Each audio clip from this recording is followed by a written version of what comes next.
Alright, so I know that it should be live, but it's just getting a couple things set up here.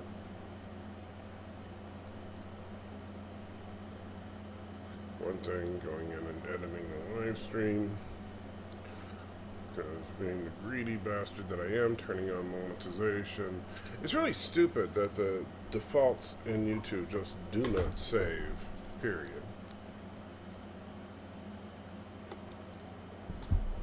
I mean, I'm sorry, I think that's stupid.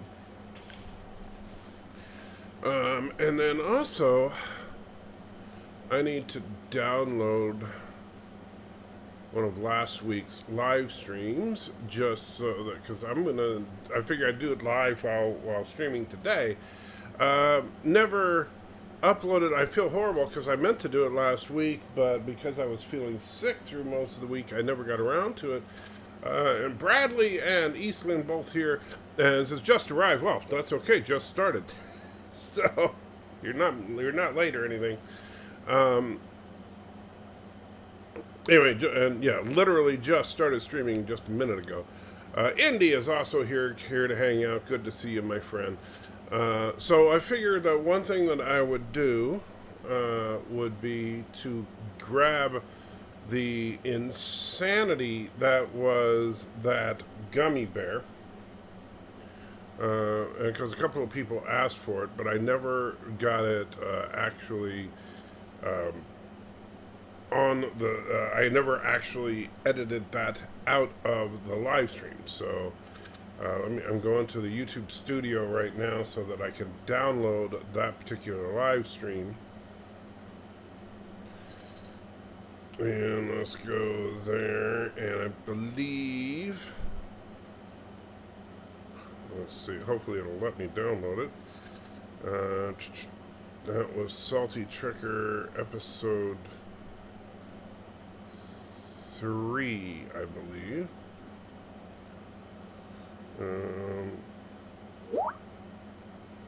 So let's see, let me download.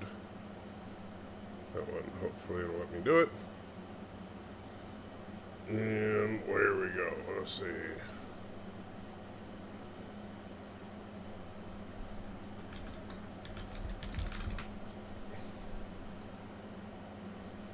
Alright, so it is now downloading, and it says 1 hour, 4 hours, 7 hours, 3 hours. We'll see how long it decides to take. And John, the epic beard DeMarco, is in the house. Good to see you, John. Ooh, and you know what I did not do is test to see if, let me go to the dashboard. I did not test to see if I had the audio set up for donations and stuff like that. So let me go there, and we'll go to the alert box, and we'll do a test donation. No, it is not. So let's see what's going on there. I am not understanding why Streamlabs is hating me lately. Alright, so wonder why that is so bizarre. Because we don't want to not get anything.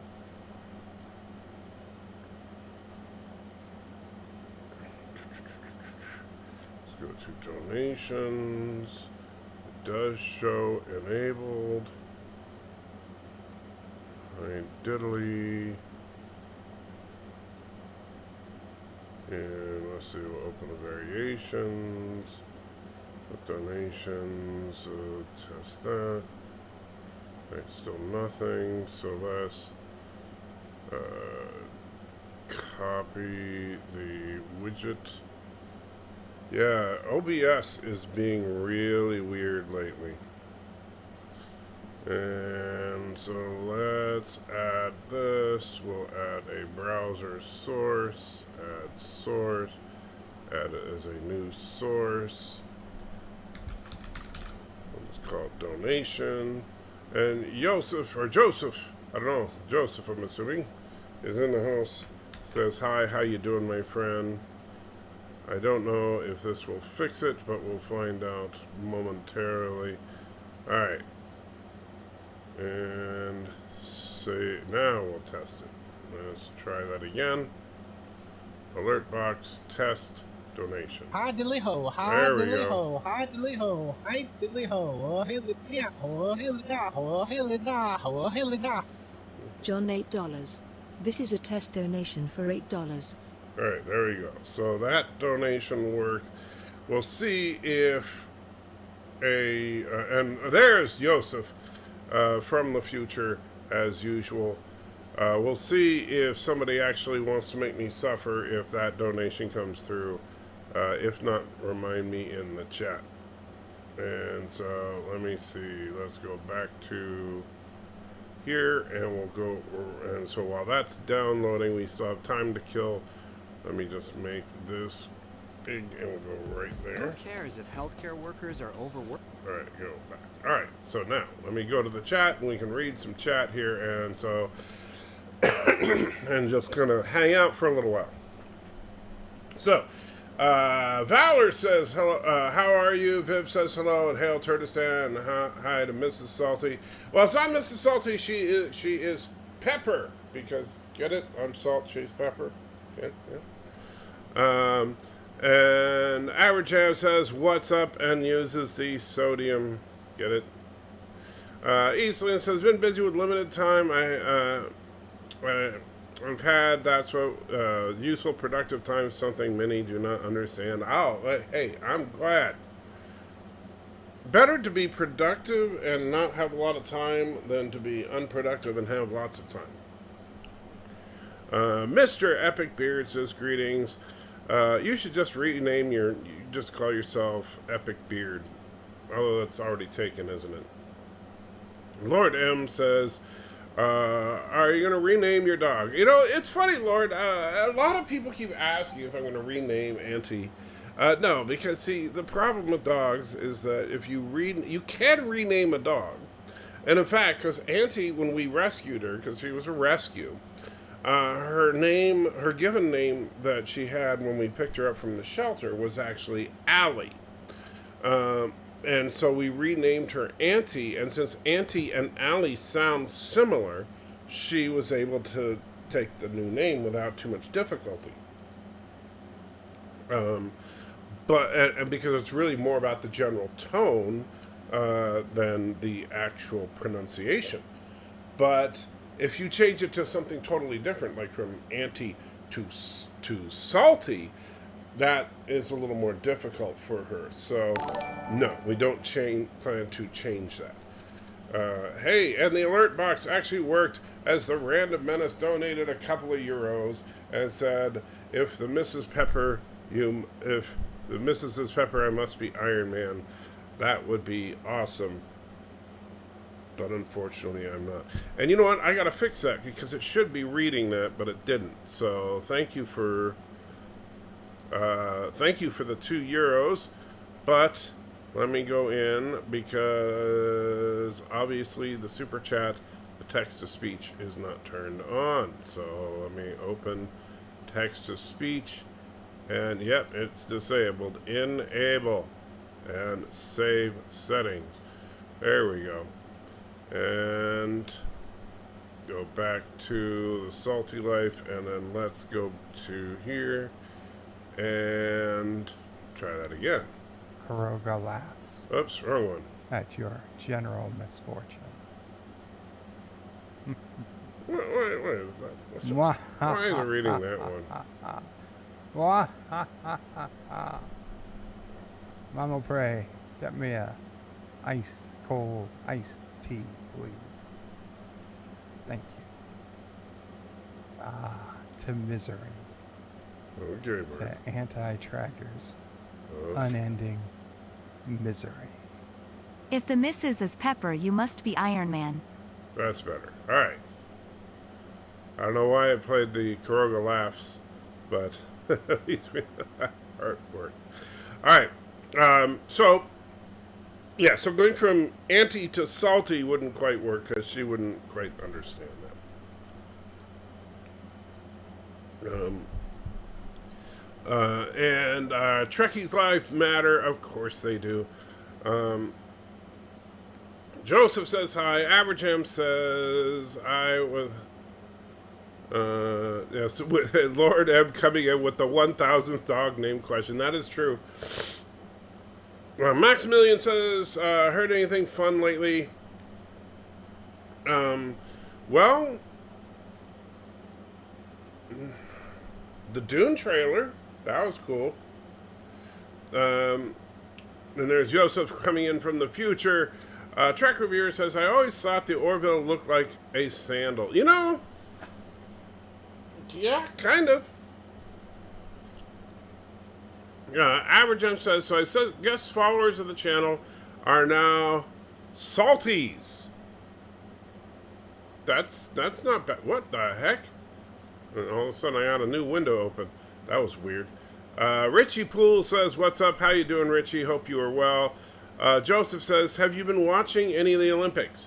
No. My interests in the Olympics are about the same as my interest level in taking this insanity salt and just downing it. In other words, about 0. Captain Trek is in the house. And average, let's see, average I'm saying called. I'm not sure what that was. For instead of California, so yeah, I kind of figured it out. Preston Hurt says, greetings, how you doing? Maximilian says, anyone enjoying Kevin Smith's meltdown? I haven't seen it. I saw something about it by feed, what he melted down about. I didn't hear much about it. Preston Hurt says, hey. Abraham says, howdy, crappers. Wow. I'm glad I changed my name. Abraham says, I am Max. Oh, I assume about enjoying Kevin Smith. What did Kevin Smith melt down about? What was the subject matter for his meltdown? I love that Smith is using the Kenobi defense, so you see what I said is true from a certain point of view. Again, I don't know what the meltdown was about, so that means nothing to me. Richie says, upon request, Sister of Prey will slap Bird of Prey upside the head once every live stream. Can we get Mrs. Pepper to do the same for you? I would say that if you paid her, she probably would. Yeah, I would say that, you know, I tell you what, you know, I will start the bidding at $100, and I'll see if I can get her to come in here and slap me upside the head. I don't know how hard she'll slap me, but she'd probably do it. In fact, how hard she'd slap me would probably be in direct proportion to how much of a bid we can get. Like I'd say 100, she'd probably, you know, little love tap. For 1,000, she'd probably give me a pretty good wallop. For 10,000, she'd probably hit me pretty good. For a couple 100,000, she might break my jaw. You know, just depends. Valor says, Salty Trigger, my mom brought over homemade pizza dough, thinly sliced ham from our butcher, homemade pizza sauce, and pineapple. So Viv is baking homemade pineapple and ham pizza. Well, you know, you take away the pineapple and I would come over.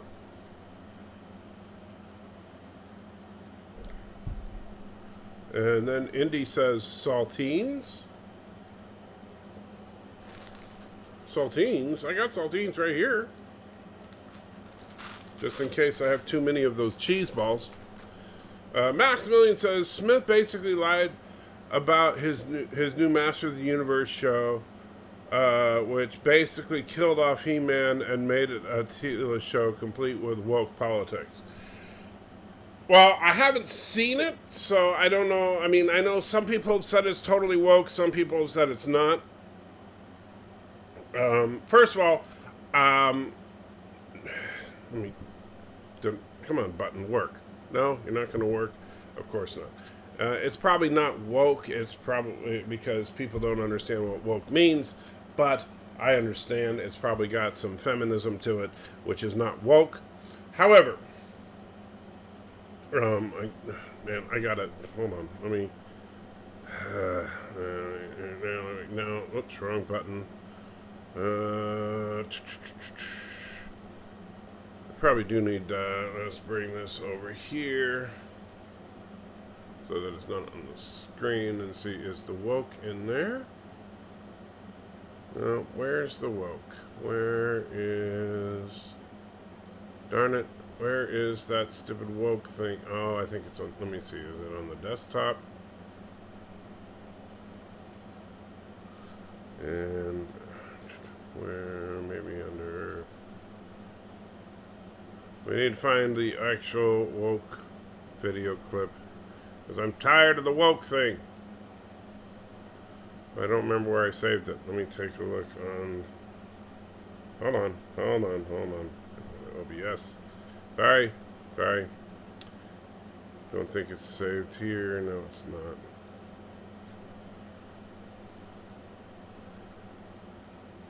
There's under spiral. Let's back up.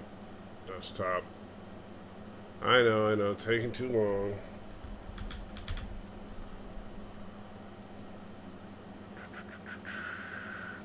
Searching.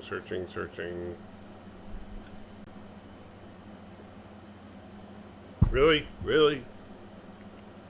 Stupid. Hi diddly ho, hi diddly ho, hi diddly ho, hi diddly ho, oh hilly yeah, oh hilly da, oh hilly da, oh hilly da.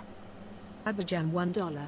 You didn't earn this dollar, you don't deserve this dollar, and I'm not giving you this dollar. So don't bother to thank me, you salty old git. Hey, here's a question, and thank you, Aberjam, I think. But I never understood this because, but I've always liked Monty Python, but I remember the sketch where the one guy says, hello, this is my wife, is sniveling the rat-faced git. And my kids, this is my... my name is a sniveling little rat-faced git. This is my wife, Dreary, fat, boring, old, and my little kids, Dreary, little rotten little two-face and all that. But what does git mean exactly? I just wondering. No, it's not there. That would mean Yitza. Oh man, dang it. I don't remember where I put the woke clip. And I'm not going to be able to search all around for it.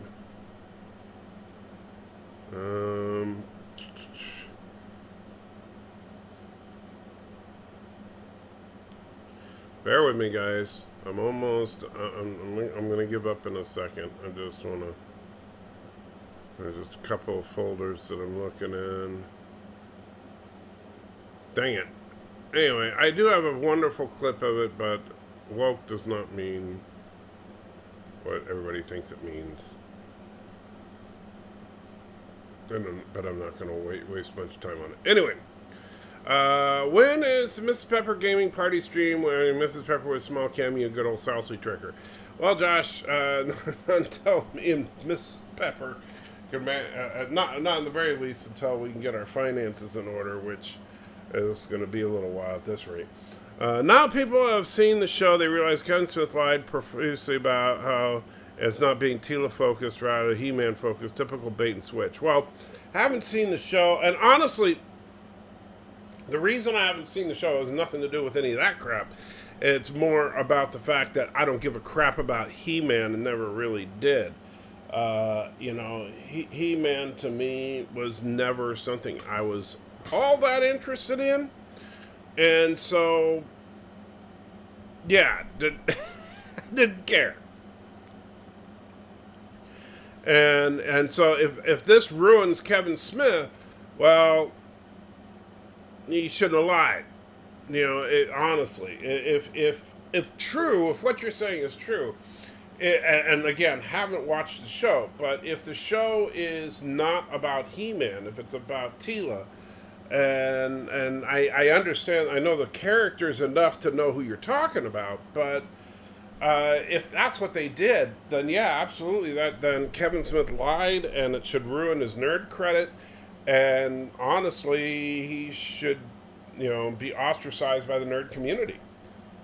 But because I think nerds are tired of being, basically of the bait and switch of everything being turned into everything being about girl power and feminism and all that. And it's like, really, do we really need?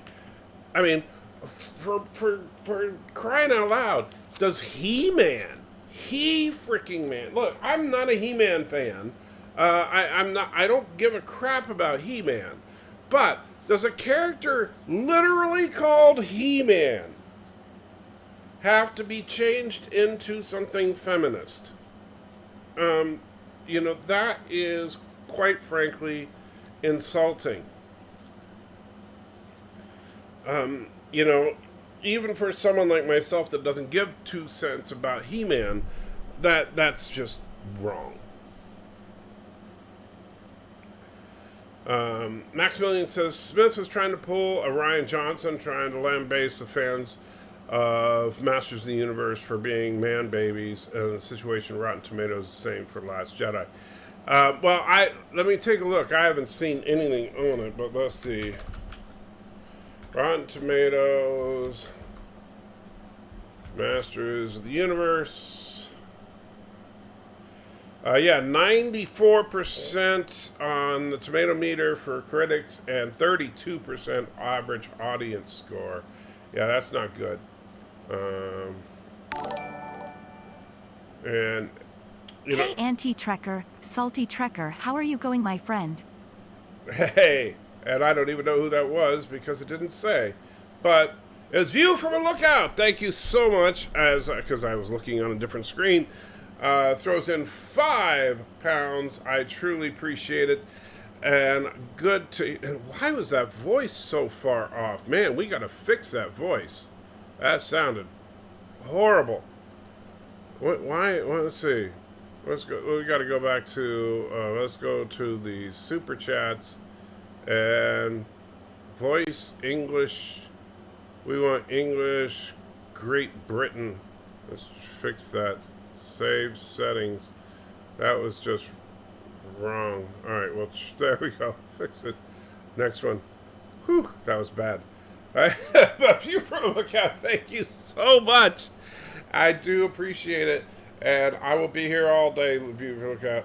And yes, it is Salty Trekker now. And I will tell you, here, look, people, the reason I changed it to Salty Trekker is twofold.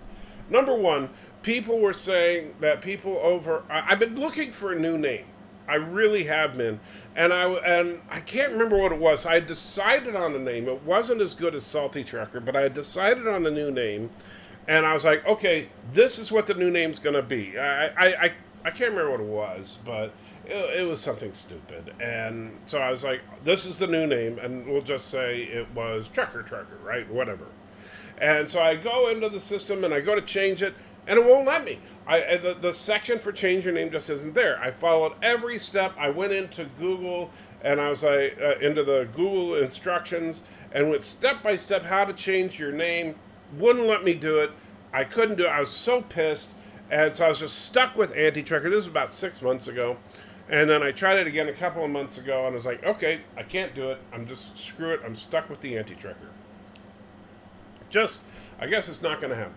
Then a couple of weeks ago, people said that on Friday Night Tights, people have been making fun of me, calling me the Salty Trekker. Now, I don't know if there's any truth to that whatsoever. I genuinely have no clue if anybody over on Friday Night Tights has been saying that. Now, I will say this.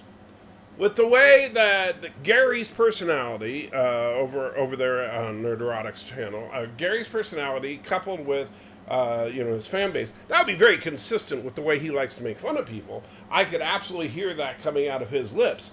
But I've never heard it myself. I've only heard people say that that's what they've said. And I was like, that would be a great name for me. It's not as negative as anti-trekker, and I am a little salty in the sense that I like to argue, And salty actually has the connotation that of being an old salt is an actual term. And I know I was making fun of Matthew because pretending that I didn't know what it meant, but old salt actually does have a meaning of a person, generally an elder in a community, who tells old stories about the past, and I tend to do that. So I was like, okay, that actually fits me a lot. And so I was like, okay, I'm going to call myself the Salty Trekker, and regardless of whether I can change my name. But then I went into the change your name, and I could do it. And I was like, okay, bam, I'm the Salty Trekker. So that's, and so now I'm the Salty Trekker. I think it's a more fitting name for me. Anyway, so on the Kevin Smith thing, man, you know, I think this is going to destroy his reputation. I also, here's the problem though. Boy, this is not going to be doing any wonders for Mark Hamill. I mean, I love Mark Hamill, but this is, you know, I understand, you know, a lot of people are going to say, well, you know, Mark Hamill was contractually obligated to be in The Last Jedi. Okay, but was Mark Hamill contractually obligated to be Skeletor? You know, Mark Hamill seems to be getting involved in a lot of things that are also involved with this kind of stuff. So, anyway,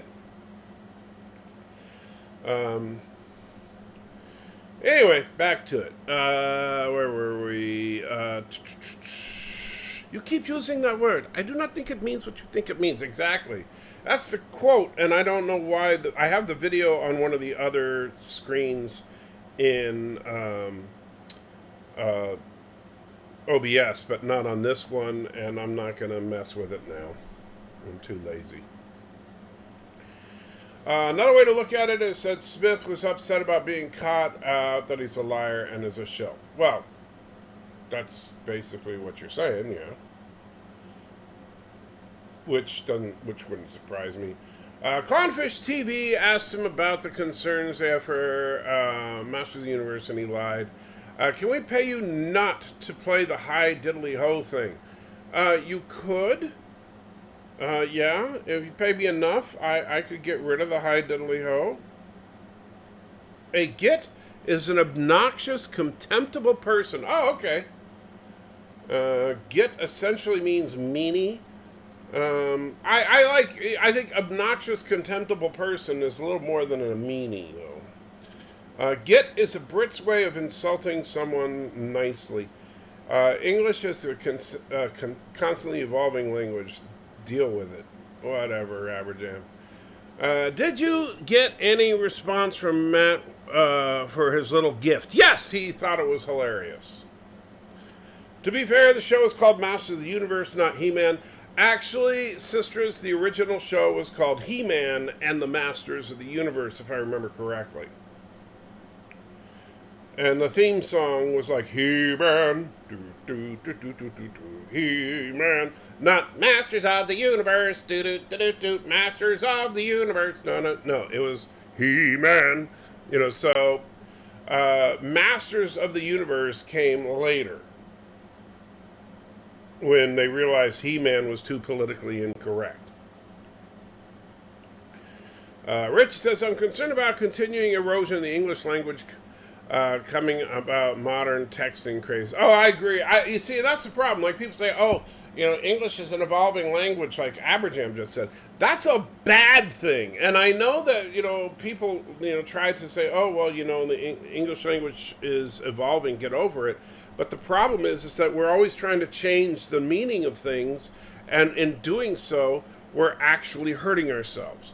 Because in constantly changing the meaning of words, then we can never lock down the definition of words, and it makes it so that, you know, hey, you know, your argumentation doesn't make sense because that word doesn't mean what you think it means, you know. And therefore, I can just use the word to mean what I want it to mean. And I'm sorry, that's, you know, when we're constantly changing language, then communication breaks down. And that is stupid. So the idea that he's going to mainly focus on He-Man is false. Apparently, well, first of all, I'd never concerned myself with the show, so I never heard him say that it was going to focus on He-Man because I didn't care in the first place. But if he did say that, well, apparently that's false now. Well, Disney is casting a black girl to play Snow White. Are they really?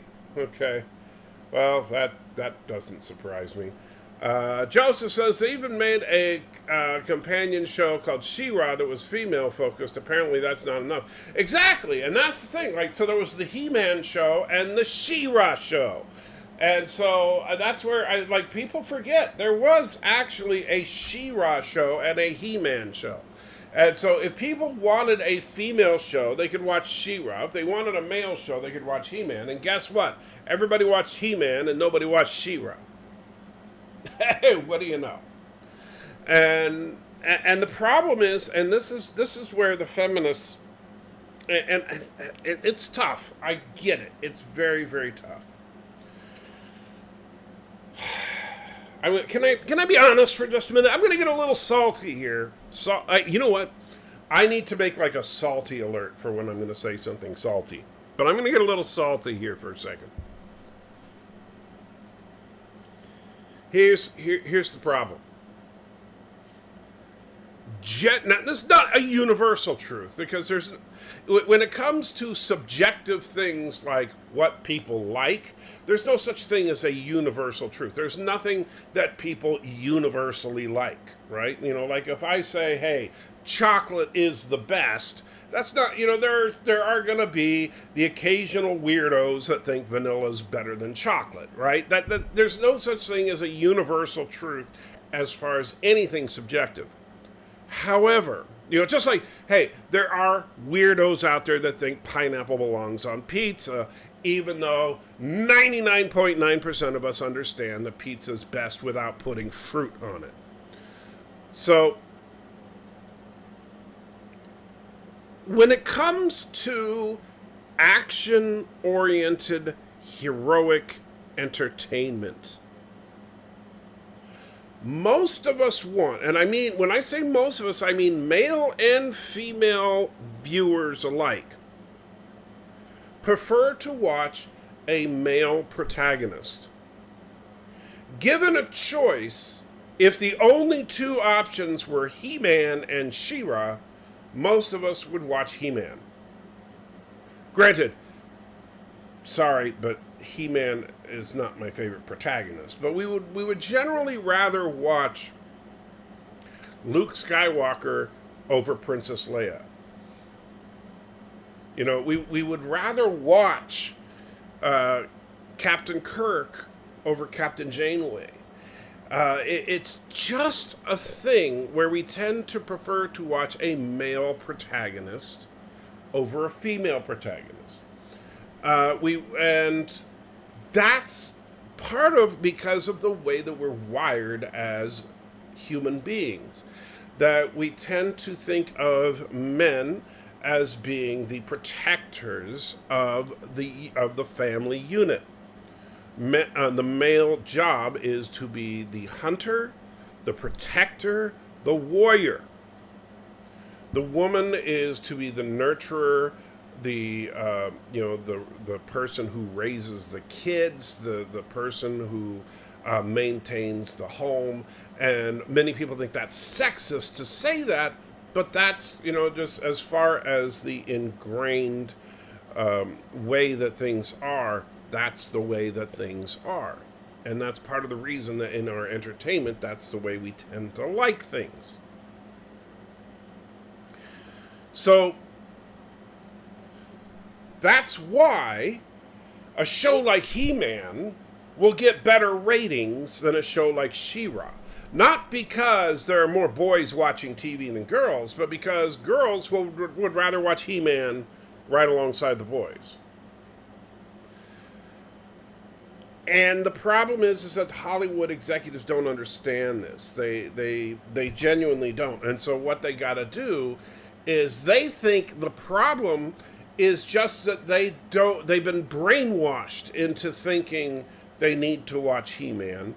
And so they need to do the bait and switch kind of thing, like what they're doing with Kevin Smith's Masters of the Universe, in order to show them that, no, it's okay, you can have your good, strong female characters.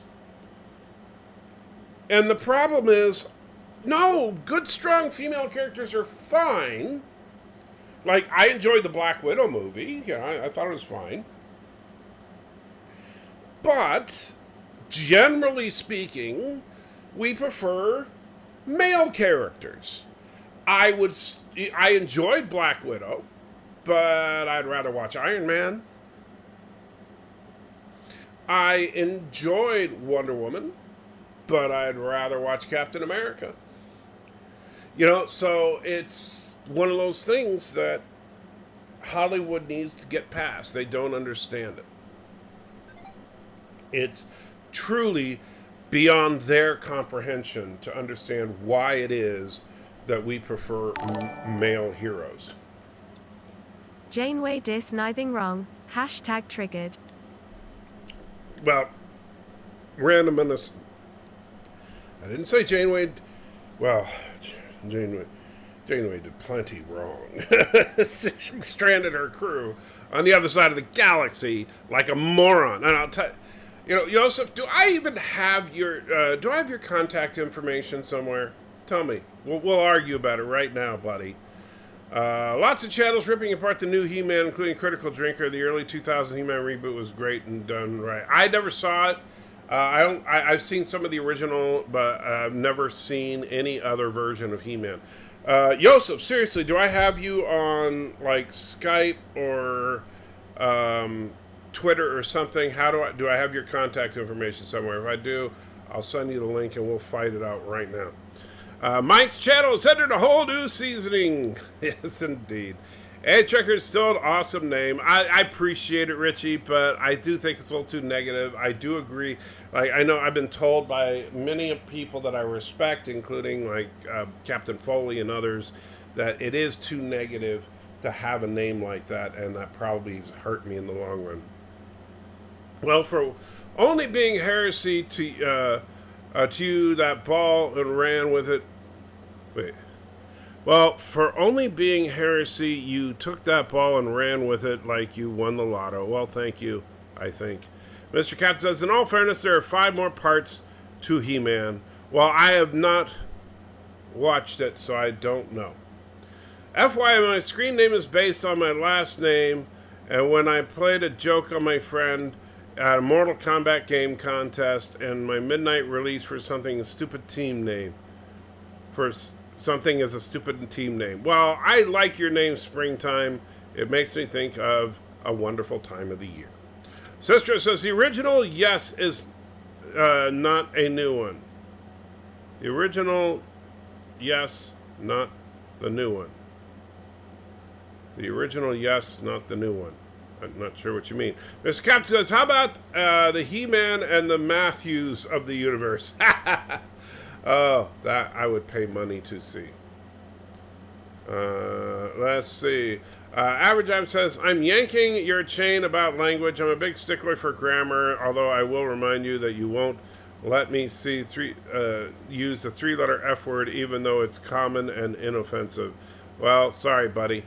Val, it's common and inoffensive in your world, maybe. Valor says, a text shorthand is dumbing down the English language. You are Y, M8, and so on. It was fine when people were charged per letter. Yeah, and you is not a word. And M8 is not a word. I agree. Texting is horrible.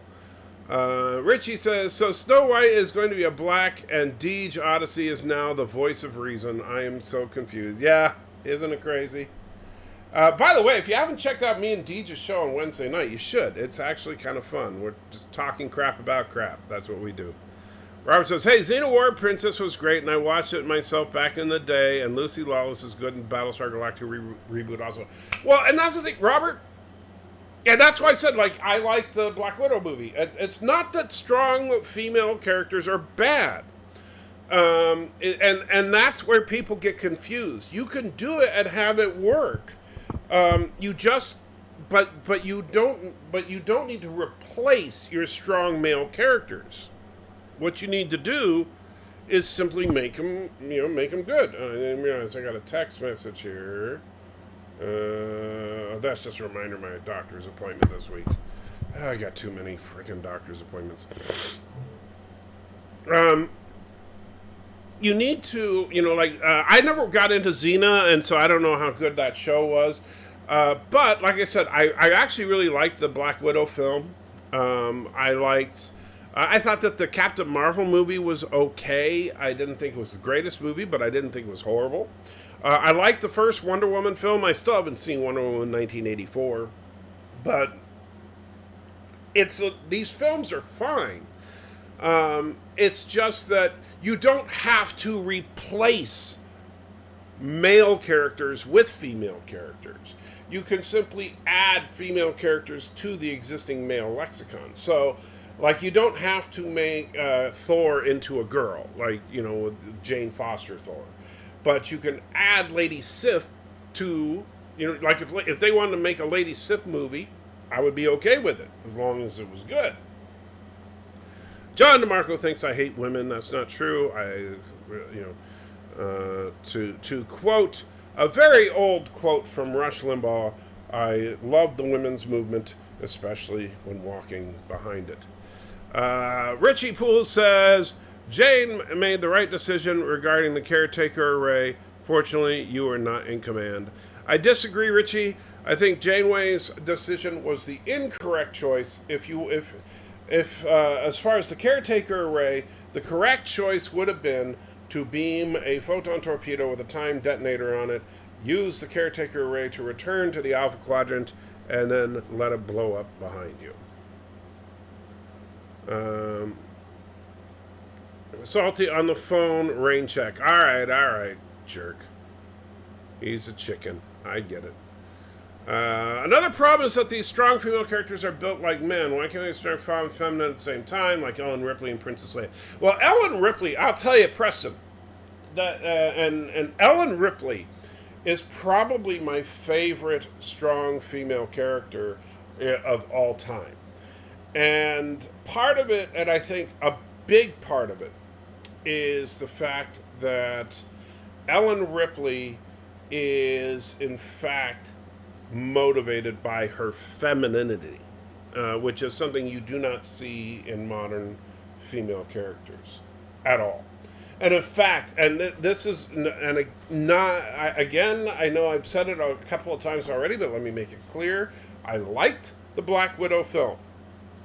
However, in a perfect symbol of what is wrong with Hollywood, what is it that they, and this is not something they made up for the Black Widow film. This is something that's been a part of her, that was a part of her character before the film, but in a perfect representation of what's wrong with Hollywood. What is it that they do to Black Widow when she's a kid? They remove her femininity from her. They granted not entirely, but they remove. They basically force all the girls that go through the program. They do a forced hysterectomy. They remove their ability to reproduce, and so they literally remove their a major part of their femininity from their persons, and so quite literally from the character. And so, whereas Ripley, her feminine side is what drove her character. Her maternal instincts to protect Newt is what drove her in the first Alien movie, it was merely survival, her survival instinct. But in Aliens, which was really the most popular of the franchise, and really there are only 2 movies in that franchise because everything else sucked. But in Aliens, it was her fierce, maternal bond she had with Newt that drove her. And even stronger if you saw the director's cut where they have in the stuff about her daughter that, unfortunately she lost. because, her daughter died when she was on ice. So that whole story is driven by her femininity. But no, now that would be considered a weakness of the character when it is her strength. So yeah. Aberjam says, unfortunately, this is how liberal activists write women today. They think of a man and then take away reasons and They think of a man and then take away reason and accountability. Isn't that what the quote from Jack Nicholson again? I don't know. I think that they do. I don't necessarily think they take away reason and accountability. I do think they take away some accountability, but they just make female characters, like if you look at Batwoman, which or any kind of like a female action hero, not all but many, the poorly written ones are just male characters played by women, and which is unfortunate.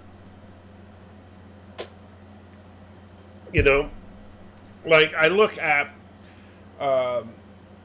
I watched Deadpool 2 the other day. And I was thinking about, or not Deadpool 2, but the first Deadpool, with Gina Carano. Now, granted, her character was a villain in that movie, Angel. And it was, her character could have just as... The only thing about her character that was female was the fact that her breast was exposed and made Colossus look the other way. That's it. Other than that, and this is not a diss against Gina Carano. This is just the way that her character was written and directed. If not for the scene where her breast is exposed and Colossus had to, say, oh, no, if not for that scene, then she could have been played by a man with no change at all. The only line in the entire movie that would have had to have been changed would be Deadpool's crack about her being less angry Rosie O'Donnell. Other than that, they wouldn't have even had to change a single line of dialogue. They wouldn't have even had to change the name of the character. Angel could easily be a male name. So that just shows you how badly the writing is for female characters. Let's see. View from a Lookout says, the worst episode for me of Star Trek Voyager was where Tuvok and Neelix became, and how she was forced Tuvix to die knowing full well she had Tuvix's transporter records. Well, Tuvix is an interesting one. I don't know that...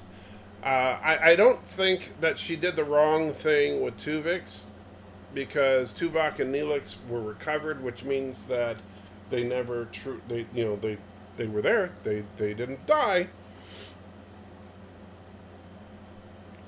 Although transporters are technically death machines, so there's that. Everyone who steps in, let's see. Ripley's strength always comes from a fierce maternal instinct that works so well. It does, but unfortunately, we don't write that way anymore. They could have brought back the original two crew members and have Tuvix really badly written. Well, that's if you want to use the transporter as a cloning machine, sure. But if you want to go that route, then the transporter is a death machine. If you could just as easily say, well, hey, why bother beaming? And honestly, think about this. If you want to just use the transport as a cloning machine anytime it's convenient, like with Tuvix, then that means that, hey, why ever beam anyone into a hazardous situation? Why not just beam a clone of them? Like think about was it called Blink of an Eye, the planet where that was going super fast? Why beam the Doctor down there? Why not just beam 1,000 copies of Chakotay down there?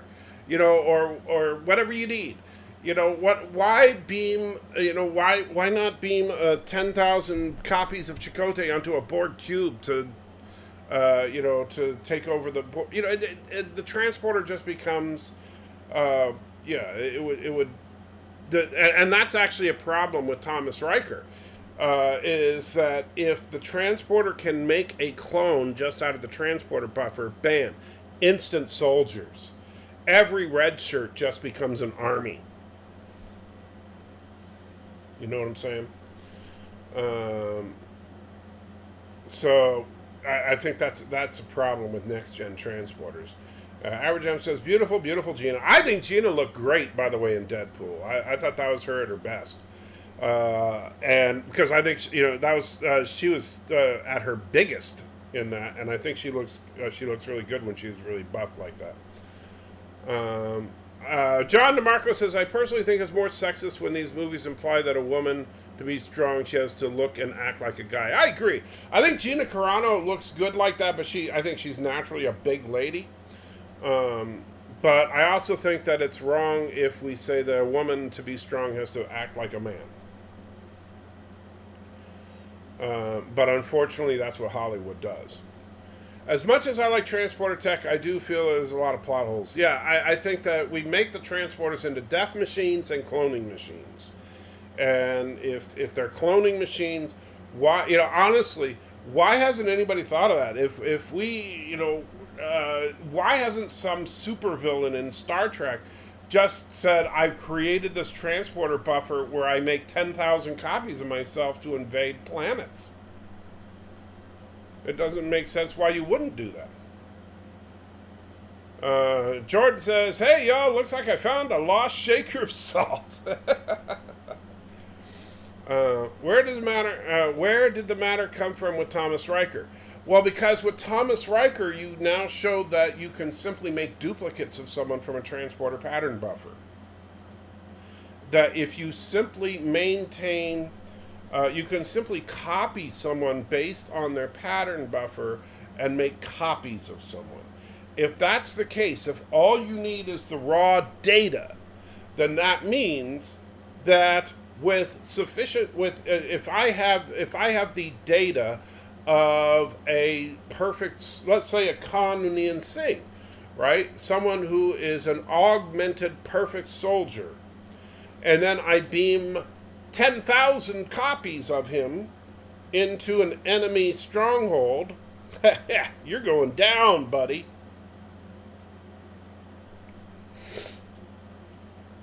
There's no way, it becomes a perfect military.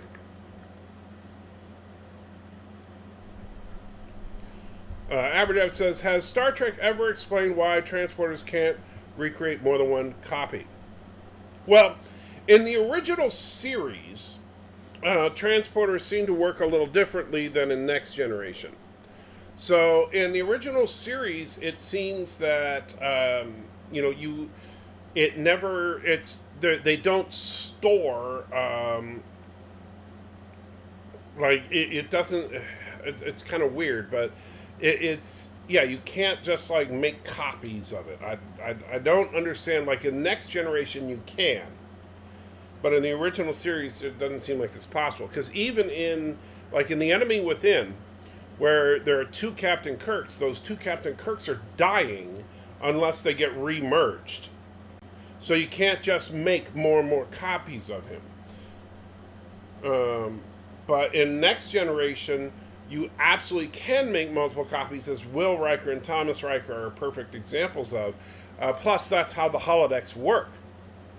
The entire point of the holodecks is that everything except the people are actual physical manifestations of real stuff, except for the stuff that apparently isn't, which the holodecks are very inconsistent, but Data explains in Encounter Farpoint, much of what you see in the holodeck is real.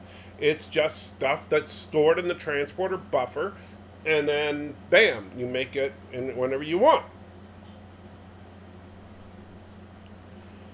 And Sparkly Trekker says, beware, Salty Trekker. Sparkly Trekker is here. I'm kind of epic. I tell the truth. This is an apocalypse. Alpacas assembled. Well, welcome, Sparkly Trekker.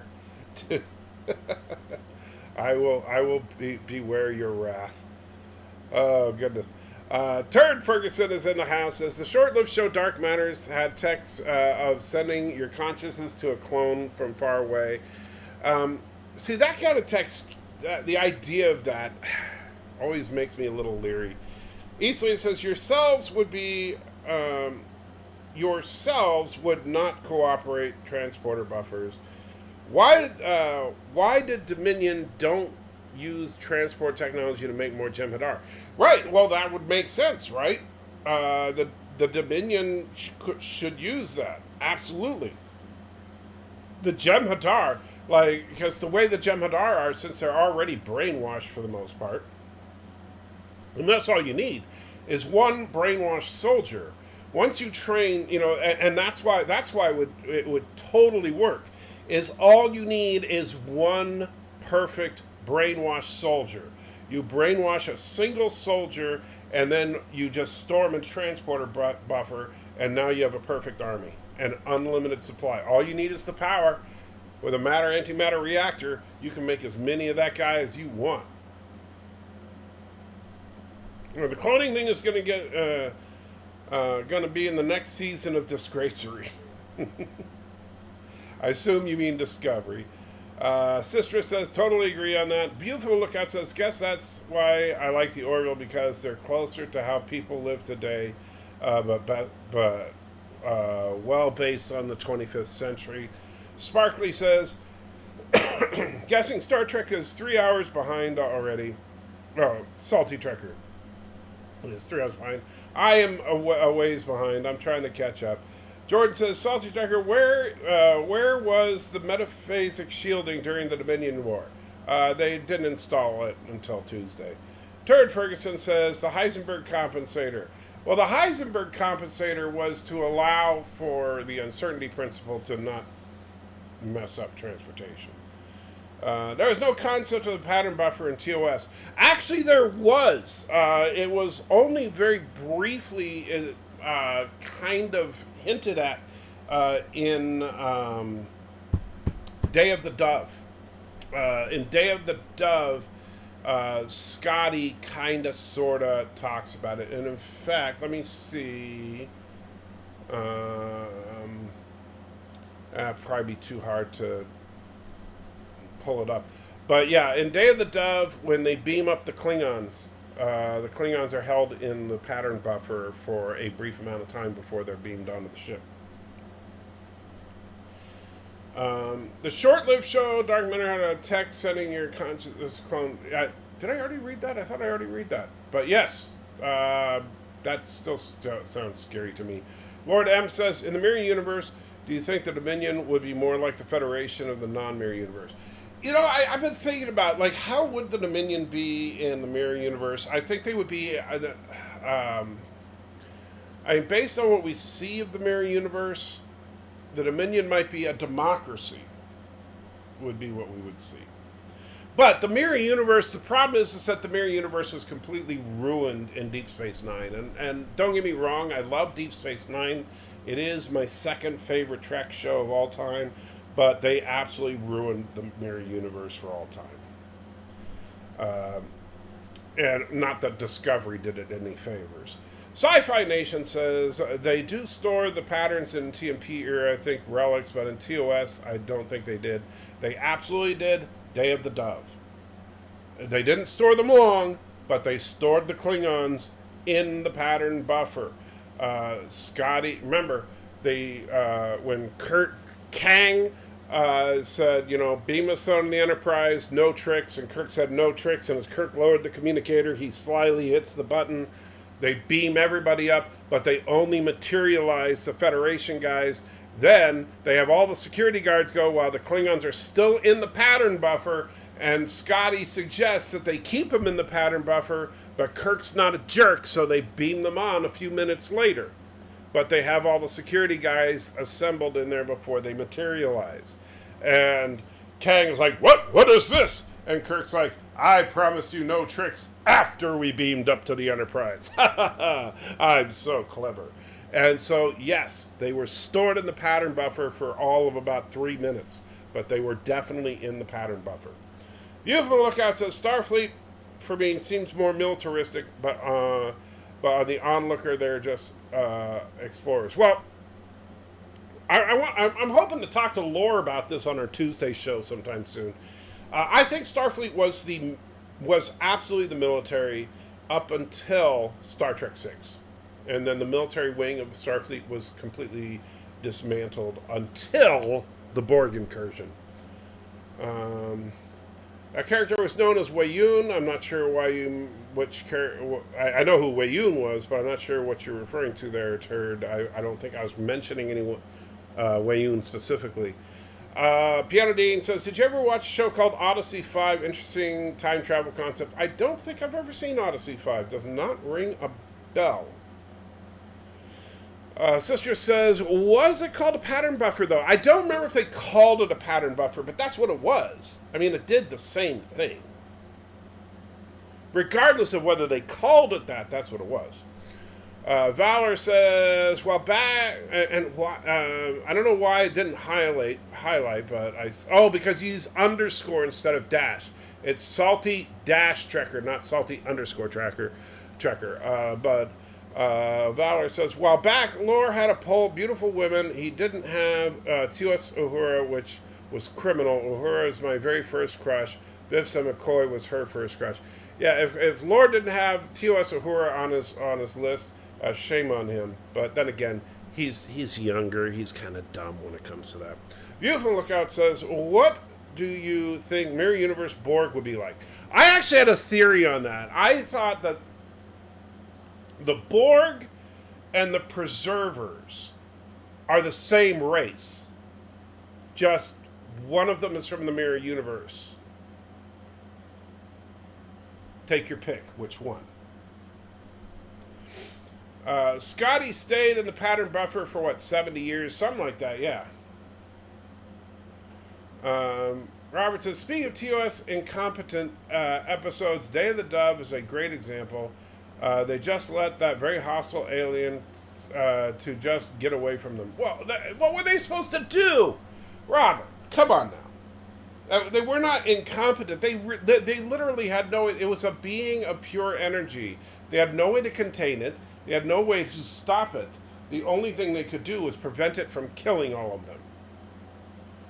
And record how to defend yourselves against it. I know, but you know how some nitpickers are naming stuff. Oh, I get what you're saying, sisters. And I'm going to look it up in just a second here and see. So, and then Turd Ferguson says, what you said about the Dominion, it just needed one blind soldier. The character was Wei-Yun. Well, no, I don't think Wei-Yun would be your good soldier because you'd want more like you would want a Jem'Hadar. A Wei-Yun is not a good soldier. A Wei-Yun is, and I'm going to pause the chat for just, I don't know what's Piano Dean got a link to. What's that? Oh, that's for Odyssey 5. I'll check that out later. But I want to look something up here, so... Because Wei-Yun is not a soldier. Wei-Yun is an administrator, I think you would say. Let's see. So I'm going to Paramount Plus, and we're going to go to... Come on.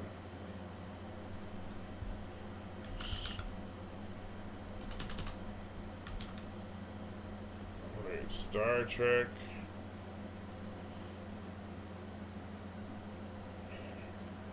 Now, problem is, I do not remember which season this is. That's where I suck at my Star Trek trivia. As far as which season is Day of the Dove. So we'll just have to kind of scroll through it. Or I'll just cheat and look it up. Day of the Dove. 7th episode of the 3rd season. Alright, so it is season 3, episode 7, Day of the Dove. There it is. No one shall escape. I'm getting out of here. Volume down because we don't need to get a copyright strike. Even though it's just a commercial for... You know, it's funny because I was looking at the Star Trek Prodigy trailer, and, you know, the ship in Star Trek Prodigy looks a lot like it belongs in the Kelvinverse, the warp nacelles in particular. Alright, so let's get... There's Kang getting all prissy. You know, Kang, he's kind of a prissy guy. Alright. Alright, so let's take a look here.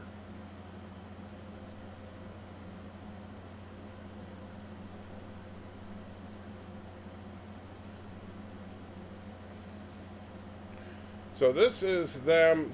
So Kirk and McCoy and Chekhov and the red shirt just beamed up.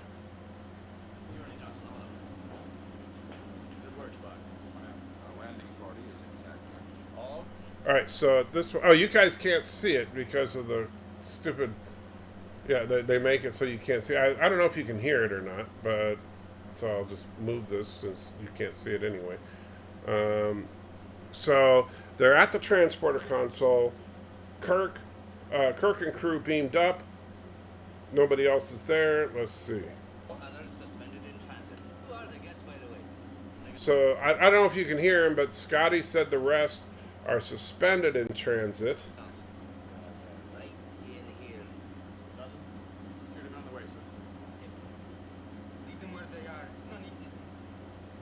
Yeah, so he just says suspended in transit, and they're right in here pointing at the console.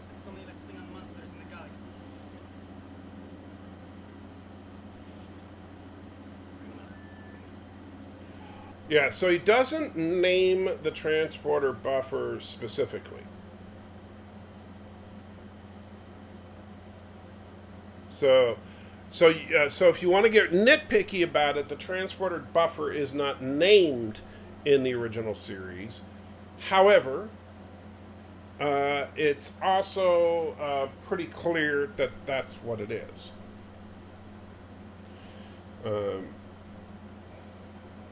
Turd says, yes, the Vorta were administrative. Yeah, I don't think the Vorta would make a good super soldier, but they would. But if you had a single Jem'Hadar that you had brainwashed to follow whatever course of action you wanted, and let's just say you know, all you had to do was train him to attack any non-Jem'Hadar he saw. And then you just beamed him into whatever facility you wanted to, and you just beamed several thousand of him. Bam. And so, yeah, I don't know if you guys could hear it, but he said, yeah, they were suspended. He had them suspended in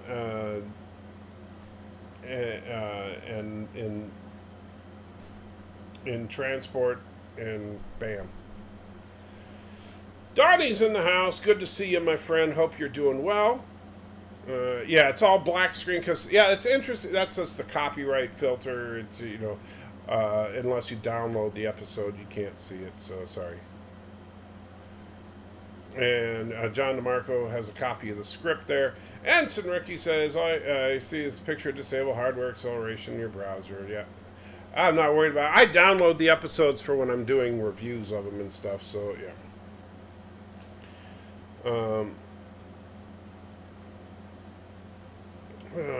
Donnie says, honestly, I love the Protostar, the one featured in the Prodigy trailer. I think it looks like a kick-butt Federation starship. Well, yeah, in transit.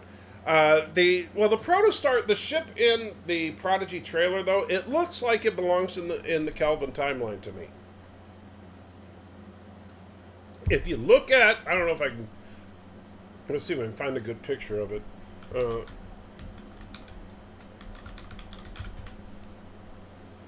Let's see.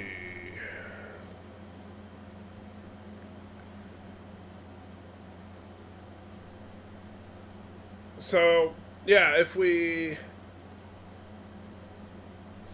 I can get that stupid picture, open image in a new tab. See, yeah. So look at that. Let me see. Hopefully you can. Nope, they can't. They cut off the nacelles, of course. Can we get it? There we go. If we put it like that, I think you should be able to see it there. Look at that nacelle. That nacelle looks like it's straight out of the Kelvin timeline to me.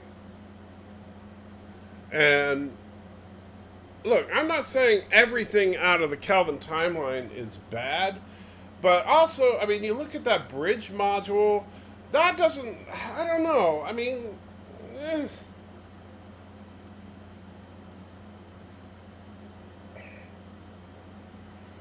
I'm not sold on that. I'm just not sold on that.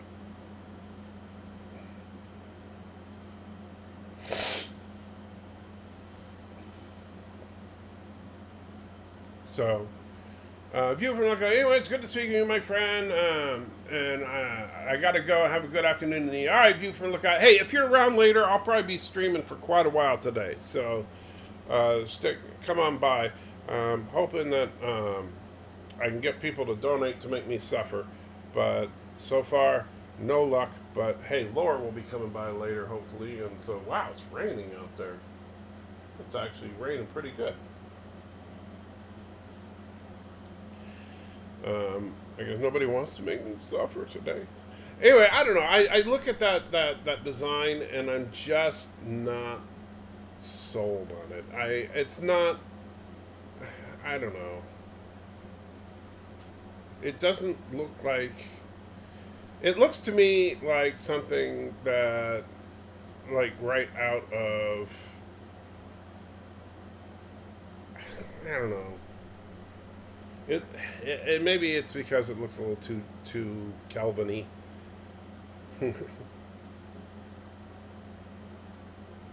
Sparkly says, make Laura suffer. Well, yeah, he's. I did, when I talked to him, he did save, he says he still has his cheese balls from last time, so. And if you look at the front of it, notice it has the same lighting configuration in the front that the Enterprise had in Discovery Season 2. So they're definitely going for a Discovery vibe, which makes sense. It's part of, the Kurtzman verse, if you will. But that bridge looks so weird to me. And when exactly is this show supposed to be set? No idea. I mean, considering that this ship is like apparently lost on a slave planet somewhere, how does that make any sense? The only way that this makes any sense to me is that if this is set like in the 32nd century, like in the Burnham era, the Michael Burnham era. Because if the and that's just because if you think about it, how could you possibly have a starship? I mean, look, this is a pretty advanced starship.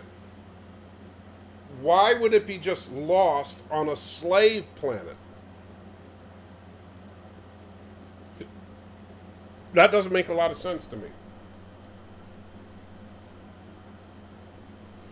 So I'm not completely. I don't know. The concept just doesn't have me sold. Now, don't get me wrong. I am not. I'm not going to judge the show before I see it. I haven't decided that the show just sucks just because I don't particularly like the design of the ship. I don't hate. I will tell you this. The ship looks 1,000 times better than Discovery. Heck, if that was what Discovery looked like, I would love Discovery, the ship, 1,000 times more than I love Discovery. Unfortunately, that's not what Discovery looks like. So there's that. I mean, it's not the worst designed starship, although the bridge module looks more like an F-16 fighter cockpit. I mean, it looks like, wow, how many people does the bridge sit? Like 3? Or is that like a glass window that's 3 stories high? That doesn't make sense. And so I'm not completely sold on that. However, I like the general lines of it, but there are just little details. The more I look at the details of it, the more I don't like. And so I look at stuff like that, and it kind of rubs me the wrong way. But we'll see. And Ensign Ricky, thank you so much. Throws in $5. Oh, wow, an Indie Tiger. Hey, you didn't need to do that, buddy. But thank you. Throws in $100. And does that mean I have to eat something painful? Just asking, because it's your call, and let's see what. For everyone, if you want to pull stuff off of Netflix and other platforms, disable hardware acceleration in browser options to view or record it. You can do that. Relax at your general misfortune. Shut up, Bird. Shut up, Bird. Shut up, Bird. Mama pray, get me a ice cold iced tea, please. Thank you. To misery. To anti-trackers. Unending misery. Saw the protostar on Trek Yards. Hard to figure out what it looks like because of the background colors, and the ship brings similar in color. I don't know. I still, it's not, and Indy, again, thank you so much. And if you do want me to suffer with something, let me know, buddy. At Ensign Ricky, that is good advice, although I will tell you that the other thing that I highly recommend, and what I personally use, is a program right here called Play On. Play On is not a free program. However, you can set up any and all streaming services, including YouTube, that you subscribe to, and download everything directly into a editable file format that you like, and it works flawlessly. So, and it does update as the services update their systems. It's basically a completely legit DVR system, and you can get the play and granted that's not, again, it's not free, but you can get a Play On app so that you can play your recordings on a Roku device or Apple TV, stuff like that, if you want to. So, which is really nice. Doesn't Starfleet keep track of its inventory? Who's paying for these? Well, that's why I think the only time it makes sense, as far as in the timeline, is if it's in the 32nd century, when Starfleet kind of lost track of everything because the dilithium blew up, which is stupid, but hey, whatever. After the burn, you know. I have to give Don't Worry About Misery. Well, thank you, Indy. You know what? I truly, truly appreciate it, because it will make a huge difference for us next month. I'm not even kidding. Alex says, which DS9 episode focused on the Cardassian occupation of Bajor is your favorite, and why? You know, honestly, man, what is up with the weather? Look at that. You see all the trees blowing. It looks like a freaking hurricane out there. I'm sorry. I just, like, all of a sudden it's all crazy out there. Let me make the. I mean, that's just crazy. That's not what it was like earlier. Sorry. The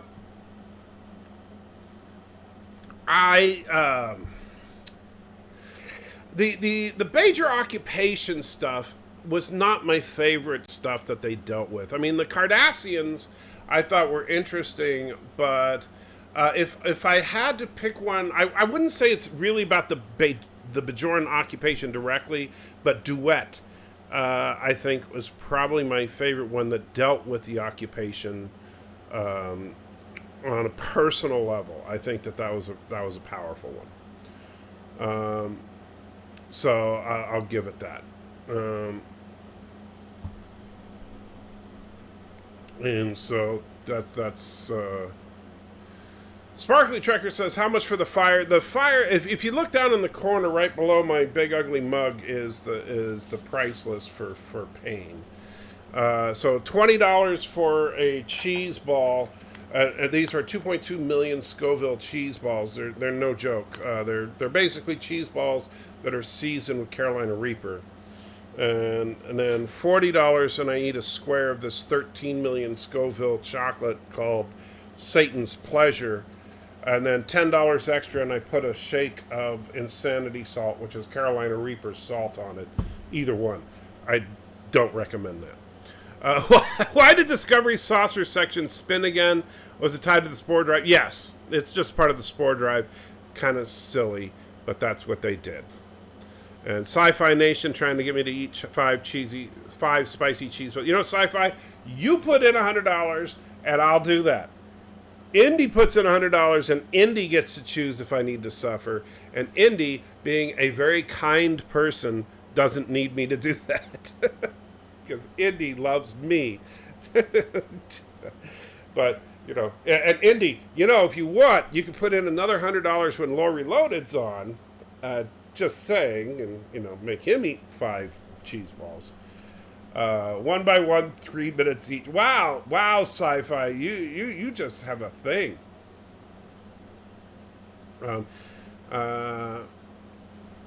And let's see, Alex, I already read that. Sorry, my computer was jumping around. Can we get a link to the Play On website? I feel like there are a lot of fakes out there. It's just Play On, one word. So, and like I said, it is not. It's a free. It's not free. It is a paid program.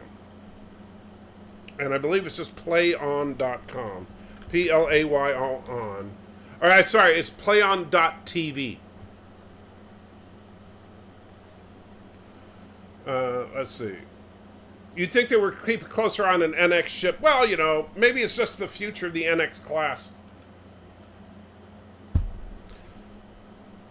That could be. John DeMarco says Duet is a masterpiece. I tend to think, yeah, Duet is really a beautifully done episode. Just checked and it says it's 95 degrees in Nashville. Must be some severe summer thunderstorms coming through. Yeah, I was not expecting this kind of rain today. That is really coming down at this point. I haven't heard any thunder, though. That's the weird thing. Usually, like when it's hot and it comes down like this, usually we hear some serious, you know, kabooms coming down from the sky. But no, it's actually been relatively quiet. So, which is weird. And I have to say, I props to the power company and even to the evil AT&T. And oh yeah, I've been meaning to check that because yesterday my internet speed was so bad. Let me check it. And it's still not great. It's about the same as it was yesterday. But I didn't run a speed test when I wasn't streaming, so I'm going to try that later. Probably in between segments. But anyway, Donnie says, yum, I love cheese puffs. I will tell you, you know, here's the funny thing. These things are so ridiculously spicy that basically what you taste is fire, right? That's what they taste like. And so you're like, right? And like for 5 straight minutes, you just feel like your mouth is on fire. So then I did the challenge. And, it should be... No, it's still downloading. I'm still downloading the live stream where I did the gummy bear so that we can extract that and upload it as a separate video. But, so then I did the gummy bear challenge, which is... Oh, man. That thing was horrible. And so after the gummy bear, while I was still recovering from the gummy bear, someone threw in another $20 for me to do another one of the cheese balls, right? So I put in that cheese ball while I'm still recovering from the gummy bear, and I could actually taste the cheese of the cheese ball for the first time. It's like, oh, okay, so that's what the cheese ball tastes like. It's not too bad. And so I was like, oh, okay, now I know what the cheese puff actually tastes like, now that I can eat one while I'm still, just suffering from the heat of the gummy bear. And Sparkly Tracker says, oh, I might like those cheese balls. I drink Carolina Reaper sauce while I drive. I love people that talk smack like that. Hi, dilly-ho, hi, dilly-ho, hi, dilly-ho, hi, dilly-ho, and Mercer Snake Eyes throws in a buck. Mercer Snake Eyes $1. Eating crow. Everything I heard about the Snake Eyes movie were all valid criticisms, but I just got out of it. Long-time fan here, and I still enjoyed it as its own thing. My biggest complaint is, keep camera steady in action scenes involving ninjas.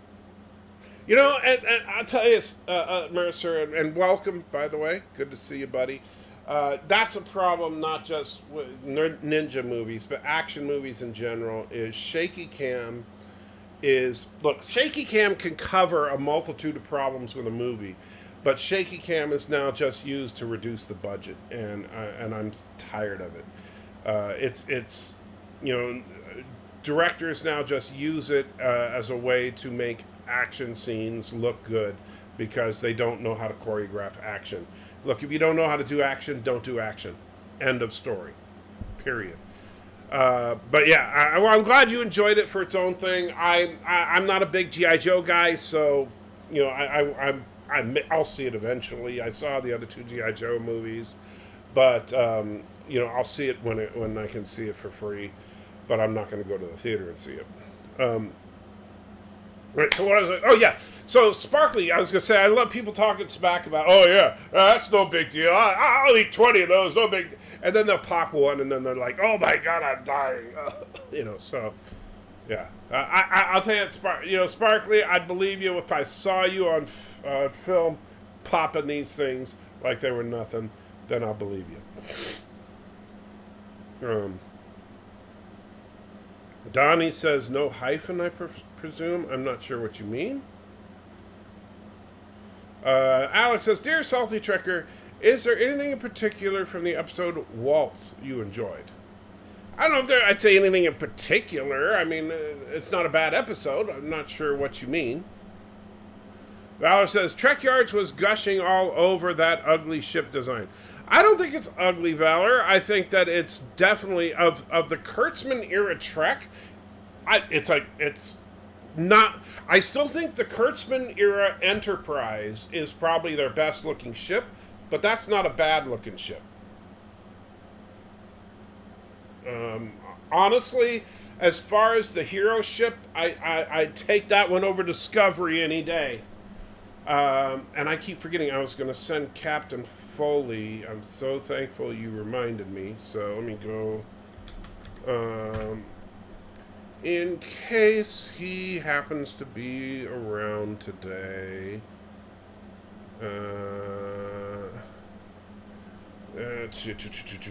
If you are around today.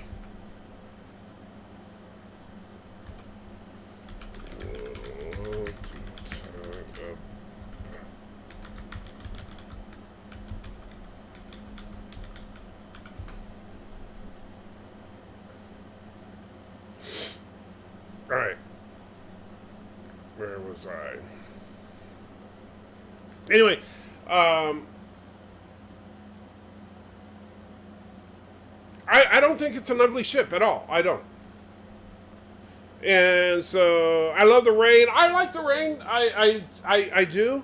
It's just weird to me that the idea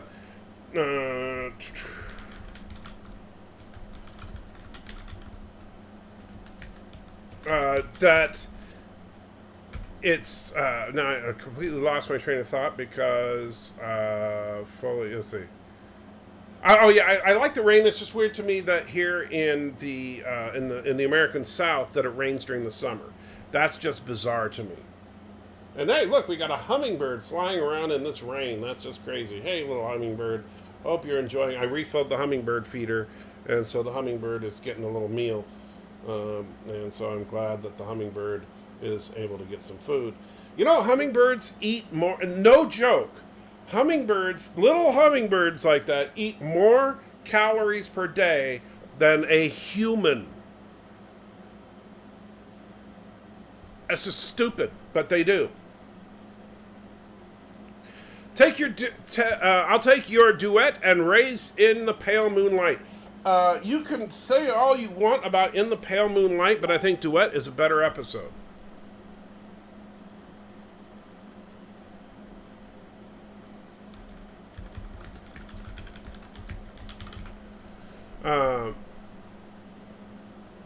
And so look, In the Pale Moonlight, I think, don't get me wrong, I do not think In the Pale Moonlight is a bad episode.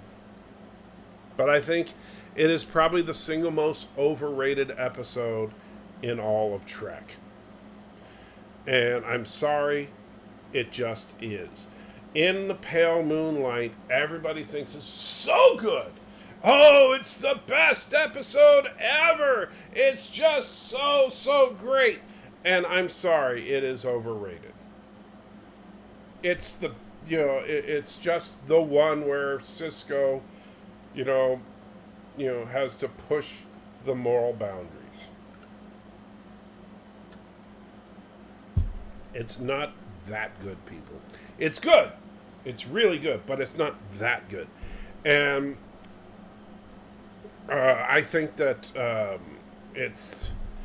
don't know why it's loved so much by some, but I think that it's overrated. I do like it, but I don't like it that much. I think Duet is better. That's just my humble opinion. Too bad so far the original Black Widow has been completely forgotten about, aka Black Widow Clairvoyant from the 1940s. Yeah, that's not going to happen. Mr. Gromby says, I run Fish Discord and I love the pet aspects of these shows. What did you think of the horrible fish keeping Daniel Jackson did in Stargate with the goldfish? Well, he did a horrible job. That's an interesting... that's true. He was horrible with his fish, but not as bad as I think Captain Archer was with his dog. Alex says, Carolina Reapers, no thanks, can't even handle spicy Cheetos. Yeah, I tell you, these spicy Cheetos, I would love some spicy Cheetos after this, because, and I don't do well with spicy Cheetos. Yeah. And so, yeah. Alright, so, the Protostar, I think, is a very small ship, and the Bubble Bridge probably gets explained away like the Excelsior's Bridge in Star Trek 3. It's plug-in bridge for research only. I hope you're right. I don't know. The new animated Trek series, not Lower Decks trailer, just... Yeah, that's what we're kind of talking about that. I like Case and Effect, Doomsday Machine, and In a Pale Moon. Cause and Effect, I assume you mean. And Doomsday Machine over In a Pale Moonlight. Mercer Snake Eyes $1. Duet had a brilliant ending. When Maritza breaks down, while the ending where is killed. To me it might be unnecessary while also driving the point home. I'm conflicted about it. Also Ducat told Cisco not to allow Hatemonger to get to Yeah, see, yeah. I mean, I know you got cut off a little bit of them, but yeah, it's funny because Ducat, I think the interesting thing, Ducat is probably one of the most well fleshed out villains in all of Trek, and then unfortunately they turned him into a stupid supervillain at the end with the whole Pa Wraith thing. I think the Pa Wraith thing was stupid, and they should not have gone there. But Cause and Effect and Doomsday Machine over the Pale Moonlight, I would agree with you, Trek reviewer. Don't like the NX class. It's out of place and ugly. I disagree with you. In fact, I think the NX class is probably the most realistic, especially internally, starship of all of them. Alex says, what's your favorite episode of a sci-fi series in which the character encounters either the devil or a Satan-like being, and why? No idea. No freaking clue. I need to use the restroom, so guys, I'm gonna let you enjoy some music for a minute while I use the Geloja machine here in the other room. I'll be right back.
Man, I love that music. I could listen to that all day.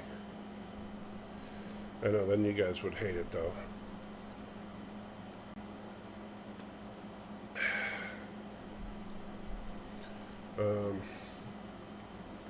Valor says, In a Pale Moonlight is crap compared to Balance of Terror. I would, you guys know Balance of Terror is my favorite Trek episode of all time. So it's hard for me to argue with that, Valor. Consider you already know how I feel about Balance of Terror.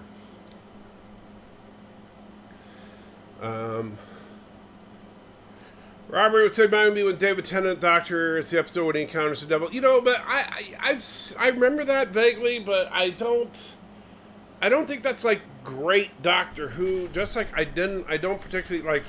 There's these episode of the Star Trek the Animated Series where Kirk and company meet the devil in the center of the galaxy. I don't think that's particularly great stuff either. I don't think that honestly, it's particularly good sci-fi when they do that kind of stuff. I just don't. Leave your theology and your sci-fi generally should be separate. I do love talking about theology and I love talking about sci-fi.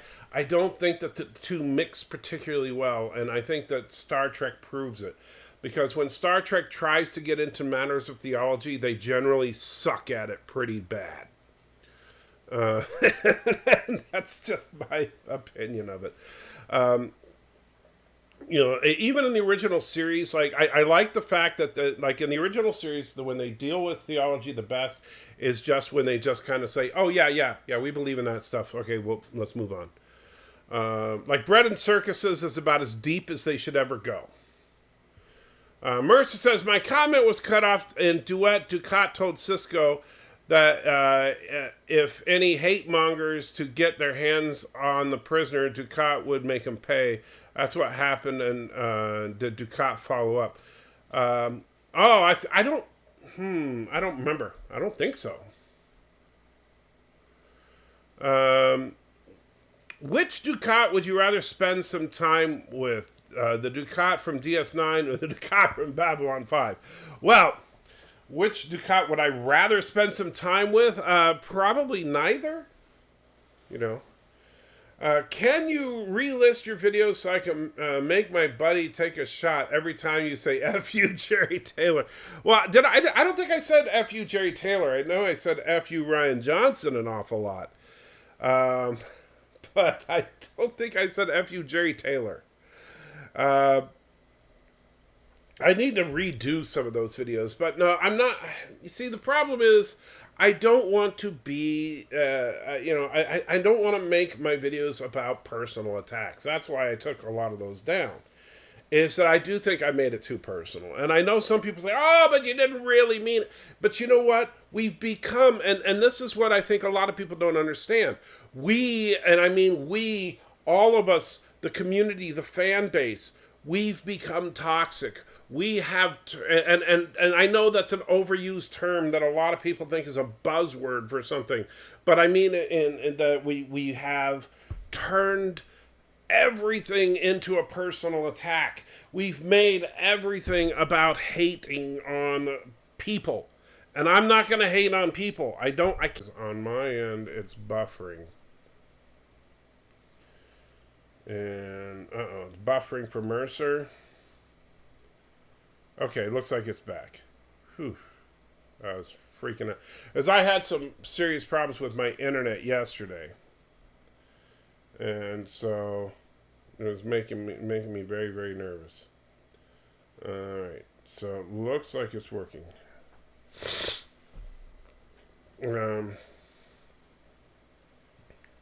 Man, sorry about my sinuses. They're driving me a little crazy today. Let's see. Did buffer for a second, yeah. So we need to be careful. I'll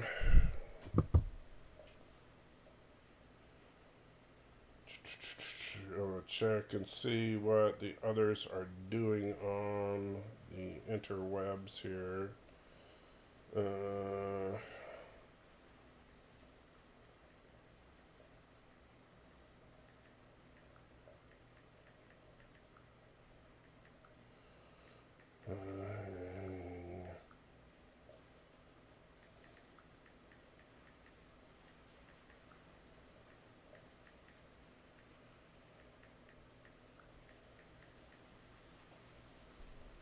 All right. Would Trek Reviewer wants to know if I would moderate a debate between the two Ducats. Oh, sure. It would be an interesting debate, but as long as there were no weapons allowed, that would be important. And let me see. Make sure that I didn't miss anything. My God, new starship. And they're ready. Had the Enterprise starship. Let's see. I assume Valor says they already had an Enterprise starship as colony ship, thus the NX is out of place. If you're talking about the ring ship Enterprise, I don't think that one counts, even though it did show up in a couple of places. The original Black Widow should be brought into the MCU. Not going to happen. How would you have written Mirrorverse Ducat?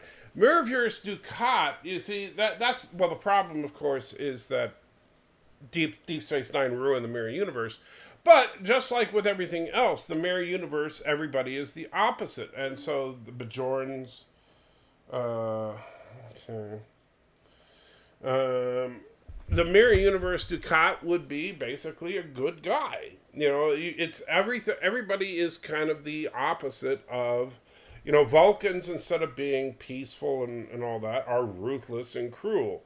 You know, but in the you know, humans, instead of, you know, being this beacon of enlightenment across the galaxy, are conquerors across the galaxy. You know, all this stuff, everything is the exact opposite, but the actual events are the same. And so the Federation is the same size as the Star Empire, and the general events take place are the same, but the individual actions, you know, like instead of Kirk taking over for the retirement of Pike, Kirk assassinates Pike, you know, stuff like that. So, but unfortunately,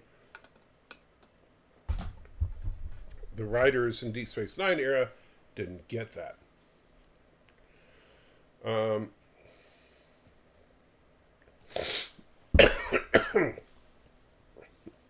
man.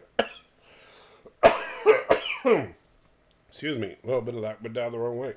Don't you hate that? In the old Doctor Who, the closest they got to the devil was the Black Guardian, who's the embodiment of darkness and chaos. Okay. Mercer says, I'm salty that McDonald's changed Chicken McNuggets, no longer crispy and much thinner than they used to be, and still pricey. Well, sorry to hear that. I never really cared about Chicken McNuggets. So, but Lore Reloaded apparently ate 50 of them that one time. I don't plan on doing that, by the way. Unless somebody paid me a whole lot of money. In which case, I would go there right now and get a bunch of Chicken McNuggets. Because, yes, I am a cheap bastard. Or a greedy bastard.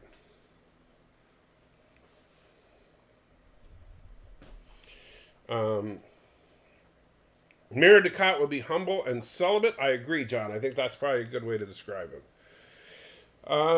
Let's see. I've eaten 50 before. I don't think I could eat 50 McNuggets. Indy says, interesting idea. I wonder if you could put something like a debate from clips. They both went through religious awakening and sort of the opposite direction. I don't know. It would probably take a lot of work. It would take a lot of work. And Mercer says, my chicken sandwich and coffee. Yes, from a little Trouble with Tribbles action. This is my chicken sandwich and coffee. Ah.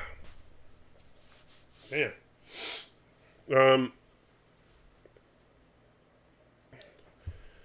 Oh, man. Let's see. Now, why is it that, let me see. So, Jordan's Salty Trekker didn't highlight. Let me look. So, that's how it should be. Yeah, that highlighted. So, what is it that you put, Jordan?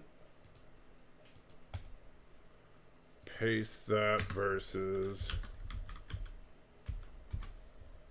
Alright, so what's the difference there? My dyslexia... Oh, I think you put a space in between the hyphen and... That's what the difference is. I was trying to figure out why yours didn't highlight. Looking at, remember, you got so Jordan, like if you look at when yours, you put a space in between the hyphen and Trekker. That's why it didn't highlight on yours. Good recipe for 2 pounds of sausage. Ugh.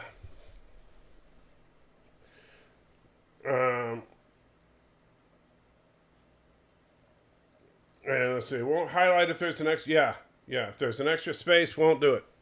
So be careful. And see, John DeMarco spots it like instantly because he's got that weird brain of his. I'm jealous of you, John. I really am. You know what, John?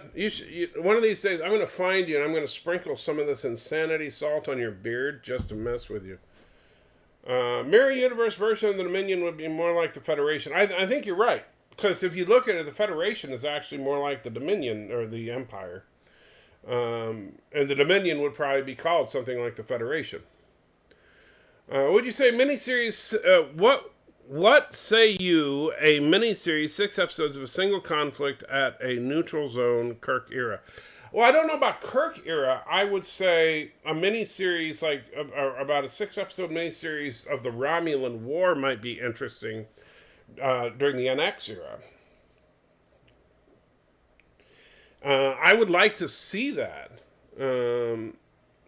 Yes, Jordan, that time it worked. It highlighted that time.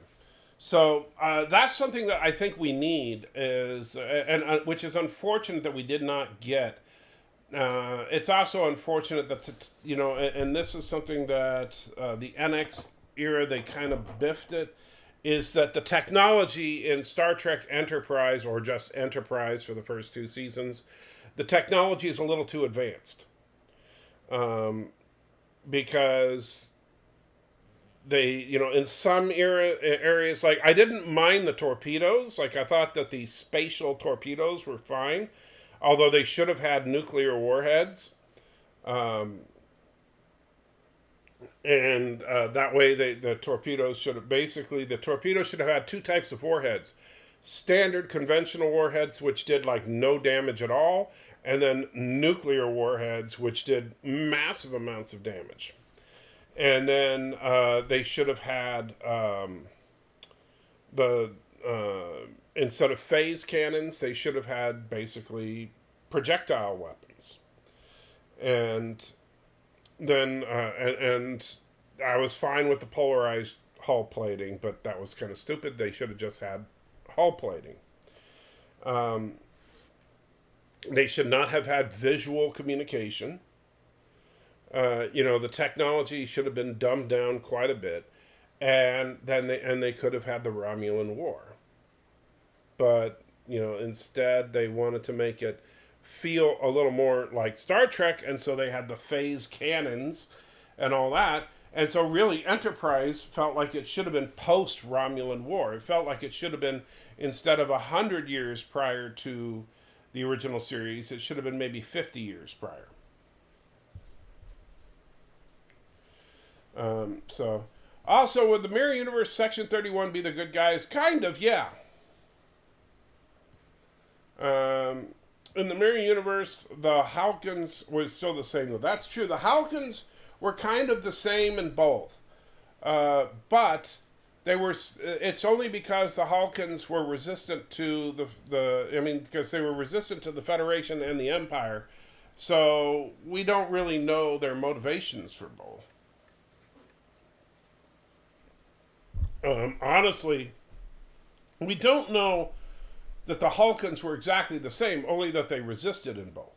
It could be that in the Mirror Universe, the Halkans were resisting the Empire because they wanted to sell their crystals for a higher price. And John, I agree with you 100%. That's why I was saying I think they should not have had visual communications. Spock said there was no such thing as ship-to-ship visual communications at the time. And they, so I had a big problem with the technology in Enterprise based on the time frame that they put it. Now, I understand that that was only the 1 episode, Balance of Terror, where that was talked about. But the fact that they set Enterprise almost exactly at the time in history that Spock was describing made everybody think that we were going to get the Romulan War. And, at least a lot of the background rumors was that if Enterprise was going to go for the full 7 years that it was supposed to go, that the next few seasons were going to be the Romulan War. If that was going to be the case, then you would think they would have set up the technology to match that, especially since they introduced the Romulans in it. But then they introduced the Romulans as having cloaking devices. And it's like, That was extremely frustrating. Is Star Trek cool to wear a T-shirt or let's see? Let's see. Is Star Trek cool to wear a T-shirt or too geeky? I think it's too geeky unless mirrors Spock's shirt. Is Orville's shirt too geeky? I'm not quite sure I follow you, Mercer. Are you saying in universe, is it cool to wear a T-shirt? Because they do wear T-shirts in Star Trek. You see it on the show. They wear black T-shirts underneath their tunics.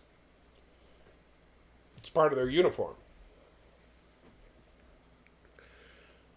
Indy says in Enterprise they should have had hand lasers. Yes. Because we saw they had hand lasers in Pike's era.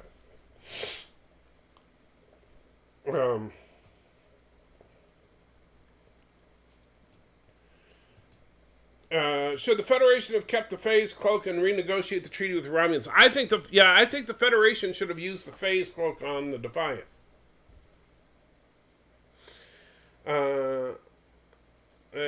No out to the mail today. I'm not sure what you mean by that. If you mean no going out to the mail today, I'll make Joshua do it. And Jordan says, I wear Star Trek t-shirts. That's all I wear is t-shirts. I'm obviously wearing a t-shirt right now. That's almost all I wear. I would have loved Enterprise-style crew quarters when I was in the Navy, though. Well, yeah, but, at least on the Enterprise style, I like the fact that they felt like they were a little more cramped. They should have been. Is it cool to wear them today in public as far as wearing t-shirts? I don't see why not. I wear t-shirt. I wear Star Trek t-shirts all the time.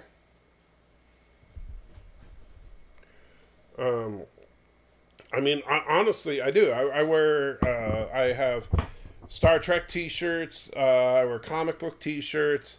Obviously, like right now, I'm wearing a religious t-shirt. But I wear almost nothing but t-shirts. I got a bunch of them on different topics. I wear my silly, sarcastic t-shirts, but I do have a bunch of Star Trek t-shirts, Star Wars t-shirts. I don't have any Orville t-shirts, I don't think, but I'm sure I will eventually. And Mercer said, I was asking if the public would label me a geek for wearing them. Well, honestly, first of all, even if they did, that's not even a bad thing anymore. You make it sound like, would they think I'm a geek? Who cares? Being a geek is chic. You make it sound like that's a bad thing, Mercer. In the modern era, a geek is in. The geek shall inherit the earth. And and I understand that I know some people are saying, oh, who cares what people think? I get it.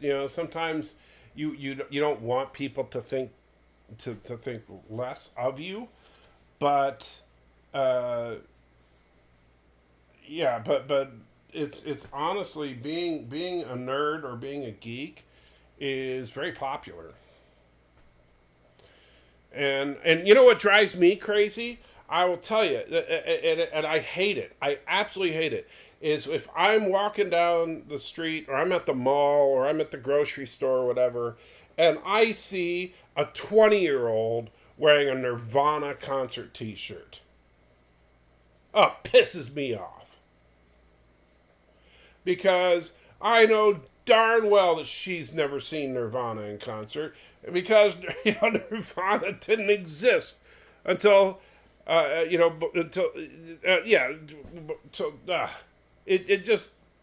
just aggravates me.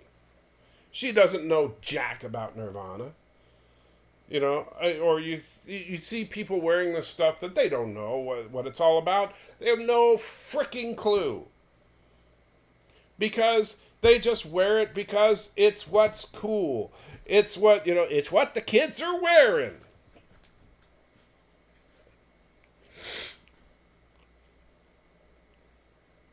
So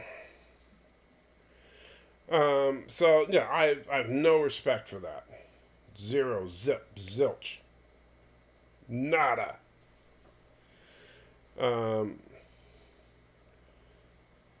I thought about buying an Orville shirt where the Orville looks like Kermit the Frog. Hey, and you know what? The funny thing, you wear a shirt like that, Mercer, and here's the cool thing about it, is that 99% of the people out there see your shirt, they're not going to know what the heck it is, and they're going to ignore it. Then you're going to have the occasional person that sees it, and they get it, and they're going to go, love it! And now you got a fellow Orvillian who is your buddy. That's what it's all about. That's what it's all about. Daniel says, what's up, Salty Trekker? Hey, buddy, good to see you. I'm at Best Buy right now. My internet's been down since Wednesday. I'm sorry to hear that, man. Sucks to have internet issues. I've had internet issues this week. Sure. Let's go to copy, close the, paste, bam.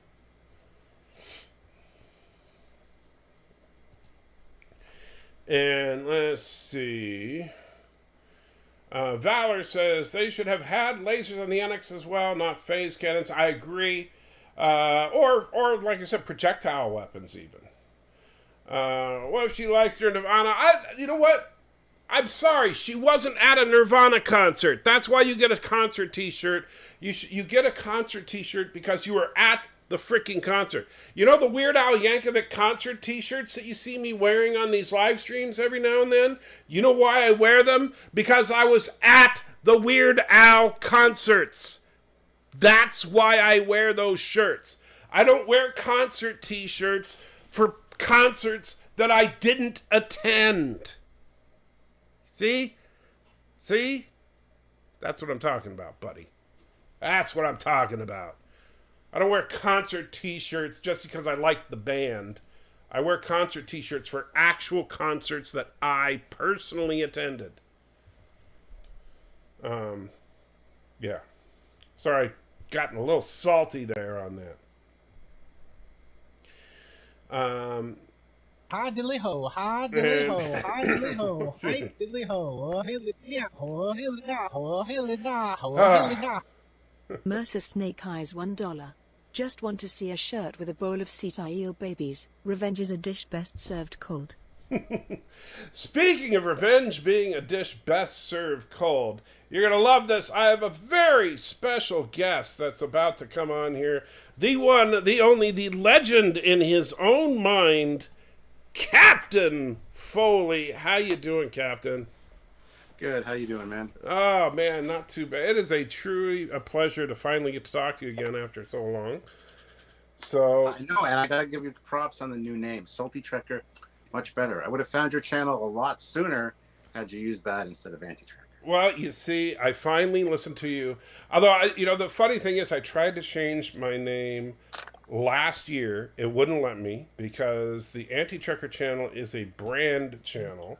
And for whatever reason, it would let me change the Michael J. Crawford channel, which is my personal channel, but it wouldn't let me change the brand channel Anti-Trekker. I tried over and over and over, and it wouldn't let me, and so I was just like frustrated, and I gave up. And then I tried again a couple months ago, and it still wouldn't let me. And then people were saying, "Hey, somebody keeps making fun of you, calling you Salty Trekker," and I was like, "Hey, that's kind of funny because I do get kind of salty." Yes. And then I went into the name change screen again, and sure, heck, it said, "You want to change your name? Click here." And it let me change it. So I was like, okay, Salty Trekker it is. So last week I changed it.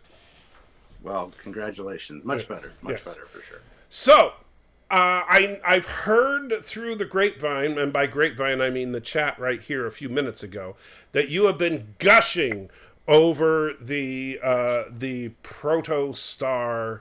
Is that the name of it? Yes. The USS Protostar. Yes. And so you really love this ship. I don't know if gushing is the right word, but I think it's a fantastic looking design. I expected something small and ugly like a runabout or something for this show, considering it's going to be a small ship. Mm-hmm. And honestly, I think it's great actually. What I've seen so far. So Now I have a couple of nitpicks. I think it is far. no, not you. Yeah, I know. No. Hard to believe. Hard to believe. Now, I will say this. I think it is far and away the best ship outside of the Enterprise that we've seen out of the Kurtzman era Trek. I still think that I do think that the Kurtzman redesigned Enterprise is a better looking ship. But I think that this one is a close second. Way better than Discovery. Way better than Discovery. However, here's my nitpicks. Number one, the warp nacelles look like they belong in the Kelvinverse. Absolutely, they do. Yes. I don't like that. Number two, the bridge looks like the cockpit of an F-16.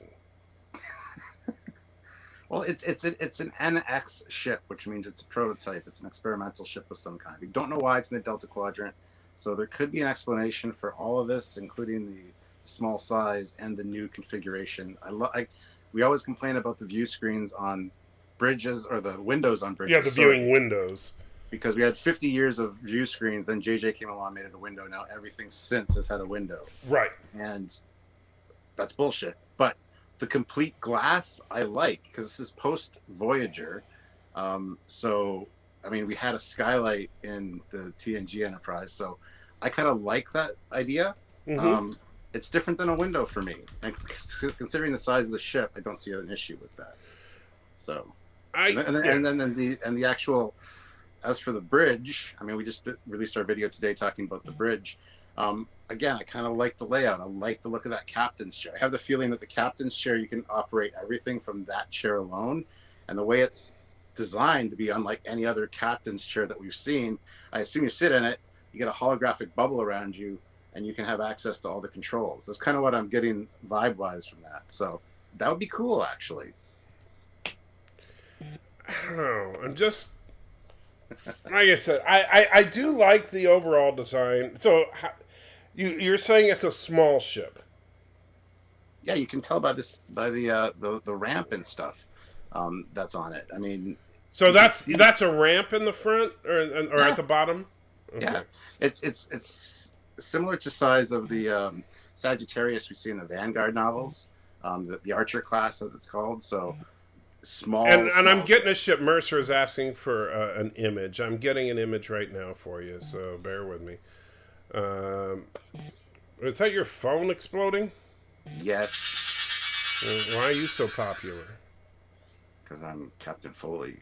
You have no idea how often I'm on my goddamn phone, putting out fires and trek yards and talking to the moderators. And well, tell them to shut up. Don't tell them that you're on a very important show. Like, you know. Well, when that happens, I will let them know. Wow. You know, I'm the one that's supposed to be salty around here. Jeez. Hey, have you watched my lives where it's just me? I'm very salty.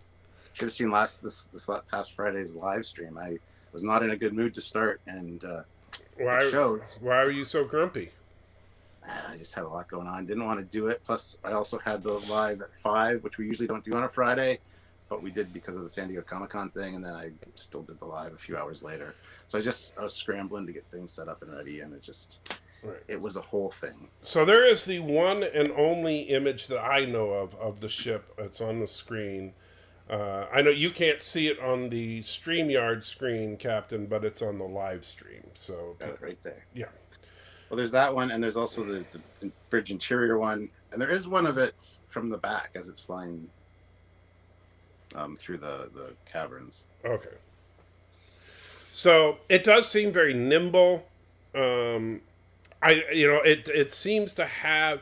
Now, here's my theory, and I don't, because they haven't talked much about setting for the series yet. Mm-hmm. I'm assuming that this is probably a 32nd century show.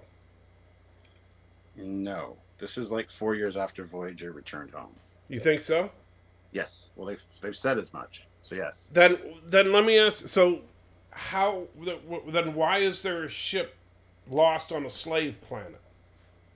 That's a very good question. Why are all the main characters who escape from prison young in their early teens, and most of them are alpha or beta quadrant species? Yeah, then it makes no sense. So never mind. I take It's back an everything. experimental ship. It could be from the future. It could be a time travel ship. It could be experimental warp drive that ended up in the Delta Quadrant, and their parents crashed on that ship. Maybe it's a spore drive. No. Maybe it's it could be found. It could be Spore found 2.0. It's a super spore drive. Maybe. It could be found out that it's actually their parents' ship, and that's why it's on the same planet as they are. I don't know. I don't know where the story's going to go, but I mean, there's lots of... You heard it here first. Captain Foley says it's a super spore drive. I did not say that, for the record. Damn it. So there you go. Captain Foley says it's a super spore drive and that he loves that idea. Just so you know, Captain Foley wants it to be a super plant drive. Yes, it's weed powered, this one. Weed power. It's the they need to come up with another, like a THC acronym. That would be hilarious. That would be easy to do too. Temporal something. Oh yeah. Wow. Yeah, the temporal hydrogen collider drive. That would be, oh man. Yeah, with a CBD sub. Yeah. That yeah, and now the 420 drive, yeah.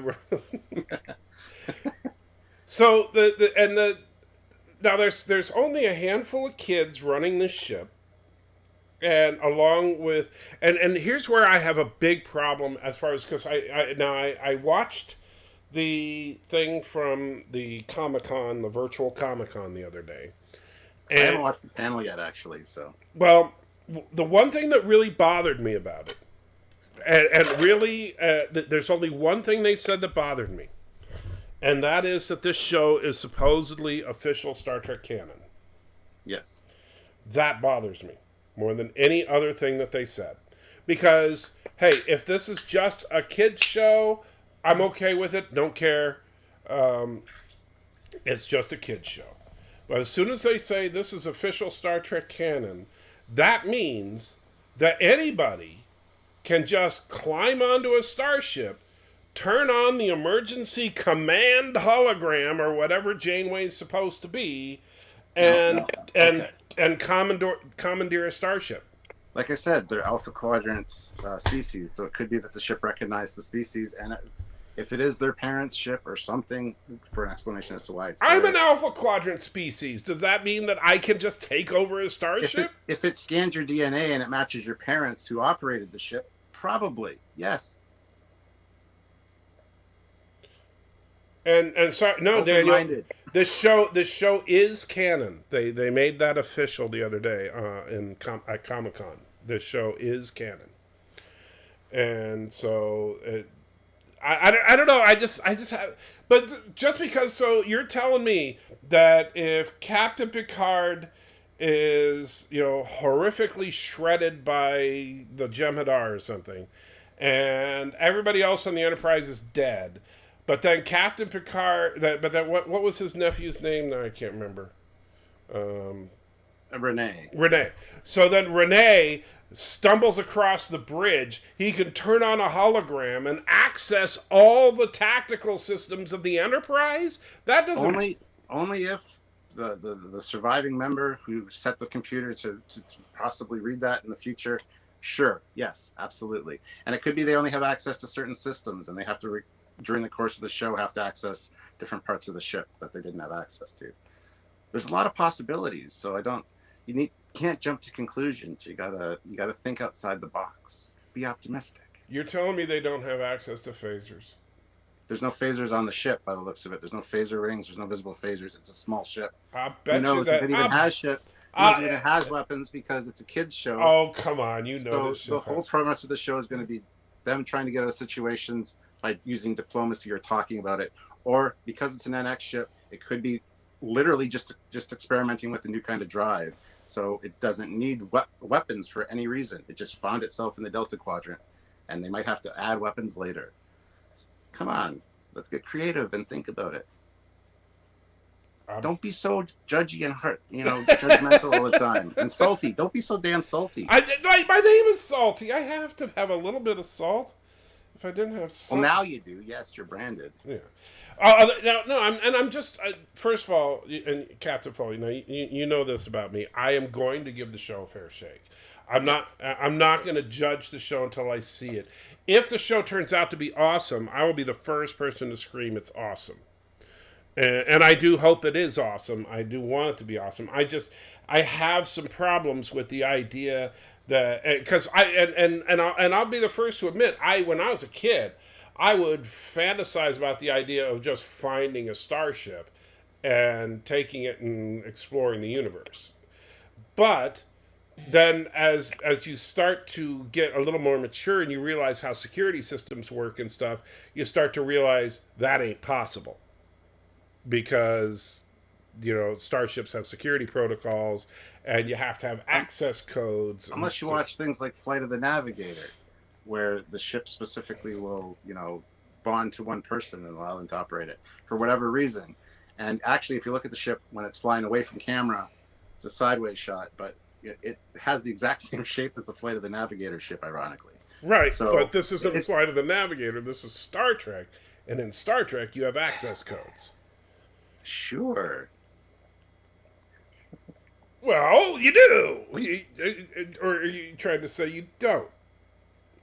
Experimental ship, who knows? Stop! Don't tell me who knows. How did the holograms get committed? My guess is that the ship crashed in the Delta on a mission, killing the parents. Protocols in place too. The kids survived and were taken hostage. The holograms had to work around the ship. security protocols and figure it out. Same thing's going to happen here. So Ensign Ricky says, and thank you for the $5, Ensign Ricky. Ensign Ricky says that his guess is that the ship crashed in the Delta Quadrant on a mission, killing the parents. The kids survived and were taken hostage, and then the kids escaped with the ship. Now, yep, that's what we think too. I can see that. I still have a couple of problems with that because did the parents program into the ship that, hey, if anything happens to us, to have the Janeway hologram teach the kids how to? Nope. Like I said, it's 4 years after Voyager. It could be Voyager flew near enough this planet that even though the ship was crashed on the planet and deactivated, it recognized the Federation signal, downloaded or tried to upload or talk to the Voyager somehow. That's the last captain that it's aware of. So when they fire up this emergency training hologram, it'll just access the last Federation ship that it was in contact with. Because like I said, it's only 4 years after Voyager returned home. So it's very, very likely that that's the case. Or they ask the computer, if it was launched after Voyager got back, is there any Starfleet captains that have knowledge of the Delta Quadrant specifically? Because they're going to find out that the ship's actually from the Alpha and Beta quadrants, and they're like, oh shit. So they ask the computer says, yep, Janeway, 7 years in the Delta Quadrant. Boom, there's your computer hologram. Oh, and do you know what Janeway's rank is now? It's been changed. I don't. It's Vice Lieutenant. That's interesting. Yes. That came out That's weird. Weird. That came out in Comic-Con. That I don't know about. Yeah. It was yeah. It was just the stupidity of the panel host. He was like, and now Vice Lieutenant Janeway herself, and everybody was like, Vice Lieutenant? What are you smoking? And he's like, damn. And he didn't understand, and finally they explained to him what a vice admiral was. So, gotcha. That makes more sense. Yes. So apparently Eastlian has a very weird message to you there in the chat. I don't know if you saw it. I don't know. Oh, I haven't. I turned that off. Yeah. I don't know if I want to read that, actually. It's very bizarre and strange and has to do with firearms and sexual stalkers. What? Where is this? Eastlian Brookholder. Okay, Captain Foley about a gun because I had a sexual stalker peeping Tom. I solved it with a well-smitten note, diplomacy, and a threat to shoot. Wow. Okay. Interesting.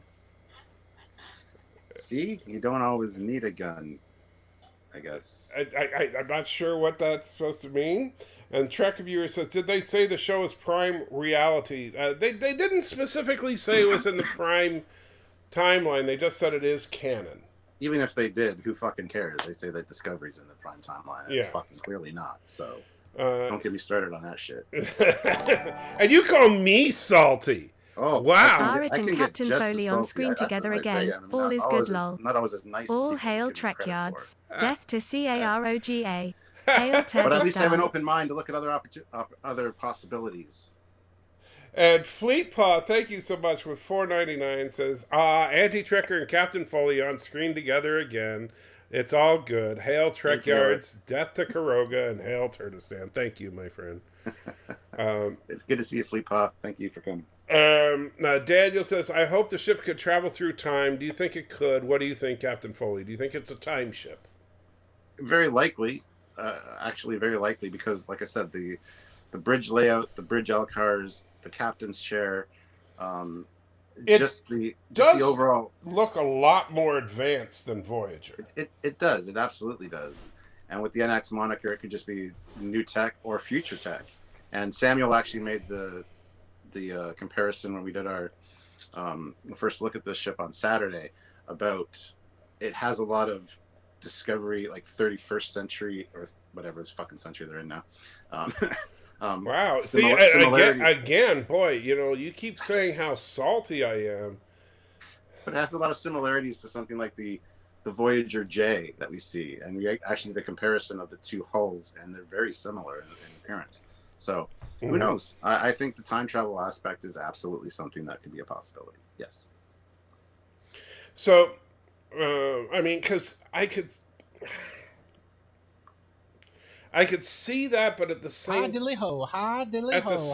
it does bear some very strong similarities to what we saw in other Kurtzman tracks. First today, you're fired. Yes. Death to Kreger. Death to Turkestan. Sadly. Unfortunately, that's the world we live in. He's the showrunner or the executive producer, the umbrella over all these things. He doesn't really touch lower decks and stuff. He's a name. Right. But who knows? Like, we still, there's still very early on. We don't know where this is set. Right. But like, you look at the lights in the front. That's like right off the Enterprise, from Discovery. Except that those are supposed to be spotlights for the registry number on the Enterprise, and here they're in front of the goddamn registry. They just look like headlights on this one. Yeah. Because that's what all starships need is headlights. Oh, look, it's hello world. It's Berto Prey 5. Kapla. Kapla. Hey, Bird, how you doing? Not bad. To me, it looks like a tiny ship. It is. I don't think it's much bigger than a runabout. It's not. It's probably like 2 or 3 decks at most because of the ramp. And like I said, if you look at the so you think that really is just a cockpit on the top? Absolutely, it is. Yeah. And if you look at ships like the Sagittarius, like I said from the Vanguard novels, which is very small, it's the Archer class. I think it's the same kind of size, same kind of idea. So yes. And Deej, thank you for the $1 and says, death to Karoga, death to Turkestan, and you're fired. And all hail Trek Yards. Because you're rehired again, Deej. What the hell? Hi diddly ho, hi Guess diddly you're ho, fired now hi because you didn't say all hail hi Trek diddly Yards. ho, So. Mercer $1. And I $1 miss the from ships from the Mercer. movie era where they just felt like tall ships, massive, difficult to move. Just I gorgeous agree. ships. Now So- you have hulls spinning, etc. Mercer is saying, and I agree with you on this, is that he likes the ships from the film era that just felt like ships. They felt like they were big. They took effort to move them. Whereas now the ships, this ship being small, nimble, I don't know, they're a little too nimble, I think. The more advanced the visual effects, the more nimble these ships get, and I think that's a little. It's getting to be a little too much. But like, let's be thankful that it's post Voyager though, and not shoehorned into the timeline between Enterprise and TOS, where shit shouldn't be that advanced. True. At least they're moving in the right direction. That's true. If it is post Voyager, I'll give them some credit there, even though I think that's where Discovery should have started. Yeah, I would totally agree. You know, we've said that all along. If they'd started everything exactly the same with Discovery, but post Nemesis, we would have been like, hey, you did a good job. Even the Klingons, you could explain that as some kind of weird mutant strain or some kind of weird Klingon sect. Who knows? But, right. You know, everything would have worked. And we would have been like, good job, guys. But no, they fucked that up. Well, they still had the problem with Michael Burnham just being a badly designed character. But at least, the technology problems they would have They could have made her Data's sister, another android that we didn't know. Okay. I'll give you and when they tried to put the skin on her, because they tried to do human skin, it smelled like burnt ham, so she got her name Burnham. That would have worked fine. That's bad. That's wrong. Because we find out he has a mom who's an android. We find out he has two brothers. I mean, hey, why not? Michael Burnham would have worked as Spock's daughter. You know, you could have said that was the time would have been fine. Yeah. That's true. You could have said it was Spock's daughter. That actually could have worked. Mm-hmm. Absolutely. Wow. But yeah, there's. I don't know why they wanted to go pre-original series, especially since they wanted to make the tech so advanced, and have the experimental drive that was something new that we'd never seen before. Didn't make a whole lot of sense. Nope. But then again, I think they were just. I think the problem was really that they were paying too much attention to Bird of Prey 5. That's everybody's mistake, though. Yeah. It's not really a problem. I think it really is. So how? Oh, by the way, yeah, Anti-Tracker. I want to tell you, I'm coming down to Chicago. Who's Anti-Tracker? Oh, Salty Tracker. Sorry. Coming down to Chicago, hopefully September 24th to October 4th, and you're only 4 hours from there, so I might make a day to come down and see you.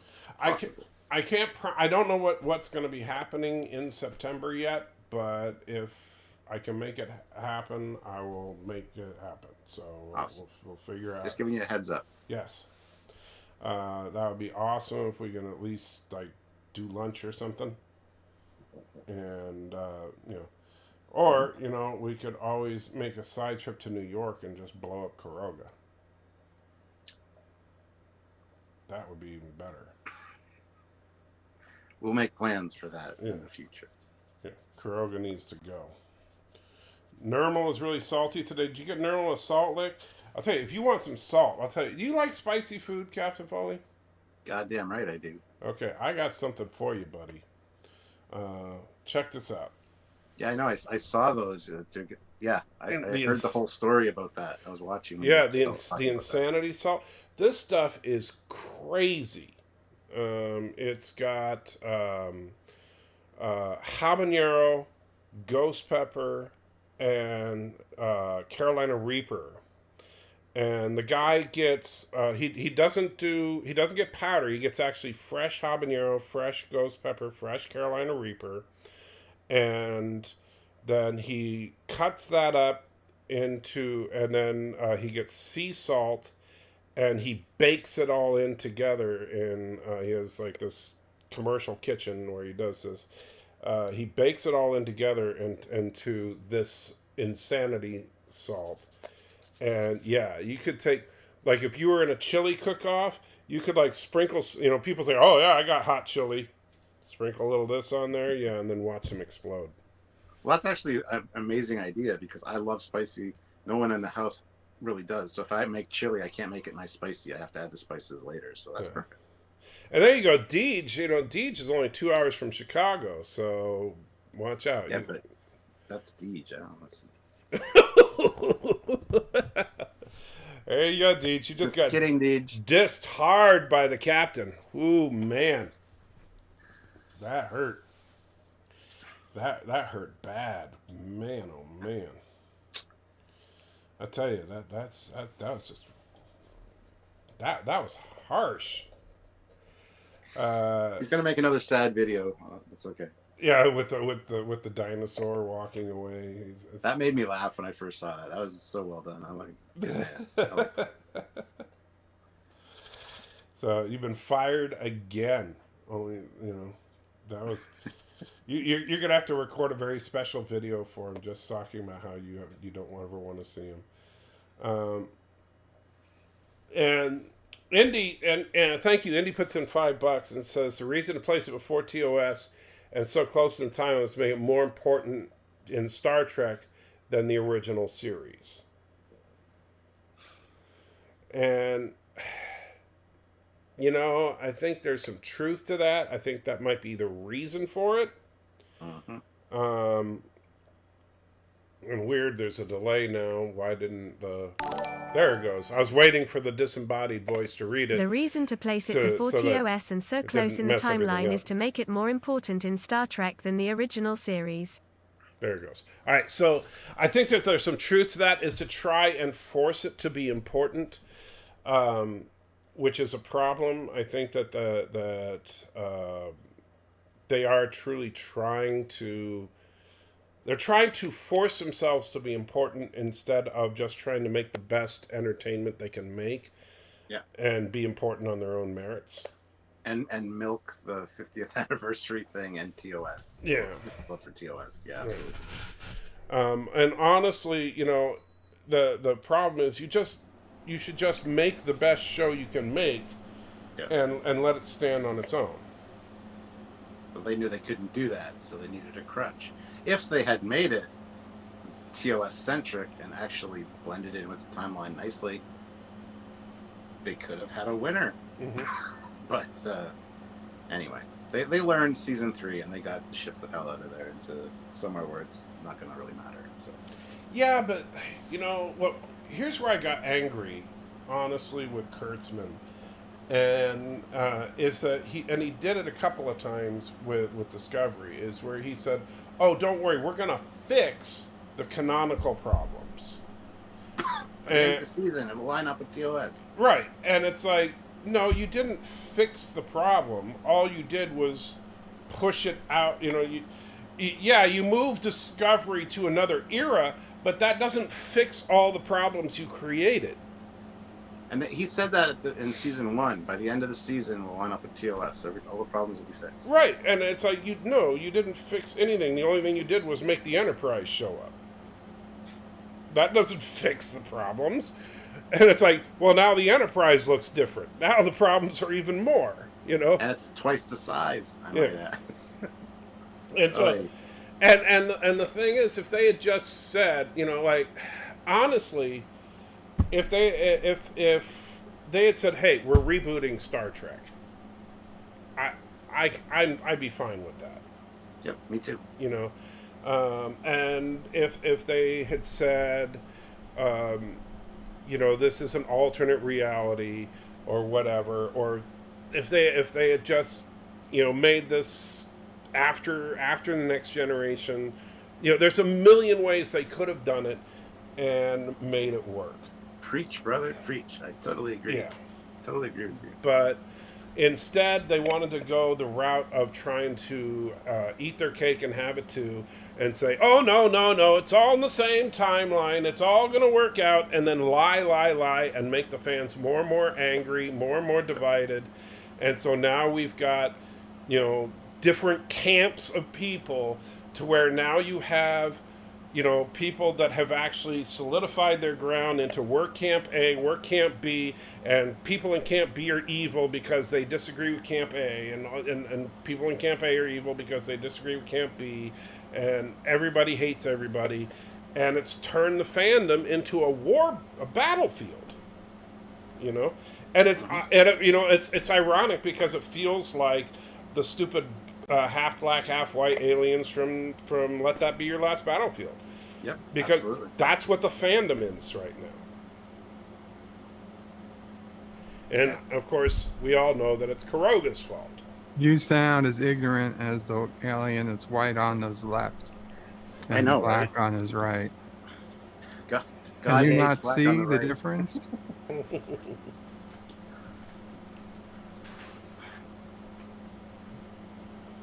Yeah, can't you see? They're all black on the left side.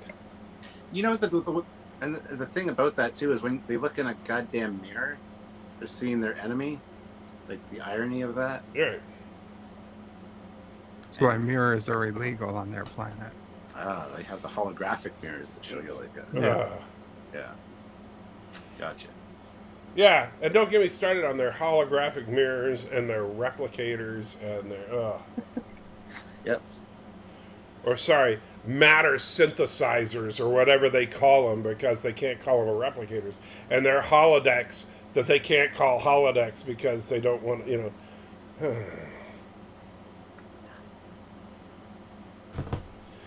You know, and then they'll say, "Oh, but it was in the animated series." Yeah, that nobody ever considered canon. You know that. Oh, the environmental. What was that? Environmental simulator or something? Yeah. Wow. And so it's just, you know, so now there's a war zone in the fandom, and it's over stupid stuff. That if they had just said we're rebooting Trek, none of this would have happened. And honestly, you know, I think that, you know, I think that the Star Trek 2009 was kind of the beginning of this. And it would have been easier if Star Trek 2009 was just a straight up reboot of Trek instead of trying to do the time travel story. Well, that was what was originally pitched, just a reboot. And of course, they had to tie it in with the actual timeline. So, right. Good idea, but I don't know. It was unnecessary. They were just using Leonard Nimoy as bank to actually get some legitimacy. Right. And and Spike thinks Bird of Prey should invite Captain Foley to play Call of Duty. Ooh. Well, I play Modern Warfare on multiplayer. I don't play that Warzone crap. Well, Bird plays Warzone because it's free. I do have not Mortal Kombat. I do have Modern Warfare and Black Ops Cold War, but I usually, when I stream Warzone. I'd love to play in a game of multiplayer at some point. I would do that. Cool. Bird, I would play you in Mortal Kombat anytime. That would be fun. Fight. I don't have Mortal Kombat. I think it would be so. You know, what would be great is if you could make a custom version of it, like make a nerd Mortal Kombat game, so you could actually make like, you know, Bird of Prey 5 and have him in his bed, and like his special move is like he throws sassy at you or something, and yeah, that'd be great. I'm not throwing my dog as a special move. Oh, come on, you know, sassy would be, you know, using sassy as your special attack would be awesome. I mean, I would have two. I got Precious here, and I got Dot too. So Yeah. I'll throw my dog. He's like, I just woke up. Just woke up. Doesn't look like he was awake yet. Or if he's a pug, it's hard to tell. Yes. And Auntie is just diligently sleeping. So, like, Auntie, I'd be like, throw Auntie, and Auntie would just like, what? Right, Auntie? Yeah. You're not even moving, are you? Yeah, you're not going to move. You're gonna rename your dog now to Salty? You know, I've had 8,000 people ask me that. No, I am not renaming my dog. Because, you know, the funny, here's the story about Auntie's name is that, so Auntie was a rescue. Yes. And so Auntie's name when we rescued her was Allie. And so, and there's, yeah, and so there is that that lump over there, is that Sassy? Which one's Sassy and which one's the pillow? Oh, okay, there's Sassy. You said Sassy. Yeah, I said Sassy and she looked up. Huh? Well, Sassy's a whole lot more alert than Auntie, but then Sassy's a lot younger. How old is Sassy? I think Bird's I asleep. think she's 5, 4.5 or 5. Yeah. 5. 5. And Fleet Paw. I came to crash the stream and I have accomplished that. Now back to yard work, lol. Until next time, Salty Cat Bird adieu. Work, eh? Or yard work, your yard work. Yeah. Hey, I don't know what you're doing there. Well, thank you for hanging out with us, Fleet Paw. Enjoy your yard work and hail Karoga. And yeah, hail on Karoga. Yes, indeed. So when we rescued Auntie, her name was Allie, and so her name. You know, dogs don't speak English. I know that's something that a lot of people don't understand. They hear general sounds. But the English language is a little beyond their comprehension. And of course, hold on a second, because now I'm hearing Matthew's voice. Well, Matthew's John, here. $2. Have you answered? No, it's a little announcement. To rename Auntie to Salty? Oh, thanks, John. John donates $2 to ask if I've considered renaming Auntie to Salty. So, because I'm trying to explain it. So the dogs understand general sounds, but it's really more the tone of our voice and the specific syllables that we say. So her name transitioning from Allie to Auntie, she can't really tell the difference. However, going from Auntie to Salty would be a little more difficult to transition. So we're not changing her name. That being said, Auntie is an old dog. So whenever Auntie goes to the great dog beyond and I get another dog, maybe we'll name that dog Salty. So, we'll worry about that when that time comes. Kapla Donnie. And I don't think Auntie Traeger should be talking about his next dog yet. Well, I'm just saying that's, I'm a realist. Would you be talking about your next wife? No. Well, I don't plan on, her... Would Pepper be talking about her next husband?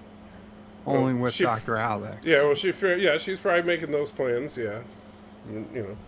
So Turd Ferguson says, ask Foley if he has seen the Mitchells versus Machines yet. Yes. Ask if he understands pig, dog, pig, dog. Yes. Dog, pig, loaf of bread. Absolutely. I have no idea what that's about. Malfi says, throw a cat, it has claws, it would hurt more. Well, that's true. Throwing a cat, I could throw marshmallow. Mac and cheese is the best, changed my mind. Sure. I intend to. Filet mignon. Mac and cheese with chili is the best. No, filet mignon is the best. You go back to my stream a couple of weeks ago where I had corn fritters from a place in Brooklyn. Ciso Prey brought them in. That might change your mind. I'm sorry, corn fritters? Did you not hear me, Bird? Filet frickin' mignon? I'm telling you, Auntie Traeger, these corn fritters are really good.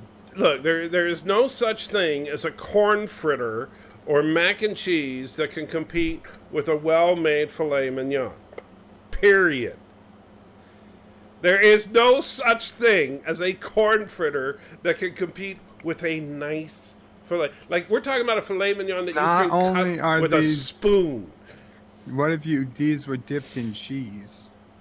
I don't care! It's a corn fritter! And cheese.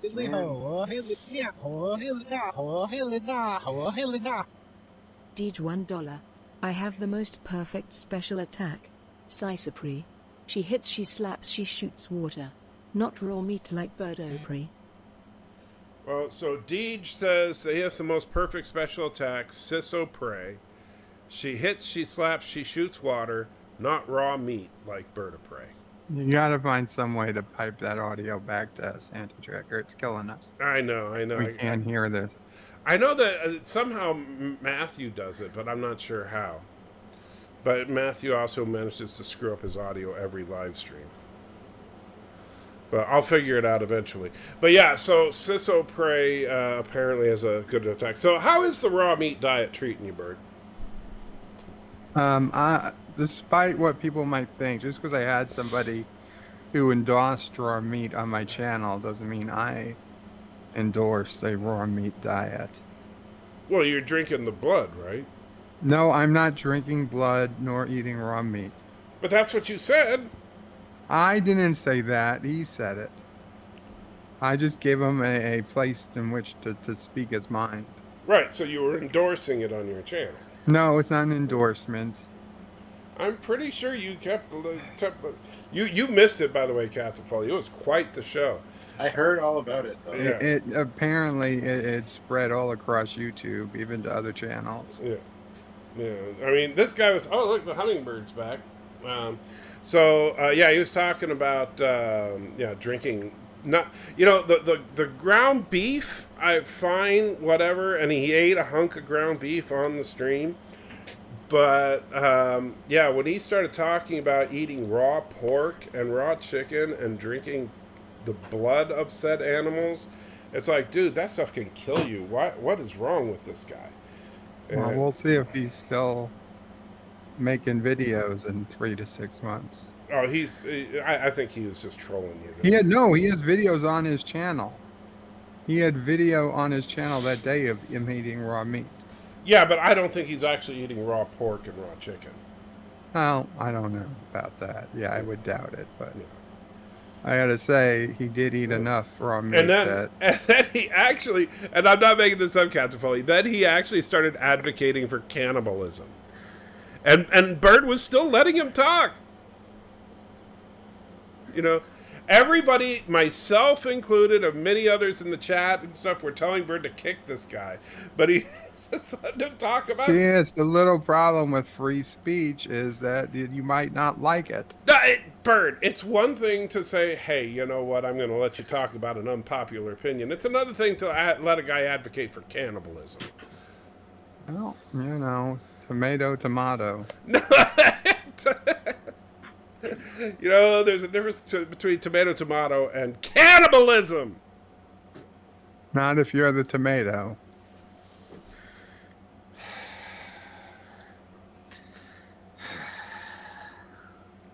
Yes, Turd Ferguson, Soylent Green. It's apparently a Korogan delicacy.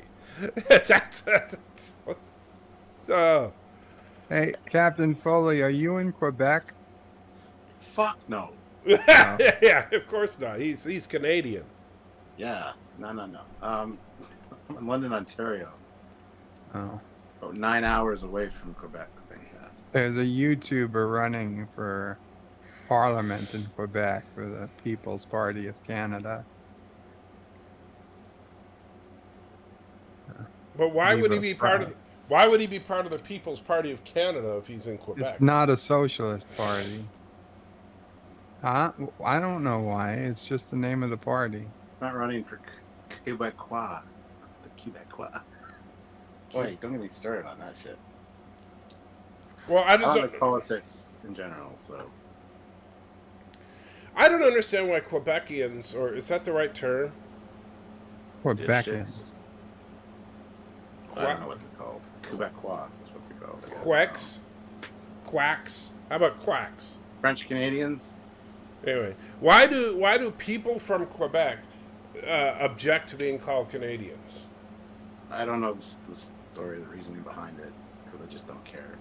So I don't. Clearly not all of them do. Most of them do. They're very rude to anybody that speaks English. But that's a whole other story. And I don't know the. I don't want to open up a can of Canadian worms here. I was just. Well, I don't mind. If you happen to live there, I was going to say check out his webpage. Well, you see, Quebecistanis. Quebecistanis. Oh. You see, that's just like, when I think of Canadians, I think of people like Captain Foley who are very nice, who, like, when I cross the border and steal his stuff, he says, "I'm so sorry, I don't have more things for you to steal." That's Canadian to me. Yes, well, yeah, absolutely. Quebec, they don't want to be Canadians, so they're their own thing. Yeah. Speaking of Canada, I have a Tim Hortons that in delivery range of my house. Oh, nice. Unfortunately, they have absolutely no breakfast items. Well, then it's not a Tim Hortons, because Tim I Hortons know. here has awesome breakfast stuff. But I want to go to Canada and get some poutine. That's what I want to do. You come here and visit, and I'll take you downtown to the poutineery. There's like over 30 different kinds of poutine you can order. So Wait, it's the there's poutine more than district. There's more than one kind of poutine? I thought poutine was just a specific dish. well, it is. It's the fries, the gravy, and the cheese curds, but then you can add things to it to get different kinds. There's like Mexican, a Mexican version that has like nacho beef on it, and like tomatoes and sour cream and stuff. It's really good. But yeah, the poutine is the base, and you can make different. There's the raw meat poutine. No, there is not that, because we're not. No, That's wrong. yeah. And Malfi says cannibalism is okay in Kuroga. Don't forget they recycle dead orphans as a food product. That's true. I did forget about that. But most of the orphans, are eaten alive by Bird of Prey himself. So we got to remember that. And that's why Bird has not been showing himself on camera very often, is because of the blood stains from chewing on those raw orphans. Look at that. Sassy looks ready to pounce there. And Well- Deej says pineapple pizza poutine. You know what? There probably is such a thing, and that's just disgusting. That does sound absolutely disgusting. And Commander Ironwolf, what's up with the name change? You don't like Salty Trekker? Much better. Come on. Sassy, Sassy does look like. I think Sassy needs just a little more exercise. Yeah, she probably benefit from exercise, but I can't take her for exercise, and Mamo Prey really doesn't have the time. Right. Oh. Yeah. It's a dog's life. Must be nice. So Captain Foley, where's that big old Enterprise model of yours? It is right. How the hell can I do this here? I don't know. I don't think I can change the. It's right there. Okay, I just want to make sure I know where it is, so when I break into your house, I can get to it. Yeah, no problem. Are you going to work on that Eagle Moss Enterprise D monstrosity? If they ever send it to me, they were going to, because it's good promotion for them, but they've fucked that up multiple times, so I don't know. Oh, were they going to send you one for free? Well, yeah, they would send it, just make reviews on it, and yeah, basically get it for free. But I wasn't sure I was going to get all the parts for it. They still haven't sent me the first one, so who knows? I know that Cinnabon's been working on one, and the thing looks like it's going to be beautiful from the looks of it, but it's also, it seems, honestly, based on the price of all the parts put together and the ridiculous time frame, I couldn't see it. I can't see the investment. Plus, I don't trust Eagle Moss enough even as a paying customer to deliver on it, because they miss a shipment. Good luck getting it, Right. I mean, it's what 2.5 years, I think, to get all the parts? Something like that, yeah. And Cinnabon is paying extra to try and get them all within a year. And even then, it's like, oh my God. Yeah, you can double up on the subscription, I think, so. yeah. Which, I mean, it does look like a beautiful model, but I even told Cinnabon, I personally think the Enterprise D is an ugly ship, so I probably wouldn't do it for the Enterprise D. If they did that for the original Enterprise or the motion picture Enterprise in particular, and I had the money, I would probably do it. Yeah, I agree. But if it was any other Enterprise except the J. oh yeah, the Enterprise J, I'd be like, you'd have to pay me. Yeah, honestly, that would. Uh, that would be.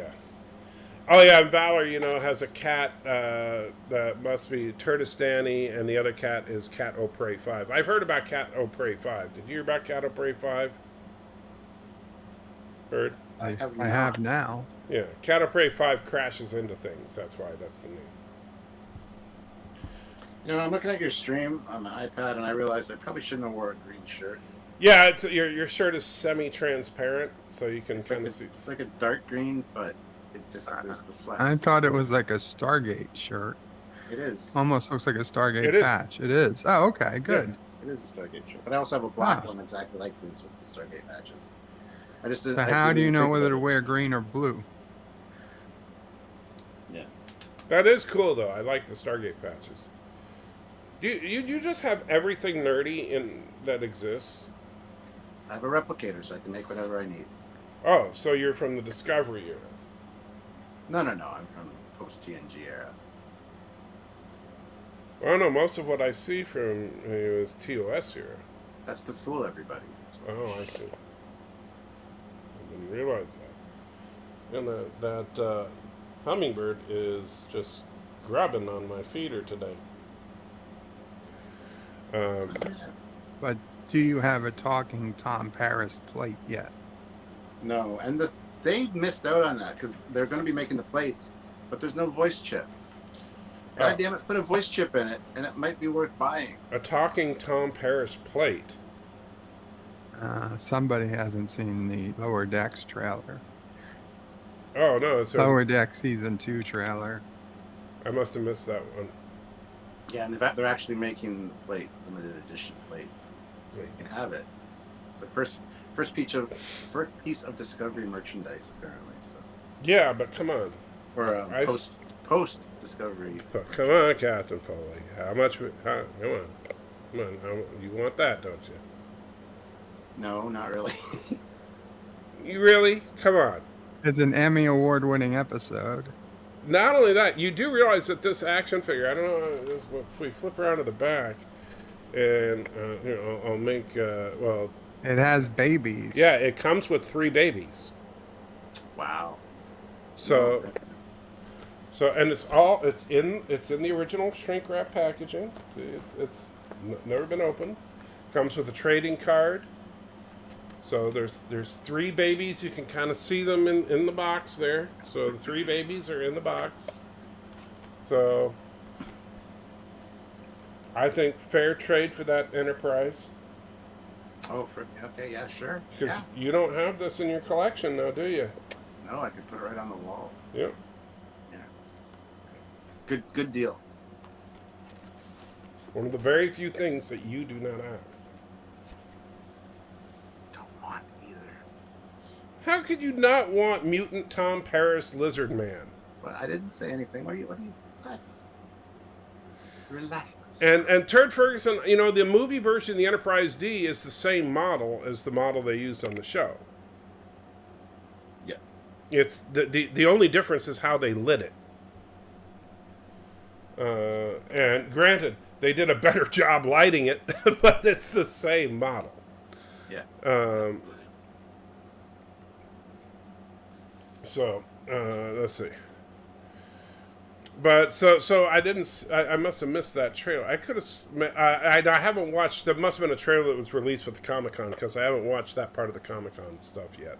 Yeah, it was. Yeah, it was released during the Comic-Con panel, but I'm sure it's up separately. We'll be doing a live on it on Monday or Tuesday this week, so you need to watch it. I didn't say I didn't like it, just curious behind the reason, says Commander Ironwolf. I'm not sure. Oh, as far as the name change, yeah, it was I'm sorry if I sound a little salty. It's only because I've been asked about 8 million times this week about the name change. I need to post it. What do you think was going to happen? I know. I need to just do a frickin' video about it, but. Nobody watches your stuff anyway, so people are still going to ask. I know. That's the problem. And it's like, and I can't even tell you how many times somebody's asked, so you going to rename the dog? It's like, And people still calling. I'm pretty sure I was the first to ask if you were renaming their dog. Yeah, I'm pretty sure you weren't. And then people, people still referring to my wife as Mrs. Anti-Tracker and all that. But anyway, so honestly, the couple of reasons. Number one, I've been looking to. I was originally going to change my name almost a year ago, at the request of many of my longtime subscribers, including this guy right here. Have been really heavily suggesting that I change my name for a long time because anti has such a negative connotation to it. So many people, including this guy right here, were saying that, I see a channel name like Anti-Trekker, and the last thing I'm going to do is click on that channel because why do I want to watch some guy that hates Star Trek? Right? So, and that there's actually a certain logic to that. So, I've been thinking about changing the name. I actually came up with a name, probably about 8-9 months ago now, and I was like, okay, this is what the name's going to be. I can't remember what it was now. It's probably something really stupid. And I was like, okay, I'm going to go ahead and change the name, and I went into the system to change the name, and the stupid Google wouldn't let me change the name, and I tried, couldn't change the name. And I looked up, I brought up Google, Google help files, and it's like, how to change your account name, and I followed every instruction right to the letter, and it wouldn't let me do it. And I was, it wouldn't let me do it. It pissed me off. I gave up. And so then just a couple of months ago, I was like, okay, we're going to make this happen. I'm going to figure it out. For 2021, I'm going to get this stupid name changed. And wouldn't let me do it again. And I'm like, okay, I give up. Whatever. I'm just stuck with the Anti-Trekker. And then for a while, I was thinking, maybe I'll just start a new channel. And then I was like, that'll just be too much work. And so then I was just basically thinking I'm just going to give up. And whatever. And so then, within the last couple of weeks, people kept asking me, hey, why is it that everybody over on Friday Night Tights is making fun of you and calling you the Salty Trekker? And my first reaction was, that's kind of funny, because I am kind of salty sometimes, and, that's a good nickname. And I could see Gary calling me the Salty Trekker just with his sense of humor. And then and then a few people started saying this, and I was like, wow, now personally never heard anybody calling me the Salty Trekker. I have no proof that anybody on Friday Night Tights has ever called me the Salty Trekker. However, so in all fairness, full disclosure, I have no proof that anyone has ever called me the Salty Trekker. However, a bunch of different people kept asking me, why are they calling me the Salty Trekker? To which my answer is, I have no idea. However, if that's what they want to call me, let them call me that. I don't care. Then I started thinking, wait a minute, what a great name for me. And then I said, what the heck? Let's go in. And I went into the name change thing, and for whatever reason, now it lets me change my name. So now I'm the Salty Trekker. That's the story. Hope you like it. So that's pretty much it. And by the way, purely coincidental, as many of you know, my main computer, I love that was a creepy looking thumbs up, by the way, Captain Foley. That was just disturbing. That just looked really weird, like stay at least 100 yards away from a school weird. So completely unrelated, but my main computer died a couple of months ago, and I sent it in to get fixed, but they haven't successfully fixed it yet, and all that. And when it died, I lost a whole lot of important stuff, including my little Anti-Trekker logo. And so I asked Yitza, the wonderful artist who's in the chat right now, by the way, to send me the artwork that he did for me, because I needed it back, because I needed to re-upload it to a couple of sources because I didn't have my computer. And funny enough, when he sent me the Anti-Trekker logo, he sent it to me missing the Anti-Trekker name, because I asked him at one point to send it to me without the Anti-Trekker name for a project that I was doing, because I needed my image. This was for something for my work, where I needed my image but not the Anti-Trekker name. And so he sent it to me without the Anti-Trekker name. And I was like, and he sent that to me but he didn't send it to me with the Anti-Trekker name. And so I'm like, ooh, I don't. And so I added the Salty Trekker to it. And so I was like, oh, well, must be fate. So, bam. So, yeah, that's the whole story. And that brings us pretty much up to speed. Yay! Yeah. I'll sleep better at night now. Yeah, I'm sure you will. And by the way, if you really want good artwork, talk to Yitza.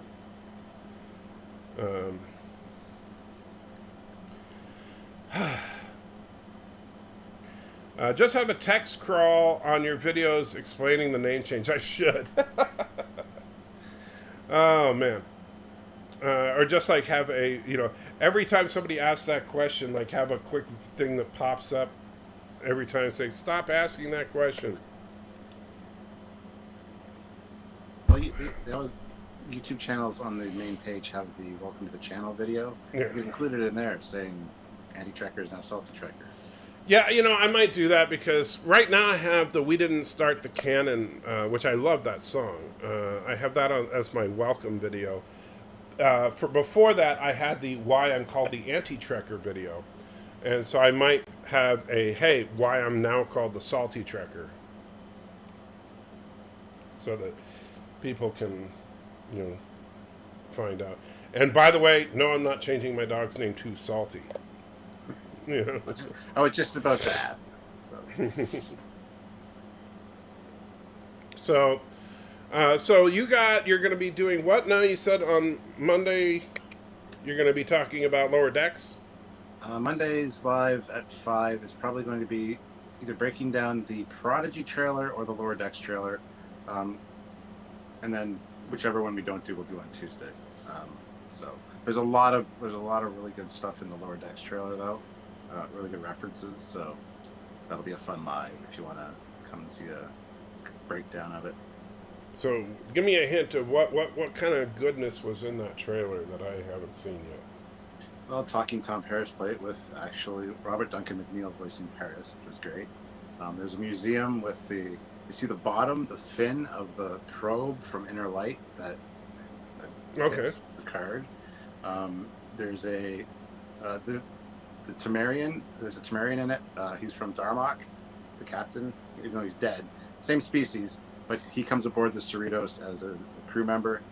I think they still speak the same way, so that'll be fun. Oh, so they're still just saying referential stuff. That's all they say. Yeah. There's some scenes of Riker and the Titan, and some more Packlids. So there's a lot of stuff in it. It's another Enterprise. I love that. Yeah.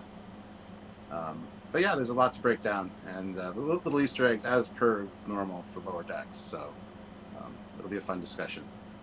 I'm still disappointed, though, from what we saw the first trailer of Lower Decks, and I'm sure that the second trailer of Lower Decks will corroborate, is that it looks like Boimler is going back to the Cerritos. Yeah, he's an ensign with the Cerritos uniform. Yeah. So I'm a little disappointed by that, because I was really liking the idea of him on the Titan, and I would honestly like to see a Titan series. Well, they've confirmed that Jonathan Frakes is going to be in at least 3-4 episodes, so I think there's going to be a few episodes at the beginning where he is on the Titan, and something happens. Either he requests a transfer back, or he gets demoted for some reason. So yeah, you're going to see a little bit of the Titan for sure, but not quite sure how much. But a Titan series would be cool. Right, but I mean, they could even do it live action.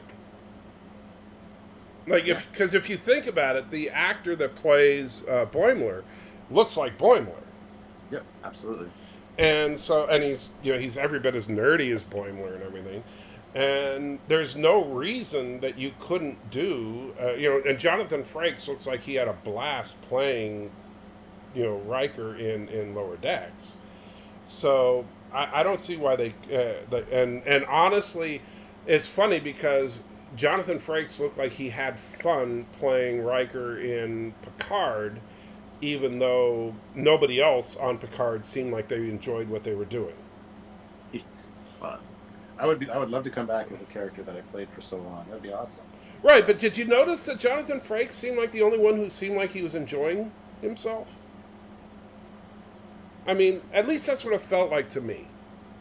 Don't get me wrong. I'm not saying... I know that, Patrick Stewart is like 300 years old. So, how much enjoyment, for him, it's just a great joy that he survived another day. But when it comes to, like, Marina Sirtis, she just seemed like, the world is horrible, But Jonathan Frakes, he just seemed so full of joy to be there. You know what I mean? Yeah, absolutely.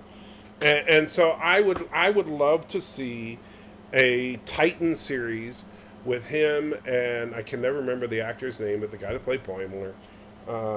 Jack Quaid. Yeah, Jack Quaid, thank you. As the two main characters. And that it could be, that Frakes could play the old seasoned Starfleet officer, Boimler, the young up-and-comer that wants to be a good officer, and that could be the main thrust of the series. And hey, Thomas, good to see you. And so it could be basically a coming-of-age story of a young Starfleet officer who's learning from the legendary Captain Riker. Yeah. I think that would canonize more of Lower Decks, though. So what? Lower Decks is the most canon show we've got out of New Trek so far. Yeah. I mean, all that means is, if you think about it, on Lower Decks, all that means is that there are some people in Starfleet that are less than perfect. And by the way, I can show you an entire list of dozens of characters that are far worse than anybody you've seen on Lower Decks. You want me to bring up the list for you, Bird? Selena Gomez. Oh no, I got way worse than Selena Gomez.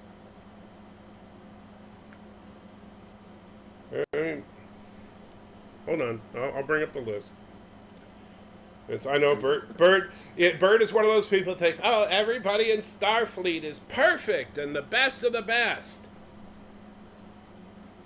Do you really think I've ever sounded like that in my entire life? Yes, all the time. Of course you do. All right, so we'll start out with someone relatively minor. Lieutenant Dave Bailey panics in the face of the unknown. Then we'll... Cadet Finnegan, complete a-hole. Let's see. Lieutenant Gaetano Boma and Dr. McCoy, all guilty of insubordination. Galactic High Commissioner Ferris, complete disregard for human life. Let's move forward a little more on my list here. Lieutenant Commander Ben Finney, sabotage, attempted murder, and false flagging. Let's see. Lieutenant Marla MacGyver's treason. That's always a good one. Lieutenant Carolyn Palmer's treason because she was seduced by the power of a pretty dress. Wow. Gotta love these. Best of the best. Commodore, life with Matthew Decker, PTSD and dereliction of duty. Let's see who else we got here on our crew. Commodore Stalker, general incompetence. Let's see who else we got here. Federation Undersecretary Niles Barrett's abuse of power and just being a dick. Captain Ron Tracy, murder and violation of the Prime Directive. Captain R.M. Merrick, accessory to multiple murders and violation of the Prime Directive. And hey, well, we can move on to some of the Merrick. Yeah. To be fair, Merrick washed out of Starfleet. That's true. Lieutenant Reginald Barclay, Hollow Addiction. He is a fun one, wasn't he?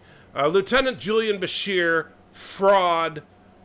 Let's not forget that that he spent his entire Starfleet career under the guise of not being an augment. Ensign Leon Sauter, murder. Commander Charles Trip Tucker III, redneck. And everyone on the crew of the USS Discovery, violation of General Order Number 7, war crimes, violation of the Prime Directive, violation of the Temporal Prime Directive, identity theft, conduct unbecoming of Starfleet, torture, violation of the laws of physics. Do you have the captain of the ship from the Wounded? God damn it! What the hell's the ship? We did go through the detailed list from the Berman era Trek. We just grabbed one from each series so far. We're going to go back and grab some more. But well, the Wounded is TNG. That's the one where he goes after the Cardassians. Well, when I say Berman era, I mean like Generation 2 of Trek, all of that. But okay. So my point there in general is just that, just because people in lower decks are less than the best of the best, heck, most of the people on that list served on the Enterprise. Just to make sure that we're on the right page here. Most of the people on that list served on the Enterprise. Not just some random starship. Good list. So, granted, some of them served on other starships, and some of them were, higher ranks than just starship captain. I mean, high commissioners, Federation undersecretaries. Come on.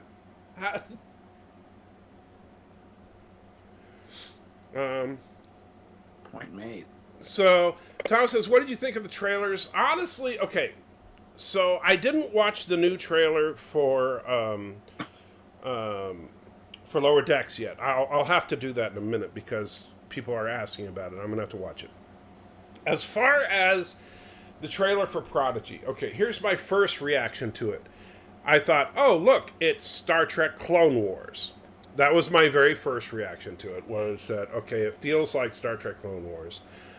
The ship itself, I think, is definitely a step up from what we've seen of Kurtzman era Trek.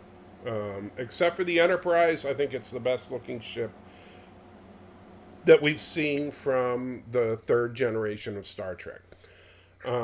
However, I still don't like the idea that, like, the crew being a bunch of little kids, that they just randomly get to take control of a starship. Think outside the box. No, you know what? Thinking outside of the box is one thing.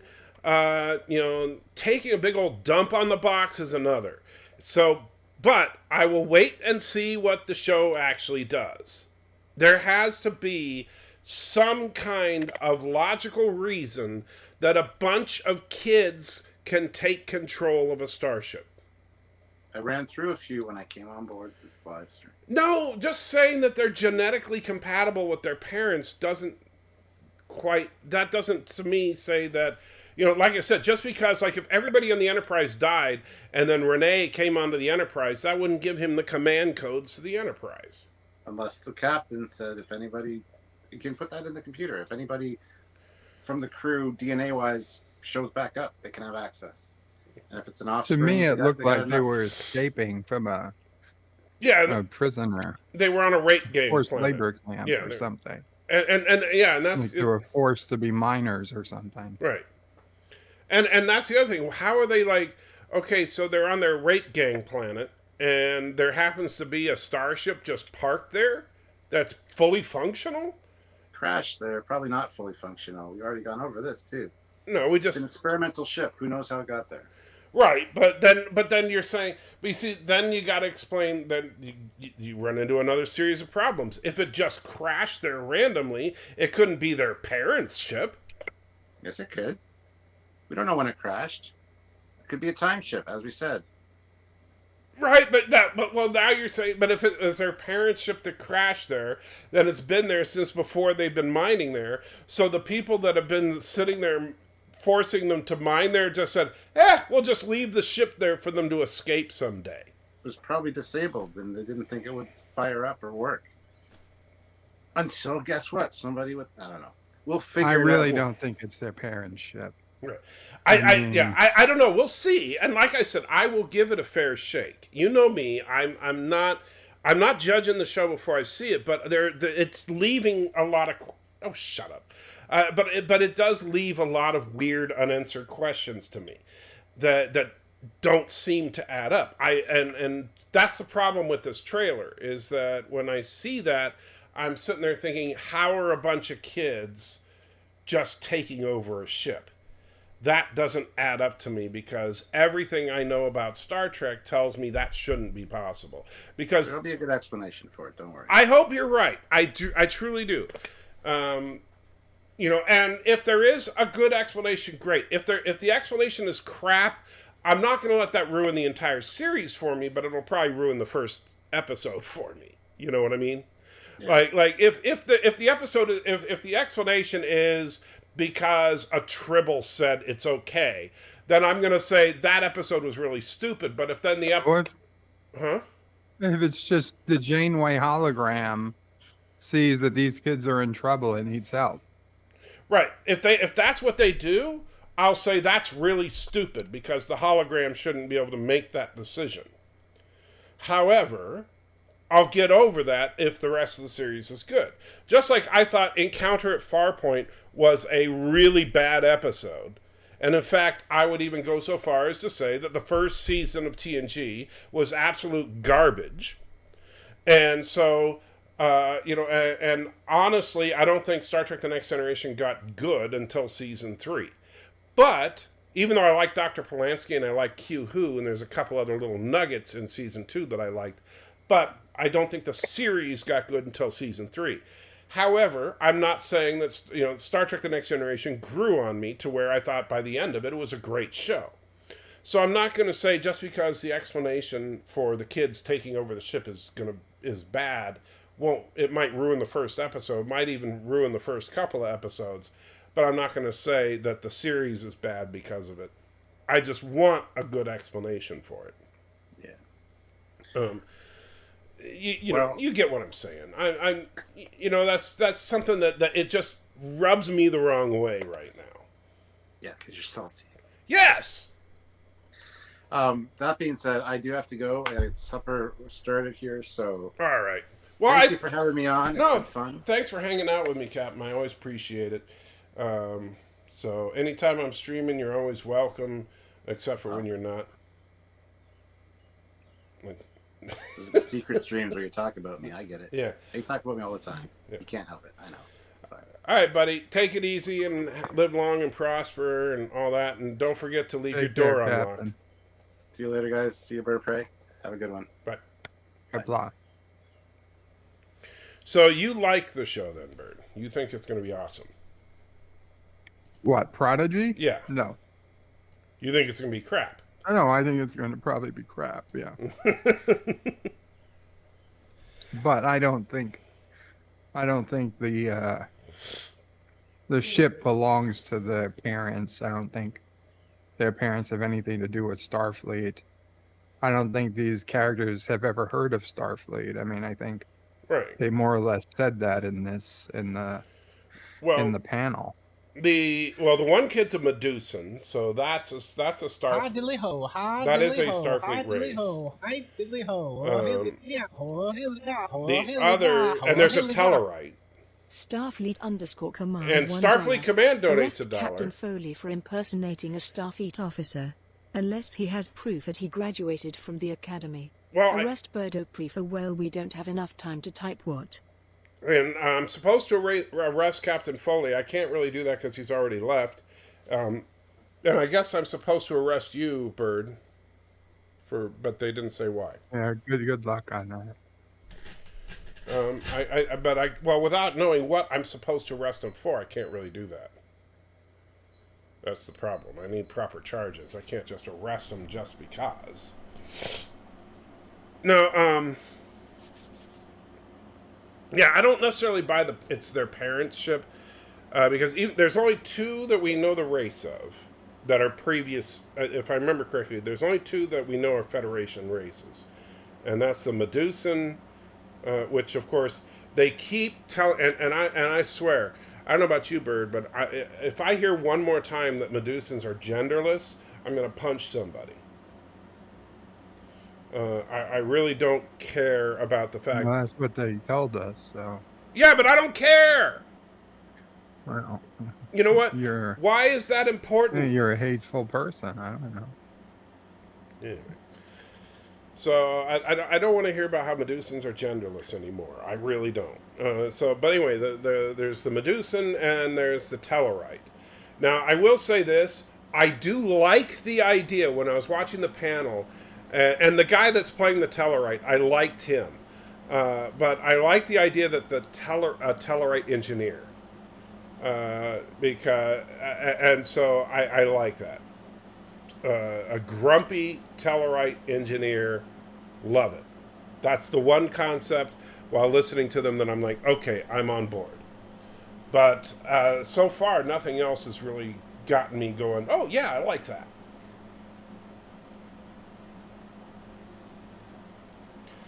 And so... Nothing got me at all interested in the show.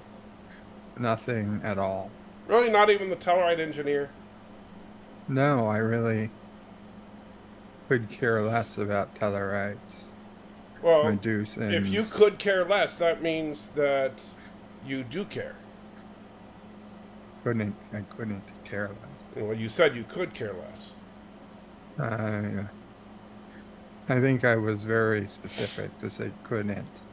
I'm pretty sure you said could. Valor says, in Gundam, random kids are the only ones who can pilot high-tech war machines. Prodigy sounds like that. Well, I don't know anything about Gundam, but this isn't Gundam. This is Star Trek. Ryan says, have a good one. Take it easy, Ryan. E4U now says, and that's what I like to call good timing. Not sure why. Thomas says, wow, it's kind of suspicious that Foley left just before that. Yeah, just before he got the arrest warrant came out. Thomas says, Medusans are genderless. Cinnabon says, Medusans don't have gender? I hate you. Steve says, just watch the trailer. The original series looks better in my book, but I do celebrate the good work they put into it. Looks great. Yes, Cinnabon, they are genderless and woke. But are the hacks. Okay, not sure. All right, so I'm going to take a look at this stupid trailer since everybody keeps talking about it. Let's take a look. And what was that? Just so you know, Anti-Tracker. Yeah. I just had some filet mignon. Did you really? And yeah. I had ordered from Outback. Oh, and you're sitting there going off on me for saying how great... Before you even went off on your rant. I hate you. I really hate you. And goddamn, it was good. I try to tell you. I make filet mignon. That's like, you know, filet mignon. I haven't had it in an actual filet mignon. I haven't had in probably 2 or 3 years. Mm-hmm. I couldn't finish it. Even though it was a small one, it was a 6 ounce. I can't finish it, but goddamn, it was good with the seasoned rice. Mm-hmm. Oh yeah. Wow. All right, so hold on, just say I'm watching the trailer. It was Mama Praise Day. She wanted Outback, so we treated at Mama Pray. All right, shoot, so I can't really watch the trailer because then you guys, well, I don't know, hopefully I won't get a... Well, you can listen to it. I can talk for a while if you want. Well, no, the problem is that they'd be able to hear it. No. Mm-hmm. You're using OBS, right? Yeah. But if I turn on... if I turn off the desktop sound, they won't be able to hear you. Ah, son of a bitch. Now, what I could do is actually, now you made me think about it, I can... It's like a 2-minute thing. You have a super chat or something you can play. Well, no, what I can do is I can actually play it on my... phone. No, well, no, on my iPad, I was going to say. Maybe, except that my iPad seems to be... Did I unplug the stupid charger from it? No, I thought it's plugged in, isn't it? Maybe not. I thought it had a... Alright, what's going on? What's going on with the stupid... Andy Tiger, Tellarites are not genderless. They have gender. Yeah, Tellarites definitely have gender. They might have more than 2. I'm not sure. As far as I know, they're just 2. There we go. Turning on my iPad so that I can look at the trailer. I can watch the trailer on my iPad while we're talking. Cinnabon and Trackyard suggest you rename your dog.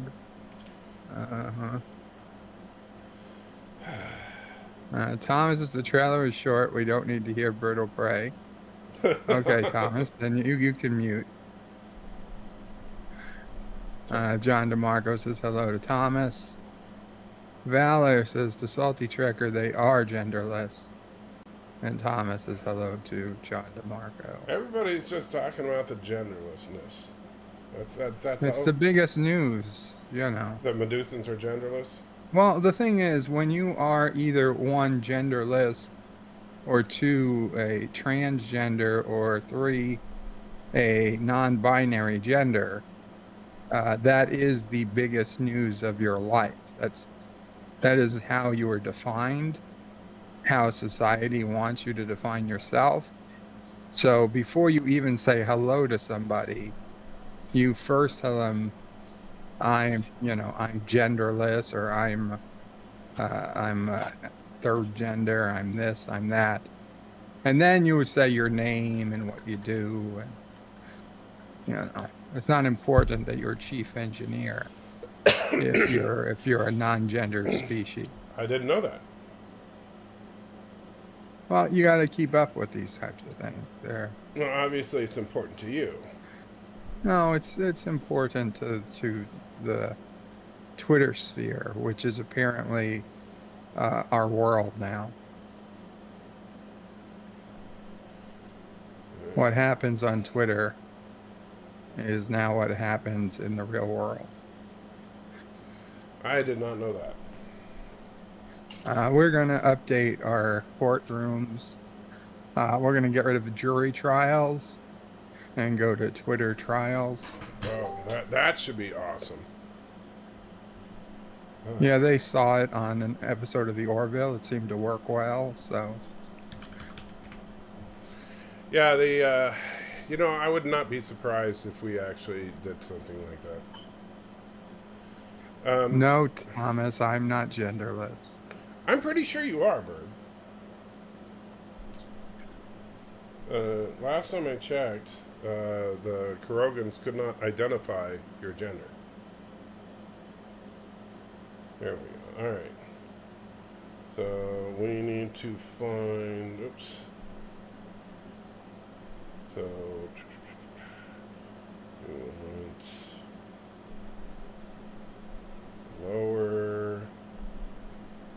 Lower ab workout. Lower Decks Season 2. Yes, and a bunny is going to rename Turtistan. Obviously, the Saltistan. Really?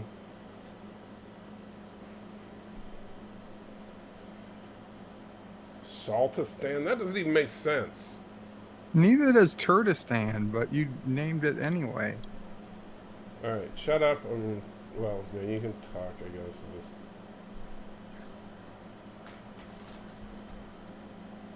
Okay. Anti-Tracker is listening to the Lower Decks trailer. So if I speak too loud, you won't be able to hear it. There we go. Turn me down, anti-tracker. Give me total control of your stream. There you go. Okay. So anti-tracker has information that's going to lead to the imminent arrest of famous politicians. Do not send anybody to his house to take care of him in any way whatsoever. He has taken provisions. Thomas, his Federation law is stupid. Kill a bunch of people and you go to the nut house. Visit Q Planet and it's the death penalty. Yeah, well, Federation law took some evolving. Sci-Fi Nation's Bird of Prey still hasn't opened his package. It remains untouched. Trek Yard says no Cinnabon. He is still a turd, a salty turd now. Slow-mo Baconburg Kapla says hi. Thomas says, son of a bitch. And Jordan asked Salty Tracker, what was the hermaphrodite species? I don't remember one.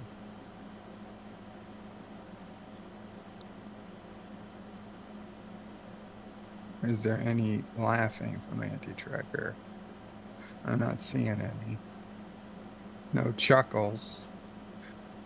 Not even a smile. Okay, there we go. Got a chuckle. Yeah, that was good. That was good. Looking forward to it. Even though Boimler clearly goes back to the Cerritos. Yeah. And so, I hate autoplay. Shut up. I don't care about Trek culture. Shut up. All right.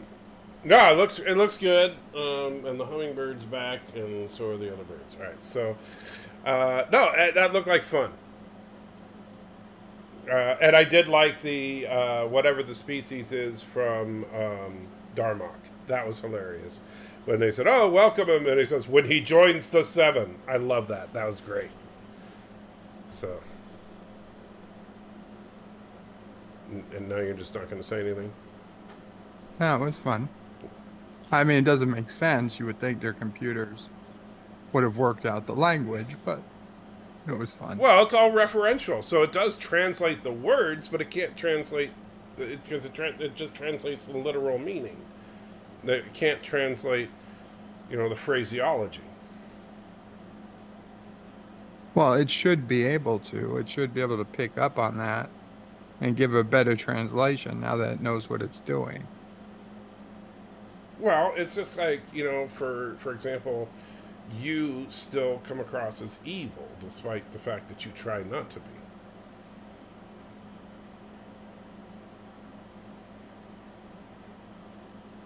I'm blowing my nose, so that's why I'm not going to talk for a minute. Uh-huh. He's blowing his nose. Nose being a term that Kurogans use for assistant. Just so you know. Jordan, what was a hermaphrodite species? I didn't catch that. Turd Ferguson says Sargon's people are non-corporeal and have genders, so do the Organians. Not sure why.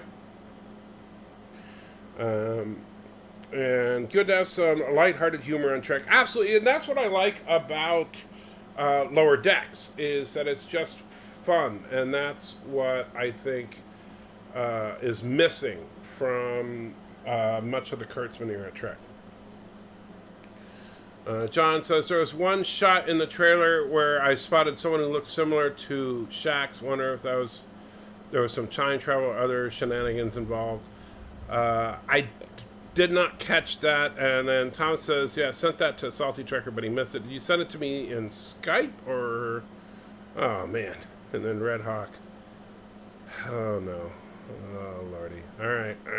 You're traveling through the desert on a horse with no name.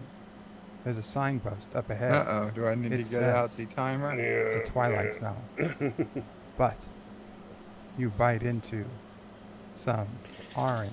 And everybody else can cheese hear your balls. voice telling me And your about my tongue suffering here. jumps out of your throat. It's replaced by the fire of a billion burning suns. And you've realized you've taken a turn to the turd zone. The fire of a billion burning suns, you say. High Street. Have a cheese ball. Salt. Okay, and Skype, let me take a look at Skype real quick before Thomas.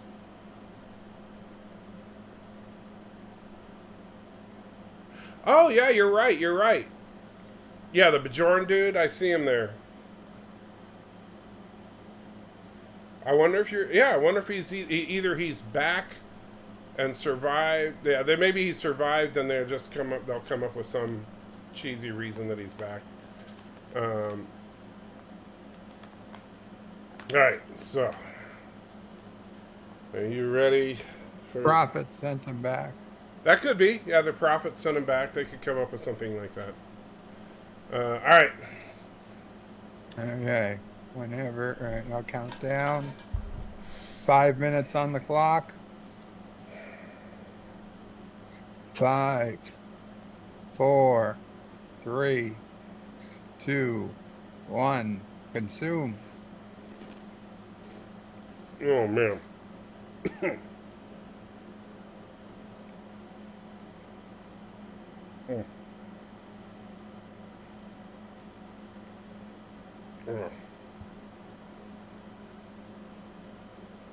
Okay. Ooh. What was that, a ball? Yeah. Yes, it was. Whew. You'd think I'd be getting used to him by now. Yeah, I would have thought so. But no, I'm not. Should have grabbed some ice cream before.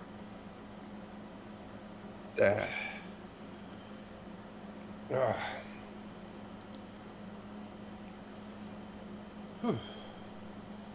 Well, good news. 1 minute in, only 4 minutes to go.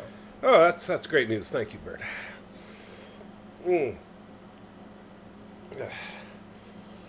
So yeah. Whew, thank you, Red Hawk. You're very kind.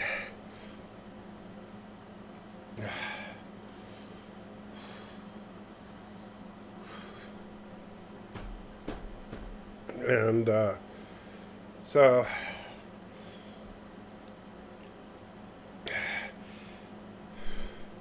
I don't think I changed color as much, did I?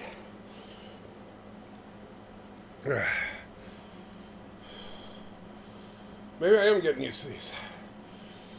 Whew.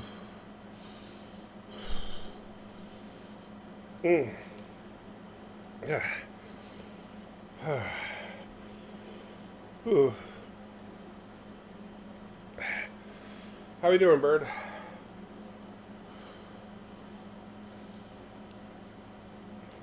Oh, come on, Bird. Don't be playing silent with me.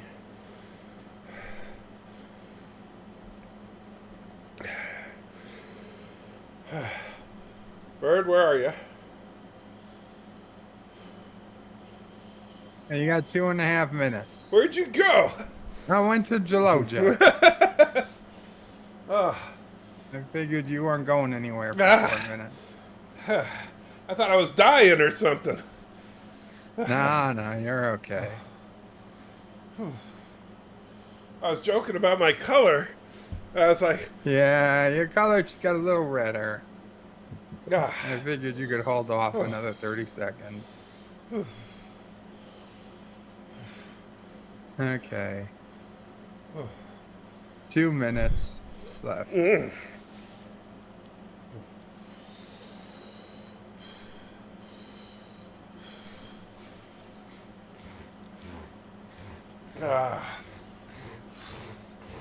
Are we done yet? A minute and 45.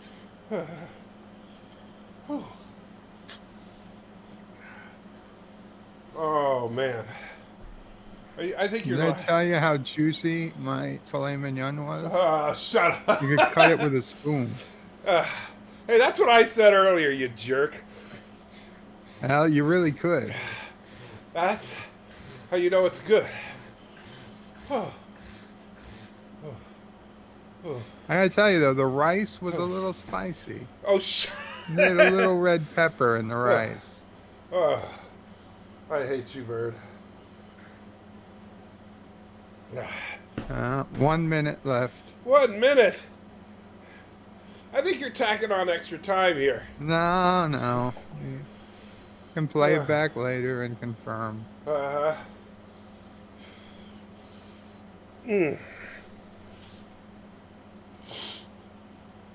man.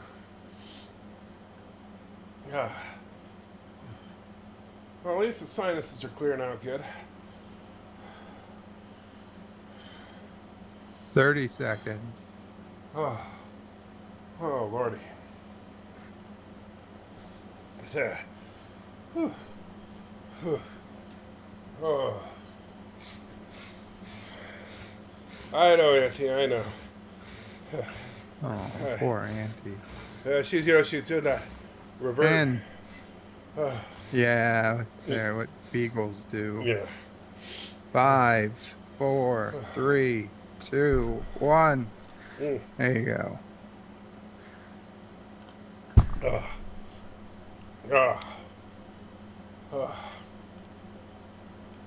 Oh man. I really should have set up an on-screen timer.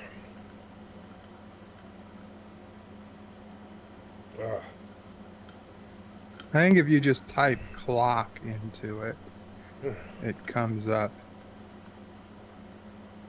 If I type clock Yeah. into what? Into the Cortana bar in Windows 10. That's all you got. It comes up alarms and clock.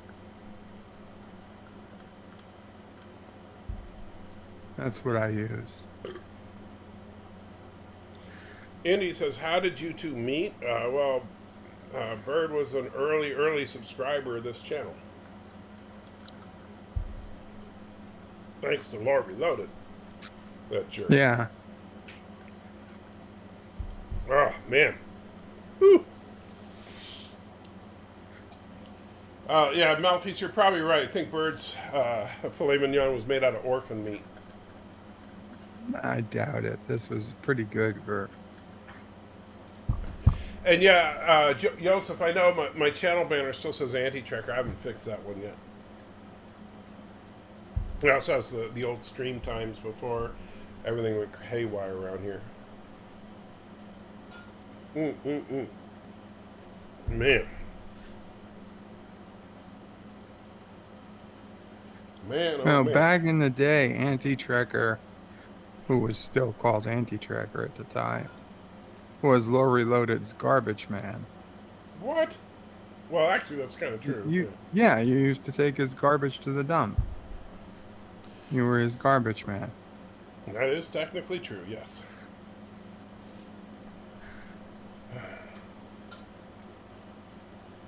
That was when Laura lived right down the street, and I had a truck. He didn't. Man. Oh, that is so hot. All right. So,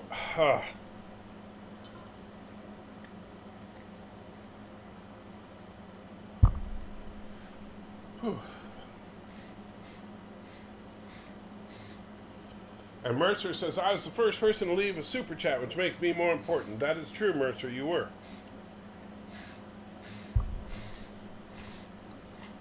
Oh, that hurt. Red Hawk, you killed me. Spike says, I hear Lore Reloaded is rich now. I don't know if he's rich. I know he's got just under 100,000 subs.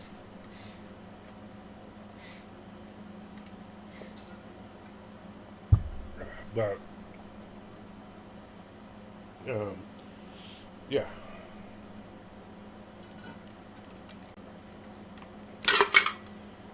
I need to get, this is empty, which sucks. So, Bird, keep the troops happy for a minute if you don't mind. I'll be back in just a minute. Oi. Oh, great. You're going to bring in Ozzy Huh. So, Ozzy will keep you happy.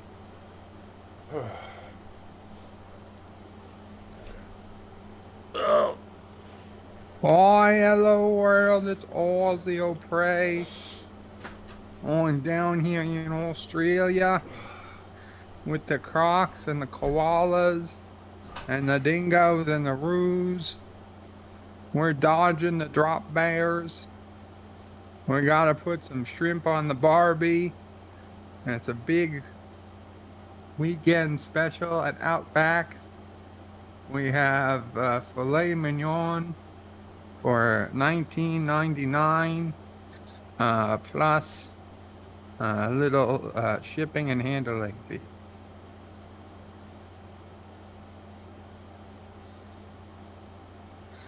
You always want to be careful whenever you come to the Outback. You bring an extra pair of pants, because sometimes you sit down and you're like, crikey, I sat on a croc. And there'll be a big hole in your pants where the croc's teeth bit through and you're bleeding into your pants. So you always want a clean pair of pants to cover the wounds, and it keeps the other crocs away because they can smell the blood. They can. No bloomin' onions today, Cinnabon. Like them, but you know, they're a little too much fried food. Not so great for the old ticker. So, no bloomin' onion today. You get a salad with the Aussie special dressing called honey mustard, which is the favorite dressing on the continent of Australia. Honey mustard dressing goes with all types of salads and side dishes. I'm not a real Aussie. You're not a real Aussie. How's my neighbor Paul Hogan doing? He's retired. He's out in the Barbie, out in the back, cooking the shrimp on the Barbie, laying by the pool, checking his knife, sharpening his knife. Oh yeah, salad. It's what you eat before the meat. It gives you, raw. It's a raw plant-based diet.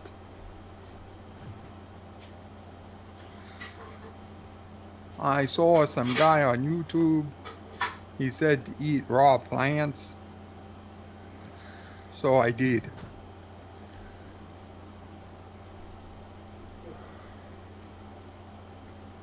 Ozzy Osbourne is not an Australian, Nicole. I know he sounds Australian, but he is not. Mercer. Berto Bray Vibes, a Klingon with an eye patch. I'm his Aussie cousin, Ozzy O'Prey. Alright, Michael is back.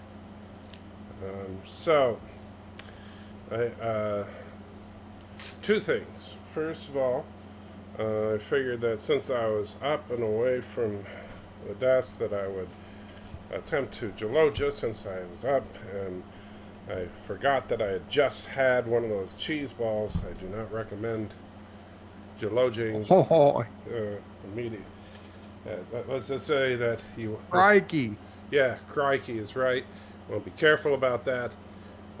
Because you don't have to go to the doctor saying you're having a burning sensation. But anyway, I also told Mrs. Pepper to check out what was on my channel, because Ozzy Prey was on, and I believe her exact words were something to the effect of, "What the hell is that?" Oh, hi, Mrs. Pepper. This is Ozzy Prey coming to you from down under in the outback. No, she's gone now. I'm set up near Ozzy's Rock. Well, maybe she'll listen later. No, she won't. Oh, crikey.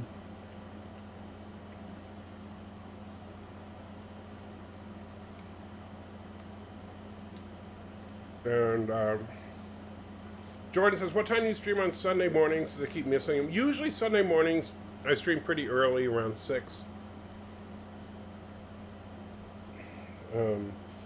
And it depends on, but what normally it would depend on my work schedule, but I haven't been working lately because of my weird medical crap, but we'll see what happens in the next week or so.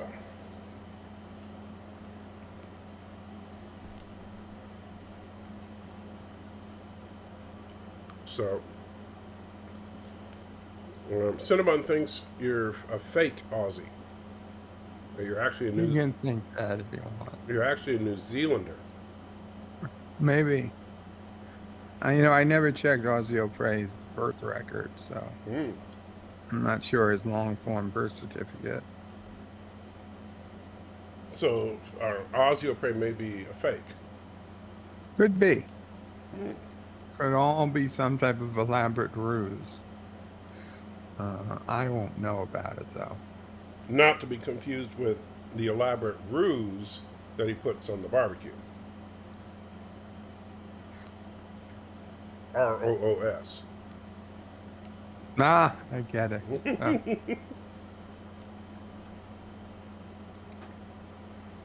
That was a cooking joke. It worked. It was close enough to a joke. I got it. Auntie, see, when I walk out of the room for 2 minutes and you get into the garbage. Aw, poor Auntie. You poor Auntie. Your poor dog is eating garbage because you don't feed it enough. Because obviously Sassy is so malnourished.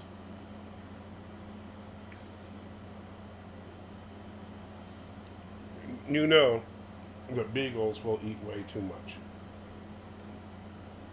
Hey, you better stop that. Yes, I'm talking to you. Don't look at me with those beagle eyes. They look at you like, "Oh, I'm just trying to innocently destroy your house." Hey, I just said stop.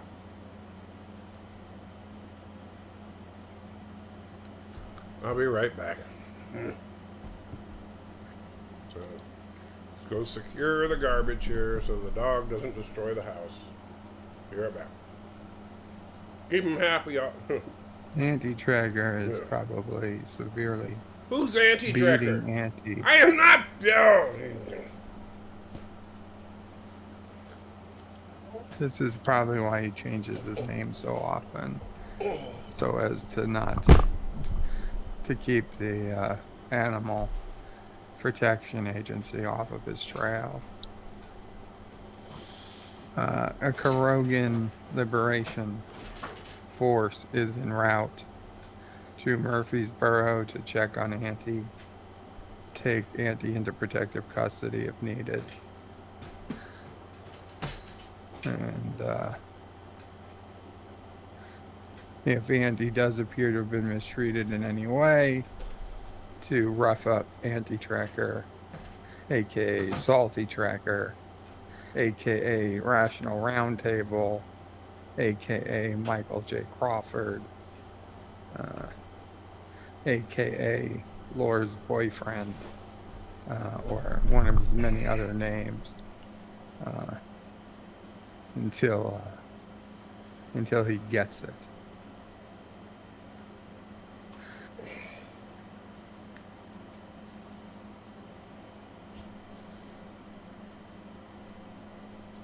So what are you accusing me of now? Nothing. We're just going through your long list of known AKAs. AKAs. Yeah, I could think of 4 or 5 off the top of my head. What are... Aliases. Huh? Aliases. Yeah, what are my aliases? Well, Anti-Tracker, Salty Tracker, Rational Roundtable, Michael J. Crawford, Lore's boyfriend. No. No, what? No. That would not be one of them. Mr. Pepper. That one's fair, yeah. Couple I don't even want to say because, I don't want to mention names that haven't been mentioned on YouTube before, but they're out there. Captain Foley, I'm pretty sure that one is not correct. Oh yeah, Captain Foley, biatch.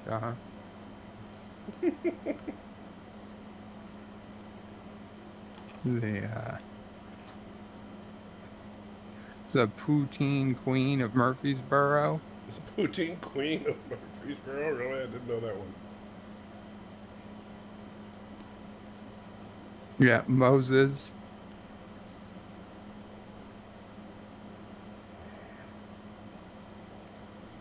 Santa Claus, how did that even make sense? Nah, that's not right.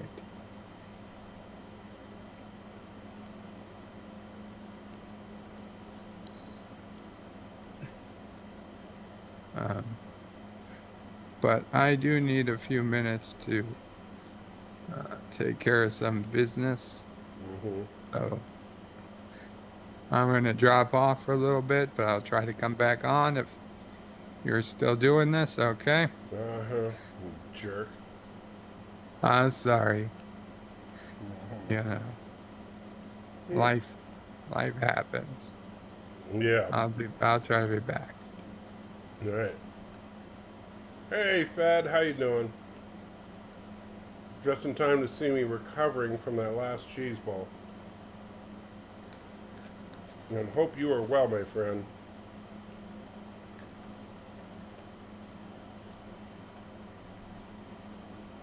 Speaking of which, I just realized that now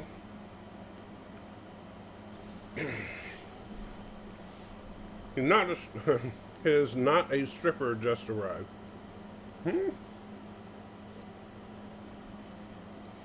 AOC is visiting Bird of Prey. Her visits only last 5 minutes. Yeah, that must be why Bird is dropping off. His AOC is there. You know how Bird is with AOC. He doesn't want to miss out on one of his visits with her.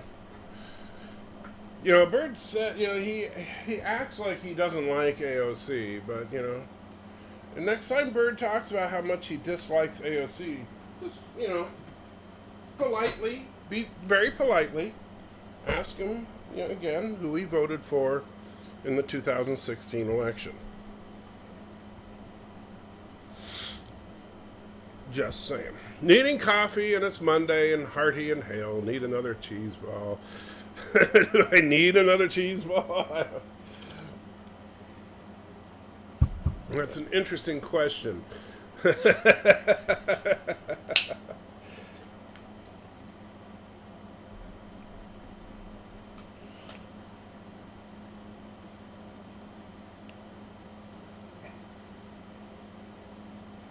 So, the download is finally done.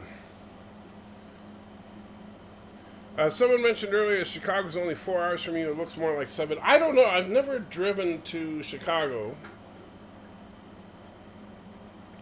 However, depending on how it goes, when Captain Foley is in Chicago,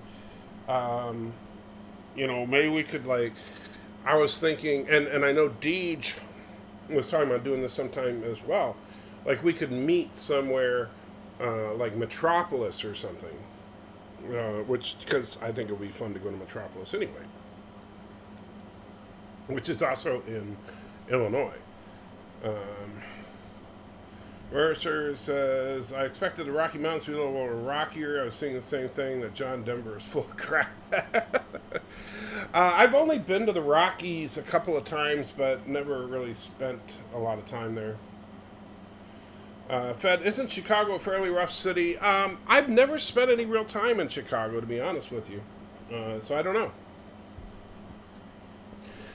It's a big city, I know that much. But haven't spent enough time in Chicago to say anything about it one way or the other. Oh, Mercer says that's a quote from Dumb and Dumber. I did not know that. Obviously, I have not seen Dumb and Dumber. And Tapeworm Tax says, I like salted chocolate. You bastard. All right.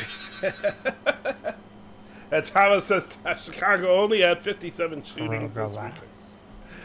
At your general misfortune. All right, here we go. Salted chocolate it is. I'm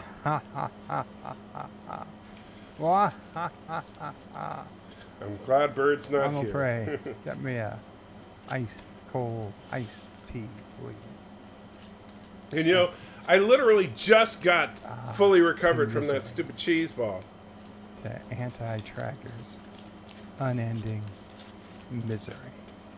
I like salted chocolate. All right. Got the piece of chocolate ready. Let me double check that text message, make sure it's nothing overly important.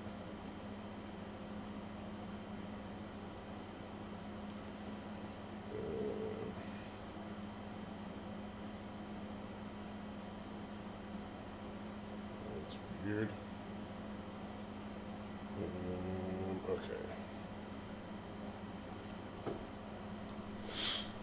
Okay.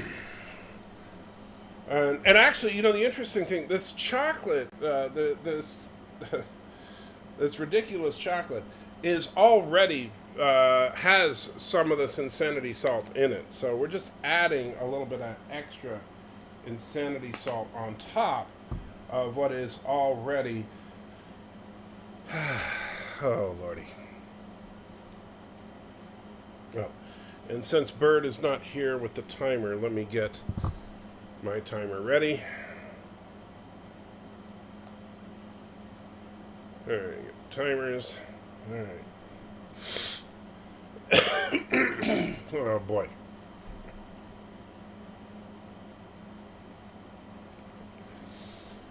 Okay. And you know, the chocolate, it's oh boy. There's good and bad to the chocolate. The good part, oh boy. Yeah, so the timer, at the same time, I do 5-minute minimum. So basically, I set the timer to 5 minutes. I cannot have any kind of refreshment or anything like that until 5 minutes after I put this thing in my mouth. And I know some people call me a wuss. I don't care. That's how I do it. But with that salt on top, oh, that is no joke. And anybody that thinks I'm a wuss, let me see you do better. All right, here we go. All right. Now, the chocolate doesn't hit as hard at first.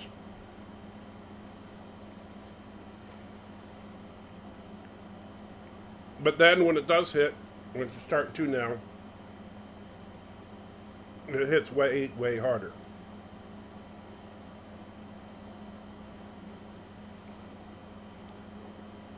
And the worst part is that because it's chocolate, it coats. So it's very difficult. Excuse me. I'm not going to be able to talk much for the next couple of minutes here. I apologize. I'll do my best. But for the next 4 minutes and 6 seconds, whew, it's going to be difficult. So it's extremely, with the chocolate, Unlike the cheese ball, not only is your mouth on fire, which it is, and so is the back of your throat and your esophagus all the way down. Just feels like a pillar of fire. Because that chocolate is just coating everything that it hits.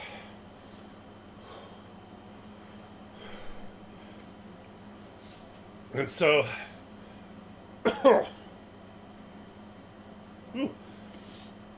Caroga yeah. laughs at your general What? misfortune. Mwah, ha, ha, ha, ha, ha, ha. Oh, Mwah, fat. ha, ha, ha, ha. Mama Pray, get me a ice cold iced tea, please. Thank you. Ah, to misery. To anti-trackers. Unending misery. Theft Doc $100. Velp, let's start this morning right. For me at least. Think this will be enough for say 5 cheese balls? Bon appetit. Yes, I'm a bastard. Yes, you are a bastard. Fed. Yes, indeed you are. Right, so.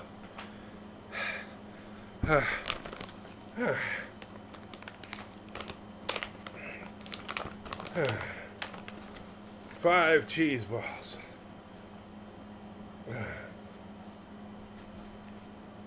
Yeah.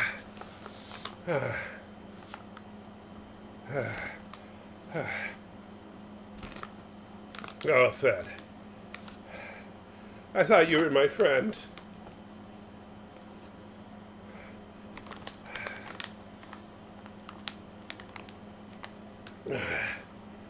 Let's cancel this timer. Start it over. See what we can do here.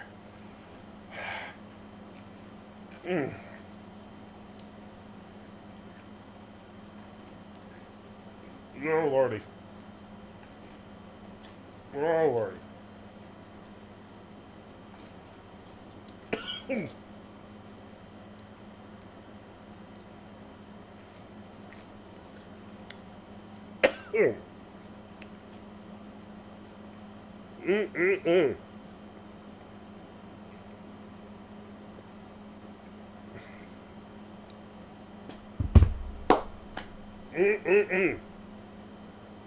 Oh yeah, that's some. That's some serious. Yeah. So, Fed, thank you. Whew. Whew.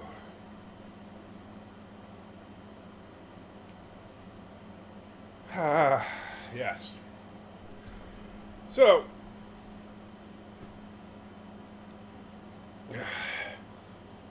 whew.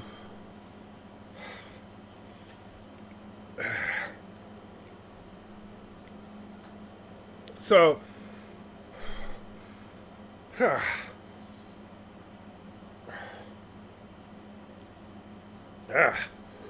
whew.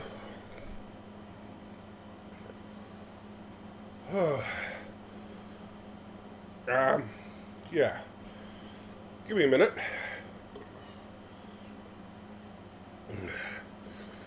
Whew.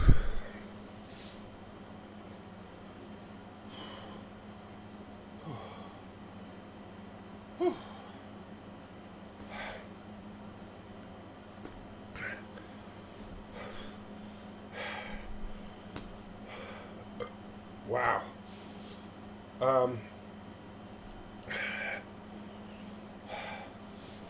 That is a lot.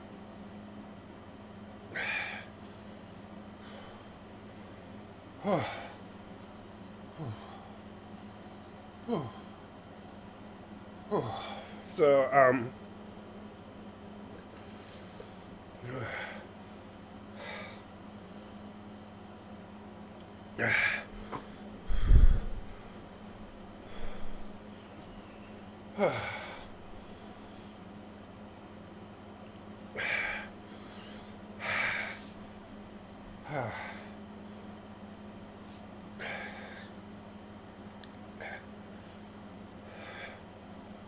getting there. Oh.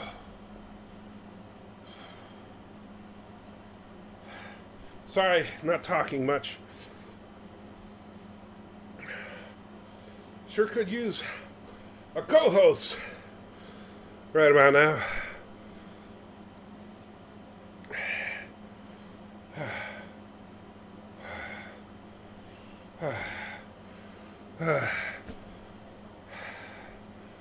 Boy, word of praise.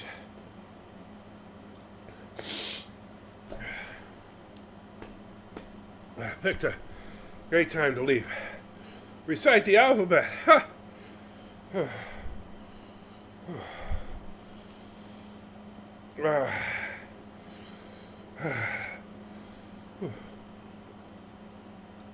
Man.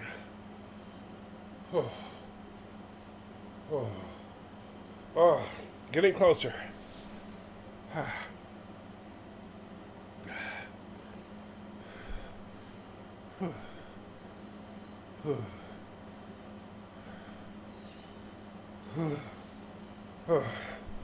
Oh, speak of the devil. Hey, Bird. Okay. Cheer up. How much longer you got on your clock? 40 seconds. Okay, we'll round that up to a minute. Shut up. Oh.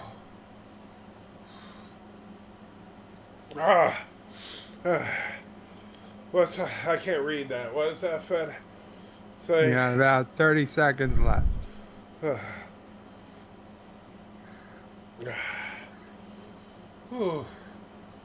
What's Fed saying in the chat? I can't read it. Oh, I'm in the wrong chat.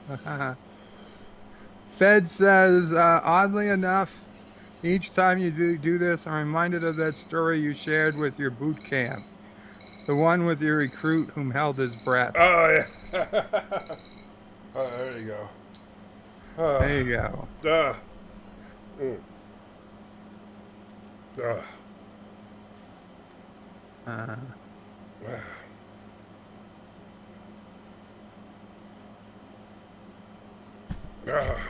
What should we name this new color of red?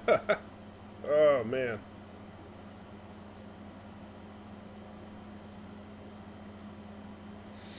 Oh, that was rough. Did you see what he made me do? That was 5 balls? Mm-hmm. At once? Not only that, there was 5 balls on top of a piece of chocolate with some salt. Yeah, you crazy. Oh, that was rough. Oh. Just think about all that money you've got now to give to your doctors. Yeah. or your bank. The morticians. Bank, morticians, whatever. Somebody will be happy to have that money. And then you'll just pay some taxes on it for the short time it was in your possession. So when is Bird doing one of these? I would love to see Bird do one of these. Yeah, Bird's not stupid, though. Woo-wee. Wow.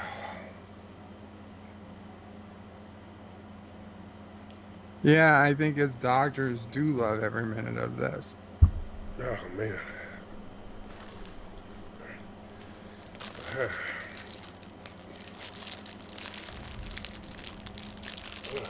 Heard some thunder. You got some storms coming through, or is that just your stomach? No, we've had some serious rain earlier. Oh, wow.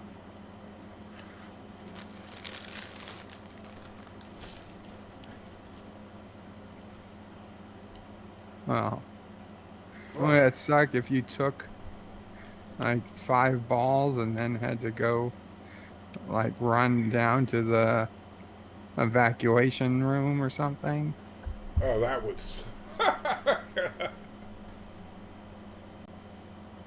Well, I mean, would Mrs. Pepper even let you in that condition? She better. She said, you have to stay outside, just in case. I don't think she would be that cruel. Oh, man. My eyes are just tearing up like crazy. Mm. Oh, that was something else. But thank you, Fed. I do appreciate it. Even though it's painful. Someone is listening to AC/DC. Not me. Not me. John Aston is the best Riddler. Prove me wrong.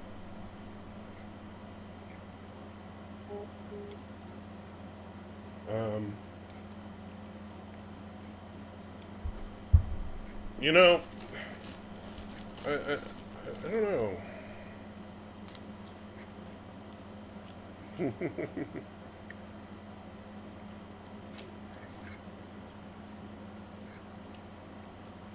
John Aston, was he a Riddler?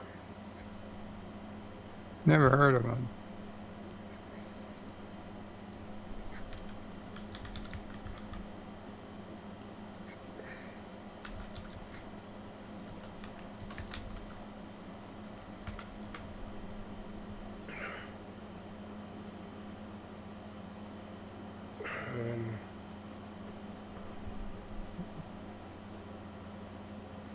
Did your mouth cool off yet?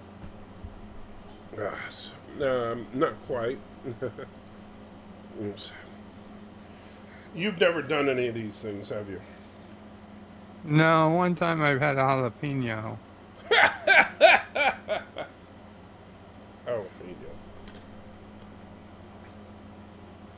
I didn't finish.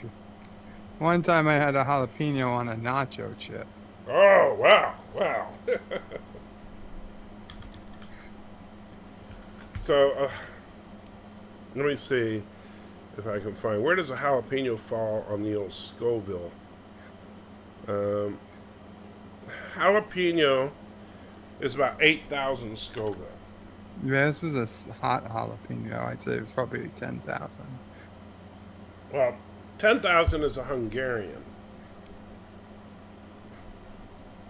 Or not a Hungarian. What is that? Yeah, it's Hungarian. A Hungarian jalapeno? No, it's just Hungarian pepper, I guess.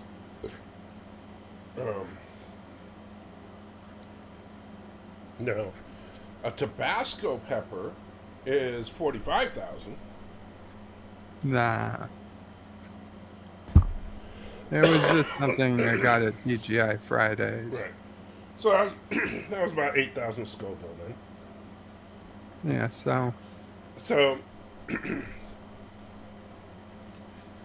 the the cheese balls that I just had were seasoned with Carolina Reaper, which is 2.2 million Scoville. Well, I have also had, you know, that green stuff they put in sushi, with sushi. Yeah. The spicy Japanese.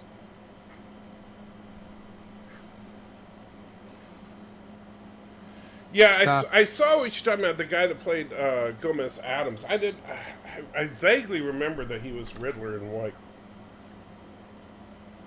Wasabi. That's it. Wasabi is not on the Scoville scale because the Scoville scale is specifically for peppers. So I don't know where wasabi would be.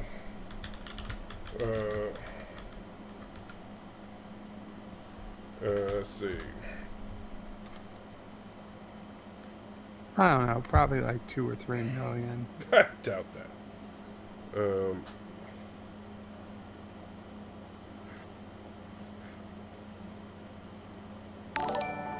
Let's see. Yeah, it just says it's not on the Scoville scale since it does not have any capsinoids. And So it's literally off the scale hot. No, it's just a different kind of. It's not. It's like it's a completely different kind of heat. Anthony McGregor puts in 2 pounds. Thank you. No, it's not off the scale. It's a different kind of heat. Is it on the scale? Oh, there's a squirrel. You look on there's a squirrel that's getting at one of the lower bird feeders.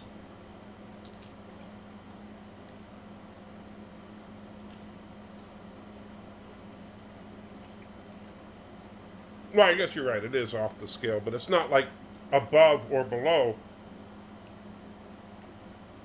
It's just apples and oranges. Point Caroga. No.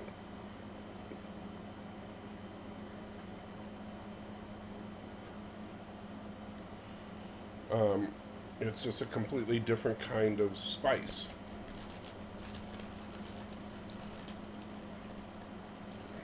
It's like saying, hey, you know, how much more ketchup-y is, mustard compared to mayonnaise? No, you're not even making any sense. Exactly. You see, that's the point. It doesn't make any sense. You're asking where wasabi falls on a scale of pepper. Wasabi is not a pepper.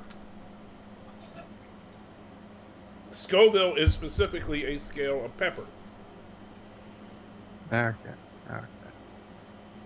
I'll be back again. This time I won't leave, though. I'll just mute. You gonna turn the camera on so we can see what you're doing? You don't want to see the camera. With the poop flying everywhere and stuff.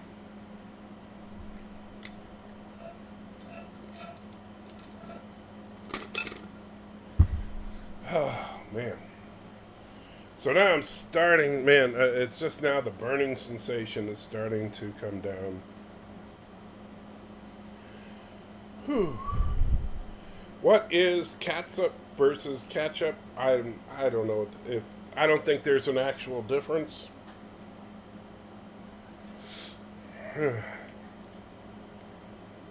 Sorry if I'm a little out of it here. That was a rough one. Between Fed and was it Indy? I'm sorry. I'm losing my mind here. No, Tapeworm Dax. And between Fed and Tapeworm Dax, man, you guys killed me with that. That was a vicious 1-2 punch there.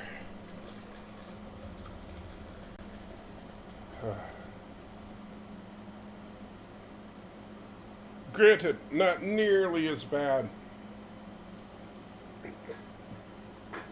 Not by a long shot, not nearly as bad as that gummy bear. Uh-oh. I think Fed is getting ready for something else. I'll tell you, Fed, now, I don't know how long you're planning on being around. There is a chance that Laura is coming on later.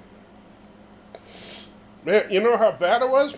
My glasses actually fogged up. That's how bad it is. My glasses fogged up from that. It looks like it's raining a little bit again.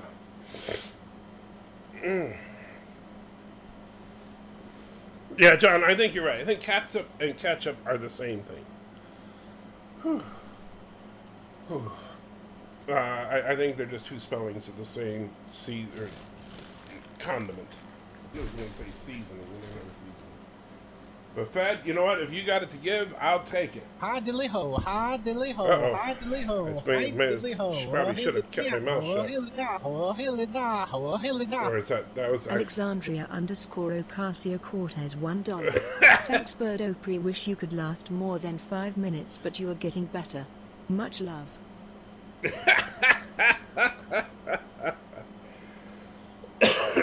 We'll have to wait for Bird to get back so you can hear that one. So, AOC, I will make sure to relay that message to him as soon as he gets back. So, hopefully he'll get back soon. Yeah. And any minute now, Bird. He's sitting there trying to, changing his diaper. All right, let's see. And all right, so now that that's done, let's see. That's the Bailey shot. And Fed says, "Oof, damn." I'm not sure why. That makes me nervous. When you start putting stuff like that in there, Fed, you make me very nervous. He took a bird break. Yeah, I'm not sure what he's doing.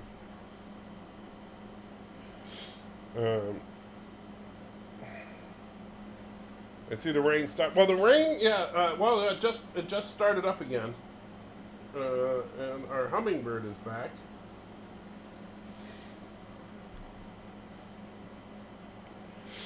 Any day now, Bird. Any day now. Oh, the super chat from me. Yeah, it's funny because at first I thought that was from you, but I was like, uh-oh, what'd you do? That it was just AOC.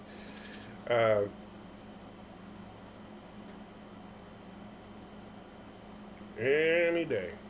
Bird will be back. And let me make sure that we get that to Matthew.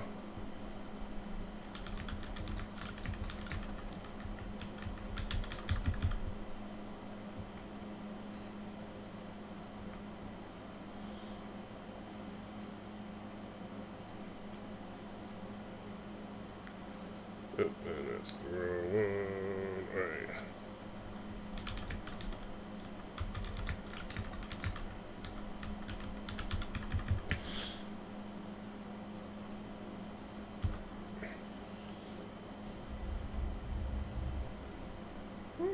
Heard some serious thunder there for a second.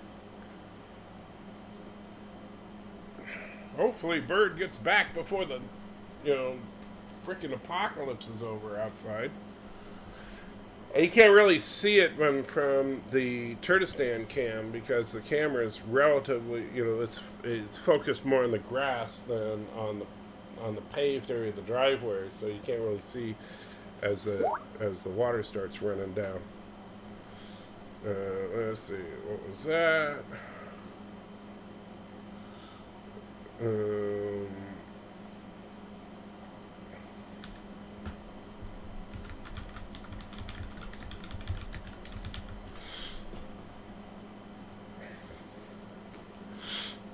Let's see. Oh yeah, so I was gonna take a look at the while we're waiting on Bird for I don't know what he's doing. I'm really getting worried about him there. Oh yeah. We're going to get this. And you waiting on me? Yes. There was a super chat addressed to you. Oh, really? Yes. So let me bring it back up here so I can see it. Super chat from Alexandria Ocero Cortez. I probably I never pronounce her name right. You know it better than me. Ocasio Cortez. Relax. Uh-oh. At your general misfortune.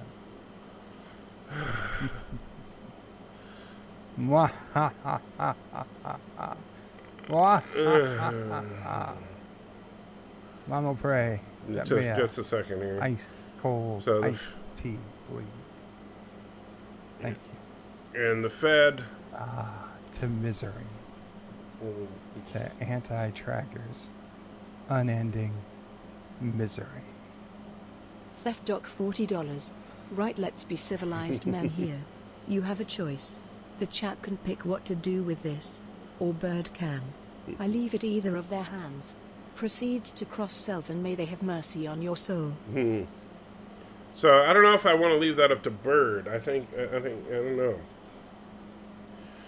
So AOC basically donated $1 and said, "Thanks, Birdo Prey. Wish you could last more than 5 minutes, but you're getting much better, you're getting better. Much love."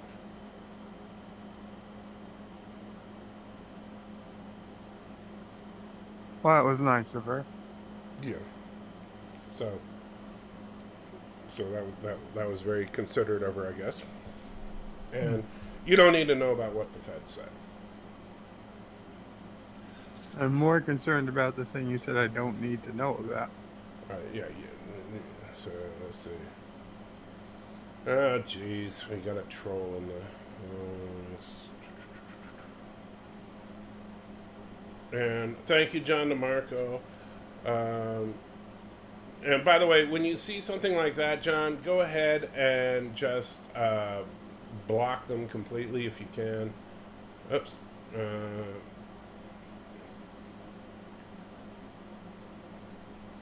And report.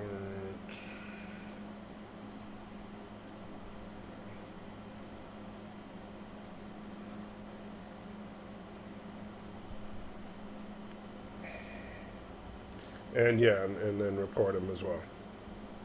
But yeah, thank you guys. I do want to say to the mods out there, thank you guys for being on the ball with that. I appreciate it because yeah, those types of things when they pop in, they're annoying. Fortunately, that one is one of the least offensive ones I've seen. So, but thank you for being on it. So. Yeah, that other thing that you don't need to know about. Let's see. Yeah, I think you're right. Bird probably just fell asleep. And let's see. Did anybody answer what Fed said? No, it doesn't look like it. So I guess it would have to fall back on Bird. But since Bird didn't really pay attention, I guess we don't need to do anything, right? That's kind of what I'm... If I have a vote, I vote for the most painful. I don't see that anybody, So basically, all right, so I guess full disclosure. So Fed put in $40, and so he said that, it'd be up to either you or the chat to decide what I have to do.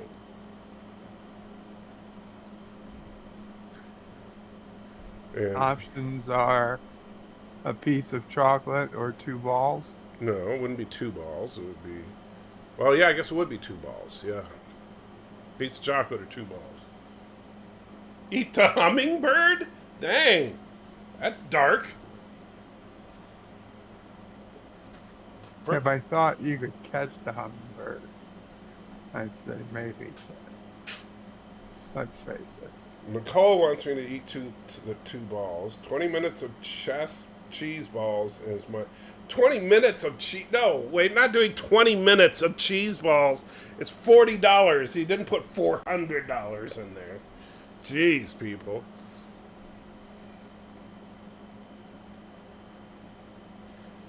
Wow. Some of you See, the thing is, you just had 5. Yes. So I feel like doing 2 isn't going to do anything. Well, that was 5 and a chocolate. So no matter what, it's not going to be that bad. There's nothing you can do that could possibly top that because it was 5 and chocolate and salt. That was as bad as it could possibly get. Well, that it could possibly get, except for just adding more on top of that.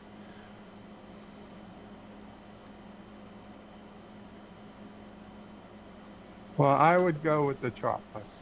So Bird thinks the chocolate. CD says the chocolate. Nicole says cheese balls.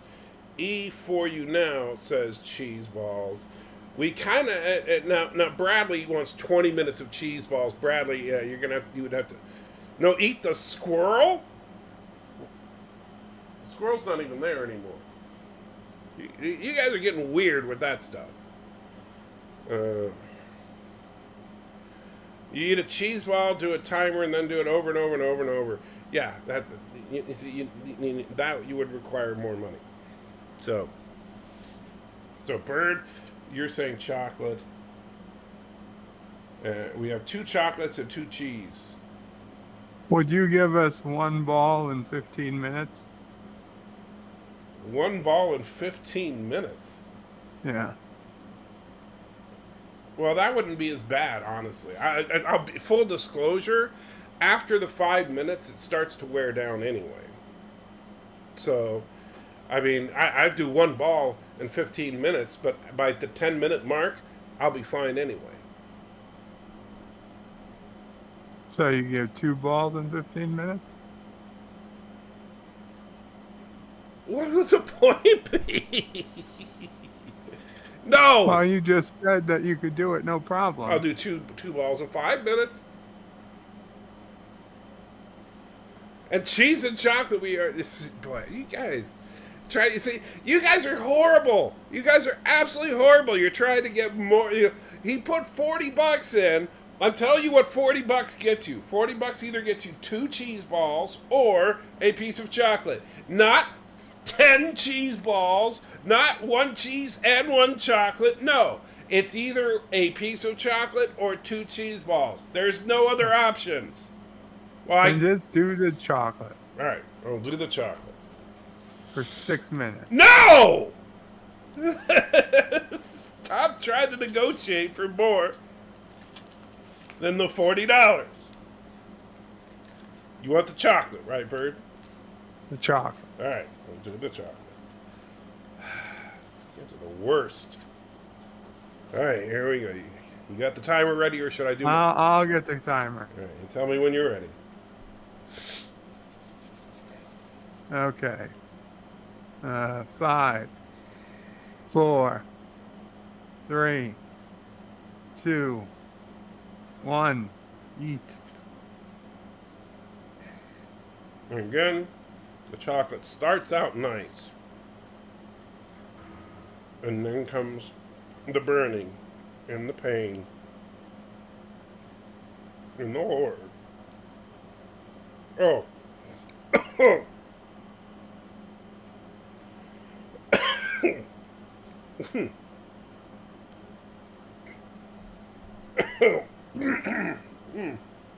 30 seconds.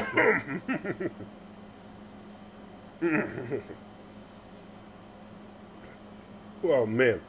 It's when it hits the back of your throat. It's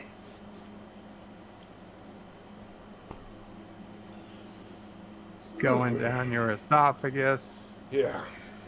Oh. Yeah, that's the worst. Oh. 1 minute in. It's like, yeah, it feels like as soon as it hits the back of your throat, that cough, that's when it feels like for a split second you think, oh, here it comes, you're going to just puke everywhere. Nicole, I agree, Bird is evil. I think Yorkie's a little more evil. So somebody throwing 80 and making 3 chocolate. And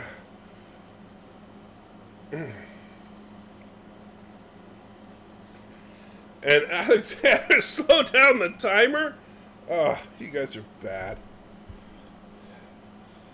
Oh. Yeah.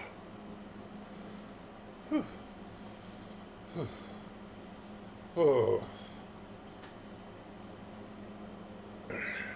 And 2 minutes in. Wait a minute. Are you sure?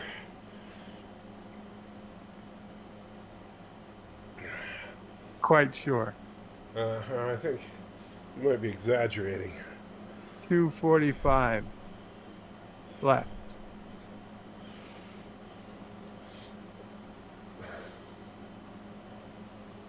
Yeah. Halfway mark. Mm-hmm. Oh. I think Bird is like padding the timer a little bit.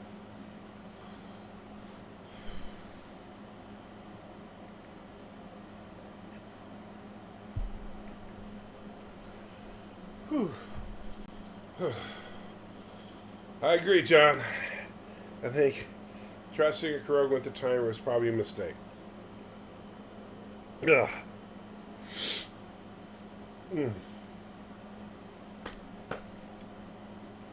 Ah.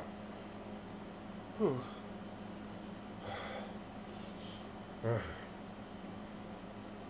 All right. Ah.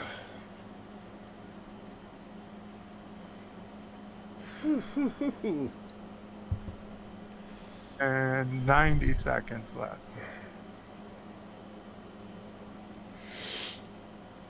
Yeah, I definitely think he's padding the time.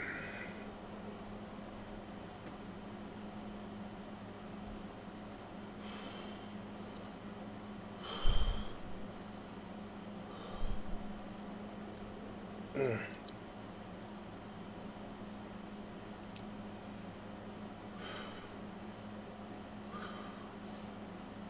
60 seconds.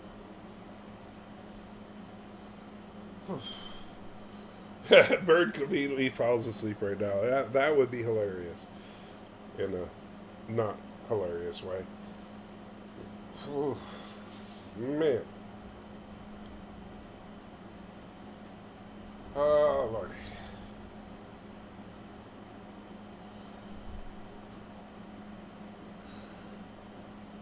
Uh, 30 seconds.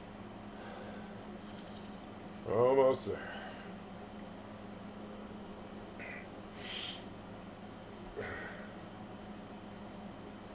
How we doing there, Bird? 15.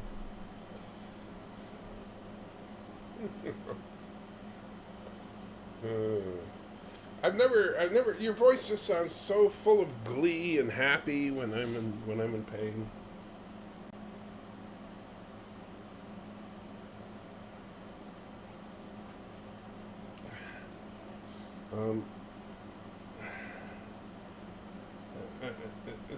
It's been more than 15 seconds.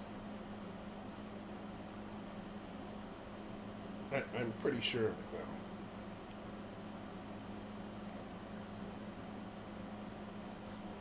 now. All right, Bird. I'm looking at my own timer. I know it's been more than 15. I'm sorry, my microphone disconnected. Yeah, time's up. Time's been up. Yeah, about 30 seconds into 15 seconds. Yeah.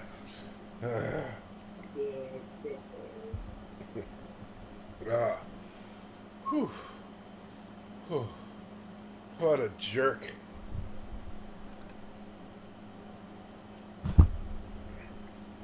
Yeah. About 30 seconds into 15 seconds.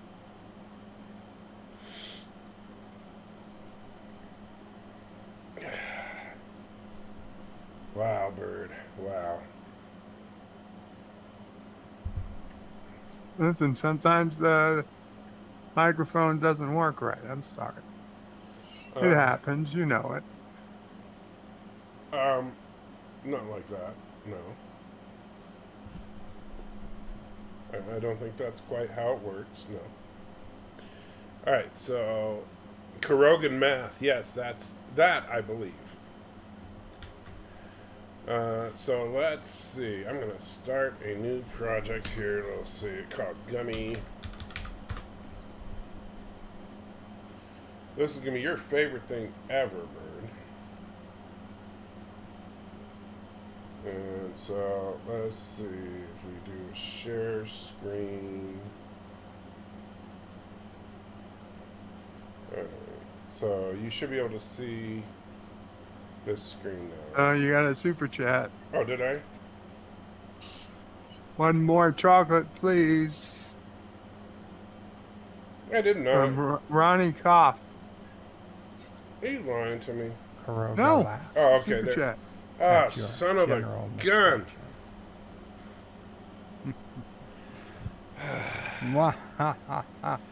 And that's an extra $10, so that's easily an extra minute. That's a 6 minute. Get me a cold iced tea, please. Thank you. Oh, Ronnie. To misery. I don't know if I love you, I hate you. Anti-trackers. Unending misery. One more chocolate, please. No, there's nothing there that says about a minute. What are you talking about? They added an extra $10. They added the extra $10 because he loves me. They added the extra $10 so you could go for an extra minute. I don't. I'm giving you 6 minutes. At least it's better than Yorkie tried to say that's a chocolate and a cheese ball. Now, I think what he's saying is that's a chocolate with some salt. Well, whichever you want. So that's up to Ronnie. So, Ronnie, I know Bird wants the chocolate for an extra minute because Bird likes to see the suffering stretched out. Whereas, let me drop the shared screen here for a second so that, because I know that looks weird. Whereas,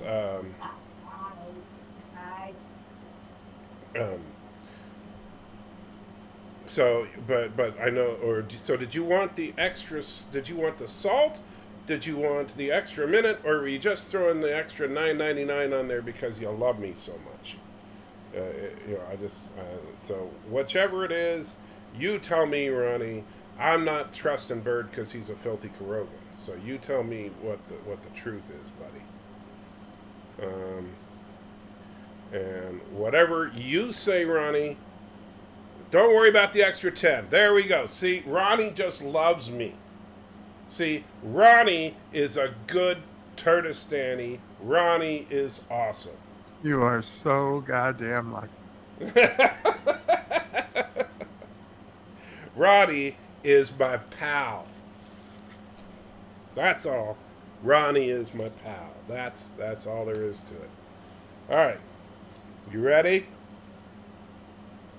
You ready? I'm ready. You ready? 5, 4, 3, 2, 1, eat. All right. This one's for you, Ronnie. All right. Okay. You have 4 minutes and 45 seconds. I'm going to mute the mic for a couple minutes. Don't go. I'm not going anywhere. Mm-hmm. So, there goes the chocolate down the esophagus. Burning. Oh, wow. Yeah. Oh. No. Oh. Oh, that didn't happen before. Oh, wow. That's painful. That is painful. When I coughed, a tiny little bit coughed up into my sinuses. Oh. Very painful. So, oh, wow. That's a special one for you, Ronnie. That, wow.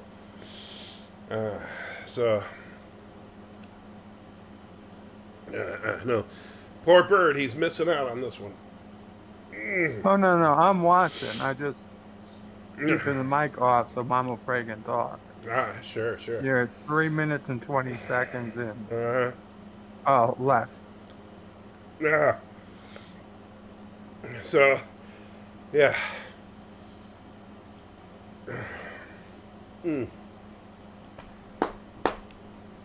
That was... that was just, wow. That hit hard.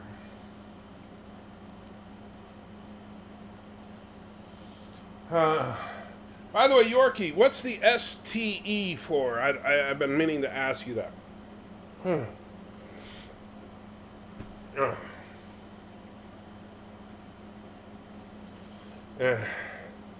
the eyes are just pouring down the tears right now, so. Halfway point.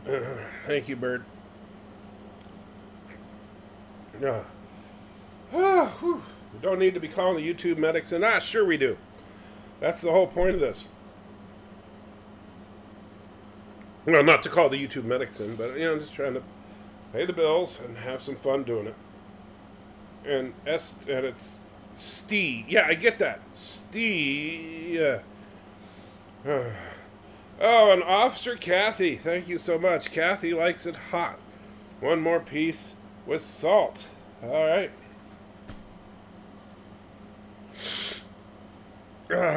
Lordy. So, Bird, you ready to reset the timer? Yeah. You're a minute and 40 away. Nope. Start the timer over. Start it over now? Yeah. Ready? Okay. Hold on. We got some salt. Okay. 5, 4, 3, 2, 1, go. No. Oh, that's so much better. Oh. Oh.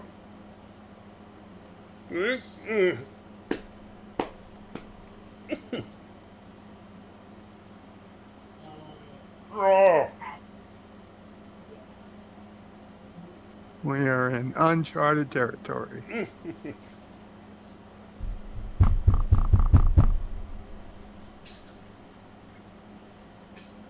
So the salt really just adds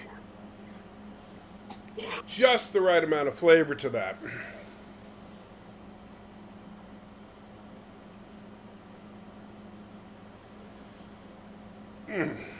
So thank you so much. It's short for Steve or Steven. Okay, gotcha. Okay, 4 minutes left. Thank you, Bird. See that? See, Bird, that's how you extend the timer.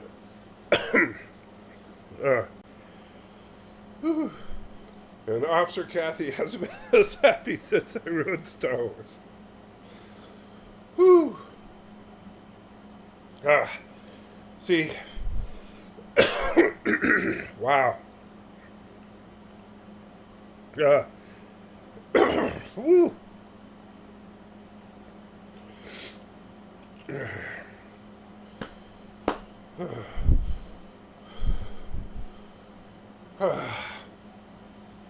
And I'll tell you, E4, you know, this is nothing new.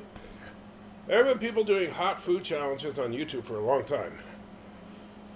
3 minutes left. Thank you.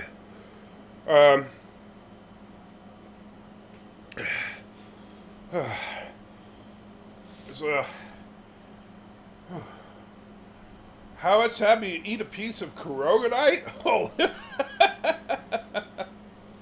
wow, more than you can afford.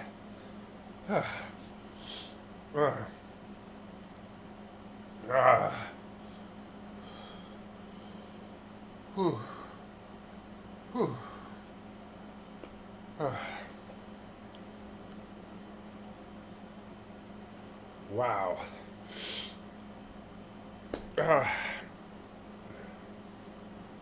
Yes.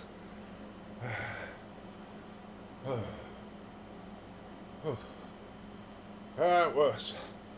Yeah. 2 minutes. I don't think I've ever heard Bird with this much glee in his voice.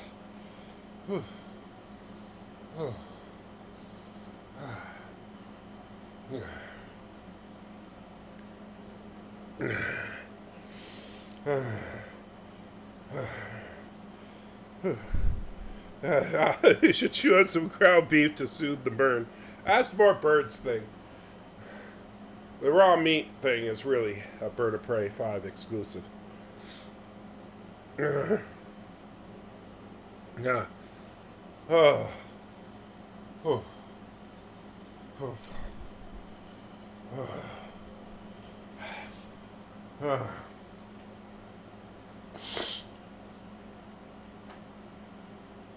Oh. Yeah, that's. Ooh, Kathy, you got me on that one. 1 minute.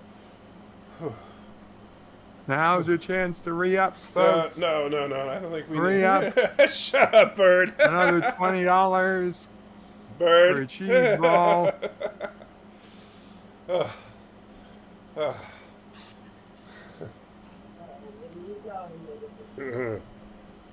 Oh. 30 seconds by the time you hear this. Hurry on up. 20 bucks.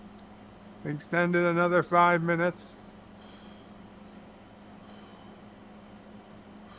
$10 will get you some salt.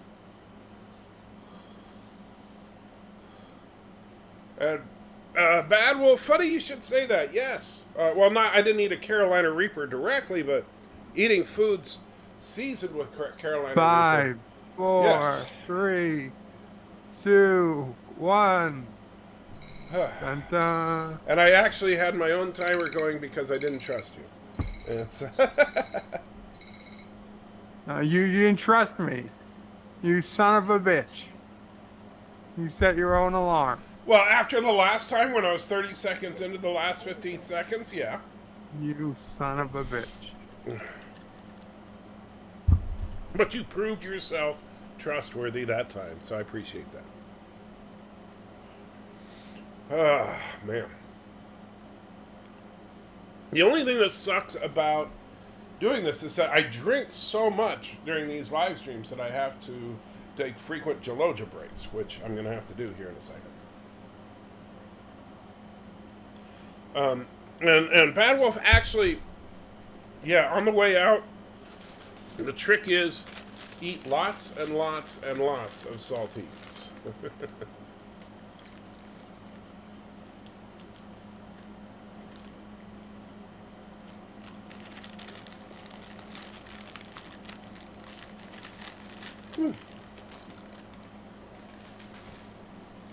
So, yeah, painful that was.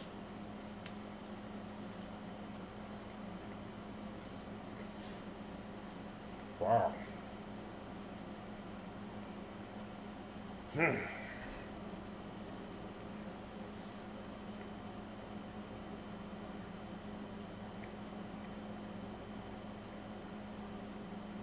So, Bird, how you doing?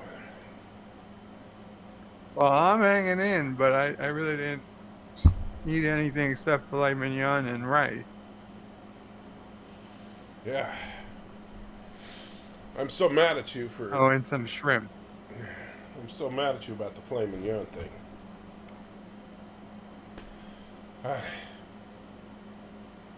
So, why don't you have Ozio Prey entertain the troops real quick? I'll be right back.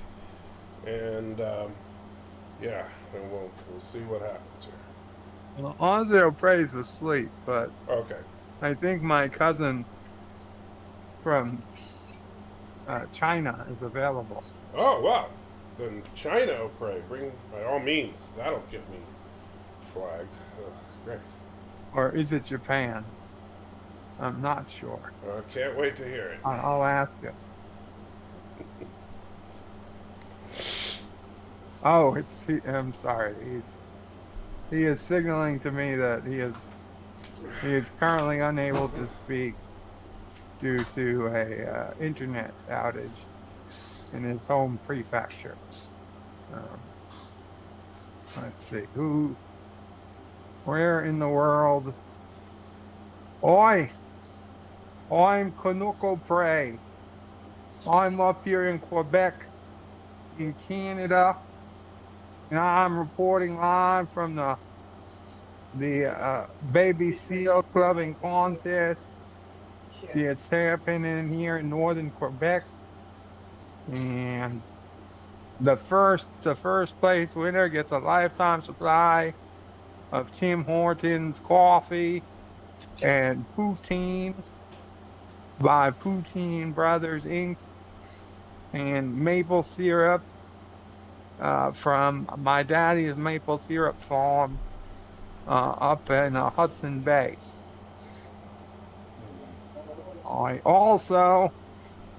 We are continuing to dig in the money pit on Oak Island. We're looking for the buried treasure.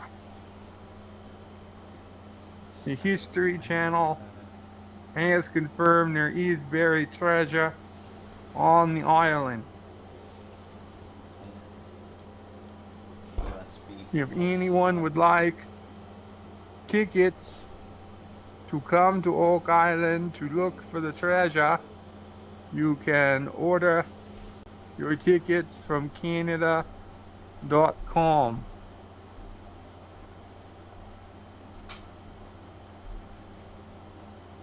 Also, we offer a free Tim Hortons coffee with every treasure you find on Oak Island.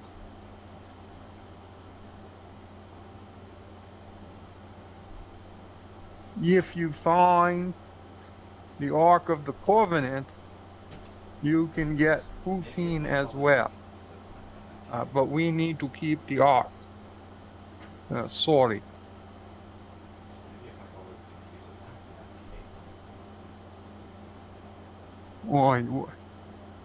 Say not Panuco pray. That's not nice. That is very not nice.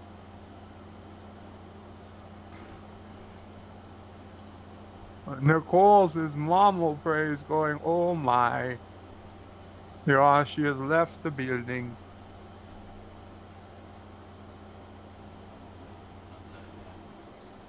Jordan says, you're not a real Canadian because you aren't ending your sentences with A. A. I'm glad you picked up on that because I've been working hard to sound like an American because I'm going to run across the border next time they open them because I don't like these lockdowns that are coming back. I'm going to try to get to Florida. Hey. Sorry. But I'm online with doing a live stream right now. I think Salty Tracker forgot to wash his hands again. No, they can't hear you. That's right. And his Geloja is going very bad. And he's probably Geloja'd over half the bathroom. What? Did you forget to wash your hands before you Geloja'd? No, I did not forget this time. Although I did forget to get some more ice. So hold on a second. I want to grab some real quick. And by the way, you're a jerk. Sorry. I'm a jerk. He is the one that forgot to wash his hands. And he got his hoo-hoo dilly all hot with capsaicin and Scovilles. And then he's gonna blame me.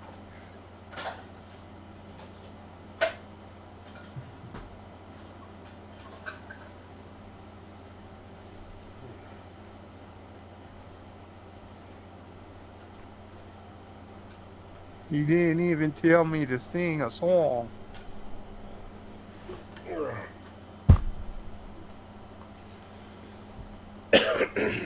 I've got a big repertoire of songs that I know 1 to 2 lines of. You're going to sing some songs? If you are agreeable. Oh, sure. Love to. And there's songs I know 1 to 2 lines of. Yeah, go ahead. Man, my throat's still burning. Okay. This song was sang by The Fog on the WB network. Hold on. Airwolf. I gotta answer this. I'll be right back. Hello, my darling. Hello. That's as much as I know.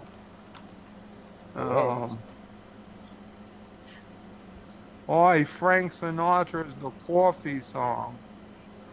Way down among Brazilians, there's coffee beans that grow by the billions. They've got an awful lot of coffee in Brazil. You can't get chili soda. No, the politician's daughter was accused of drinking water and was fined a great big $50 bill. They've got an awful lot of coffee in Brazil. Is that the song? No tea. Yep. No potato juice. Wait. You'll find No tea, no no potato juice? tomato juice. Because the farmers down in San Jose said no, no, no. Wait, no potato juice? No potato juice. Hey, Is that something that people actually drink? I don't know. Apparently in Brazil they would. If they didn't have all the coffee. I did not know that. I've never heard of potato juice as something. Now you have. Okay. Oh, I didn't know that before. Any other good songs? The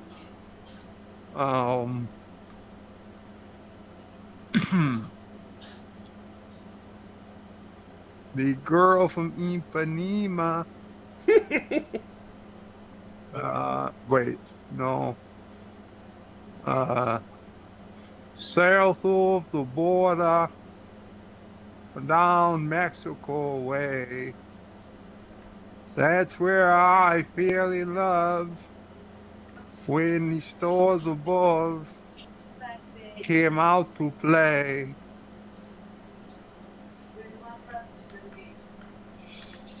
Is somebody feeding you the lyrics here? Sounds like someone's actually... She was a butcher in old Spanish race, and I lied as I whispered, mañana, 'twas our tomorrow never came. Aye, aye, aye, aye. Aye, aye, aye, aye. South of the border, down Mexico way.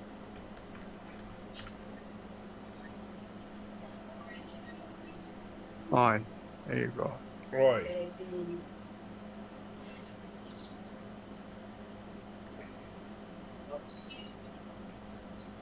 There you go. Frank Sinatra by Conuco Prey. You know, I thought you were Ozzy Prey. No, Ozzy Prey's asleep. Okay, I didn't realize you were Conuco Prey. You can't tell the difference? No, I cannot tell the difference. You are a stupid American, eh? Wow. Okay, so I'm a stupid American. The best is yet to come. From the day that you're born. The best is yet to come. Yeah, I'm really worried, Conuco Prey, that I might get a copyright strike because your singing is so good.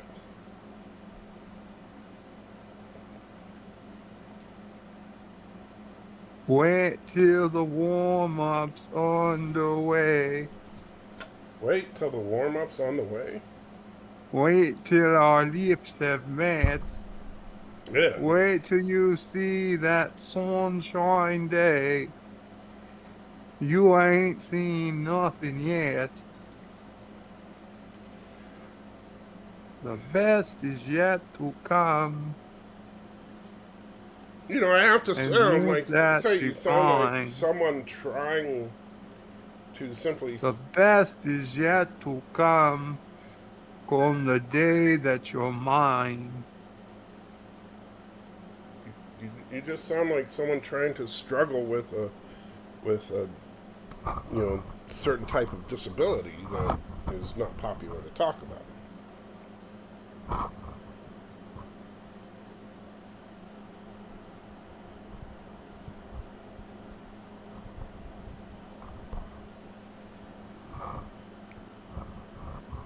You there, Canuck? You made me feel bad. Oh, sorry. Would you rather that I was dishonest?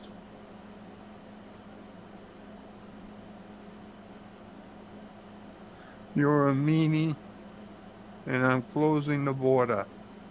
The border's already closed.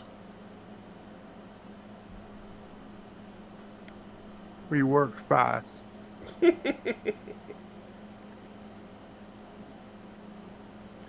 Oh, I'm sorry. But you see, there are Canucks that I like, like Rambling Canuck and Captain Foley. But you, Canuck O'Prey, seem like just a person, much like Bird O'Prey, that just wants to destroy everything.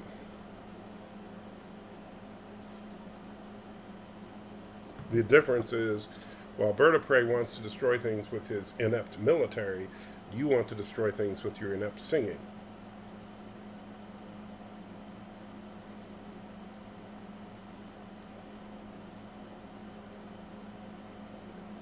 Yeah, Hummingbird's back.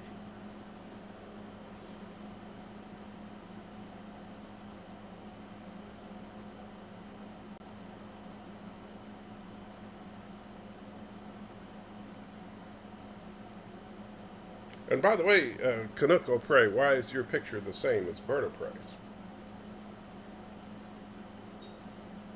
If you are in fact a different person.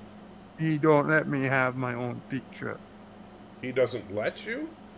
Well, why does he let you do anything if you're not the same person? We share the same account, and he only has so many spots. Isn't that against, YouTube's terms of service? This isn't YouTube, this is StreamYard. Well, isn't that against StreamYard's terms of service? Surprisingly, no. Oh, surprisingly, no. Okay. Why don't you just get your own account? They're free.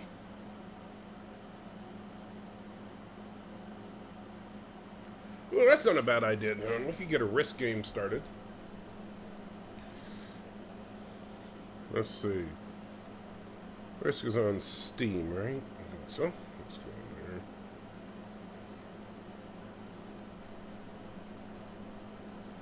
there. Helps if I...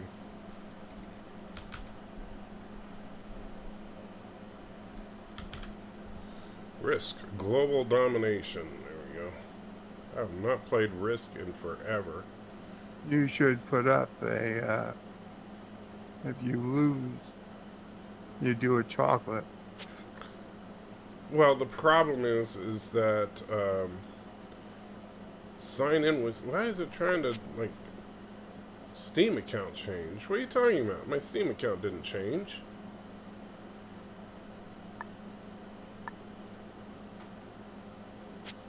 Okay, there we go. Play with friends. No, I'm not new. Don't want a tutorial. Create game. And here's the problem, of course, is that... Alright, so if you want to... And no... What do we gotta do? I can't see the chat if we're gonna... I can't do Risk right now. Why can't you do have Risk? to drop off for a few minutes. Oh, sure, now you're gonna drop off. We gotta change the sheet on the bed. I gotta get lifted out of bed. Why'd you poop in your bed? This is something we have to do every couple of days. You poop in your bed every couple of days? Well, you shouldn't do that. Well, sure. Now, okay. So let me see. Let's go here. I understand, Bird. All right. So let's see. No risk. I'll be back when I can. All right, Bird. You take it easy. All right, so John, this is your idea. So even though it goes against my better judgment, here's the deal. I will open up the, let's see. We'll put in, because I can't see the chat, so John, you need to join me here. And so I'm going to send you an invite here.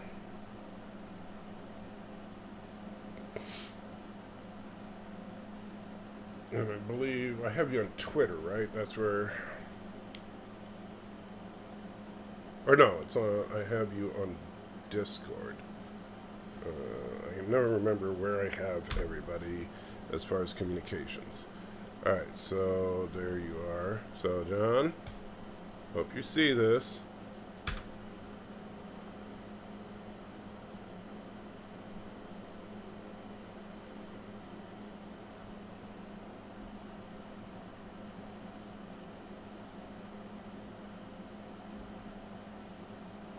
We'll see if you see this. Because I need someone to be my chat monitor in order to do this. And it helps because I can't do seven. I only have 2 monitors on here. And what the heck happened to my? I didn't close it, did I? No. Let's see. Where is? Shoot, there it is. Yeah, I cannot see.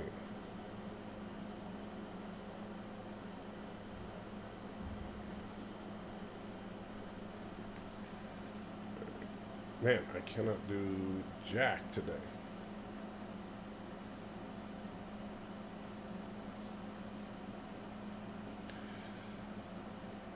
So we'll play a little bit of Risk while we're assuming that John can join me here.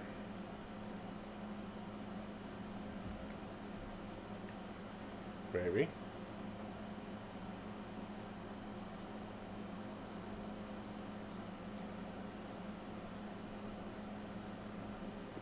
So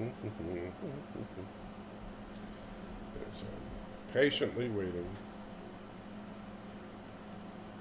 Right, yeah, I sent that to John. Yeah, making sure.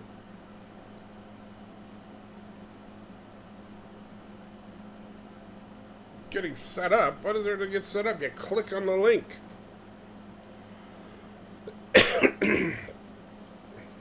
And Star Trek Nitpicker's in the house. How you doing? Later on, Life with Matthew is supposed to be joining in. Don't know what time. It'll depend, I'm sure, on his kidlets. And Thomas says he can't read. Of course, you know me, I suck.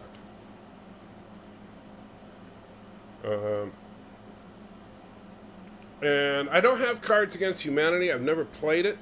But Risk is an easy enough game to play. I do suck at it. I will tell you that generally speaking, I lose about 75% of the time. But it's a fun enough game to play.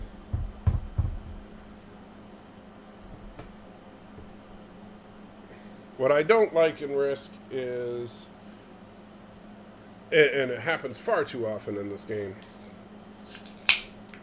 it's when you feel like everybody's ganging up against you, which I know happens the most often if your name happens to be LDG. However, LDG, if you're listening, you are more than welcome to join. And hey, John, how you doing? Good, how are you? Not too bad. How's my favorite Mennonite with the crazy epic beard? I'm glad I can join you. Appreciate it. I'm still jealous of your beard, even if it's not a free will beard like mine. All right. Now, let's get... All right, so we can... Can anyone join? Yes, what we're going to do here in just a minute is... and that's why I need to get the game set up and the screen needs to be shared. And that's... See, like, I can't see... Once the game is set... Once I get the game on the screen, I will not be able to see the chat. And that's one of the reasons I needed a co-host, because... That way John DeMarco can see the chat and kind of let me know if anything pops up. Obviously, if anybody super chats, I will hear it because I have the audio alert set up. So if you want to donate via the Streamlabs link or super chat, I'll still hear it. But a regular chat, I can't see. And by the way, if you do want to donate for, just to help out with the whole purpose of this live stream, the Streamlabs link at the bottom is the best way to do it for me personally. Just letting you know. However, the super chat is appreciated as well. And Fed says, Bird gave me an evil and devilish idea. Fed Doc, I always love your evil and devilish ideas to a point. All right, so let's get that up there, and we'll share screen. There we go. So once we get the game set up, all right, so we're going to do classic risk. And you have your risk game set up so you'll be able to join? Yes. Okay. Okay, so we'll do manual placement, card bonus. Do you want to do fixed or progressive? I usually do because it speeds up the game. Yeah, I like progressive. All right. AI difficulty, I usually leave it medium because we usually don't deal with AI very often if we're doing a public game because there won't be any AIs.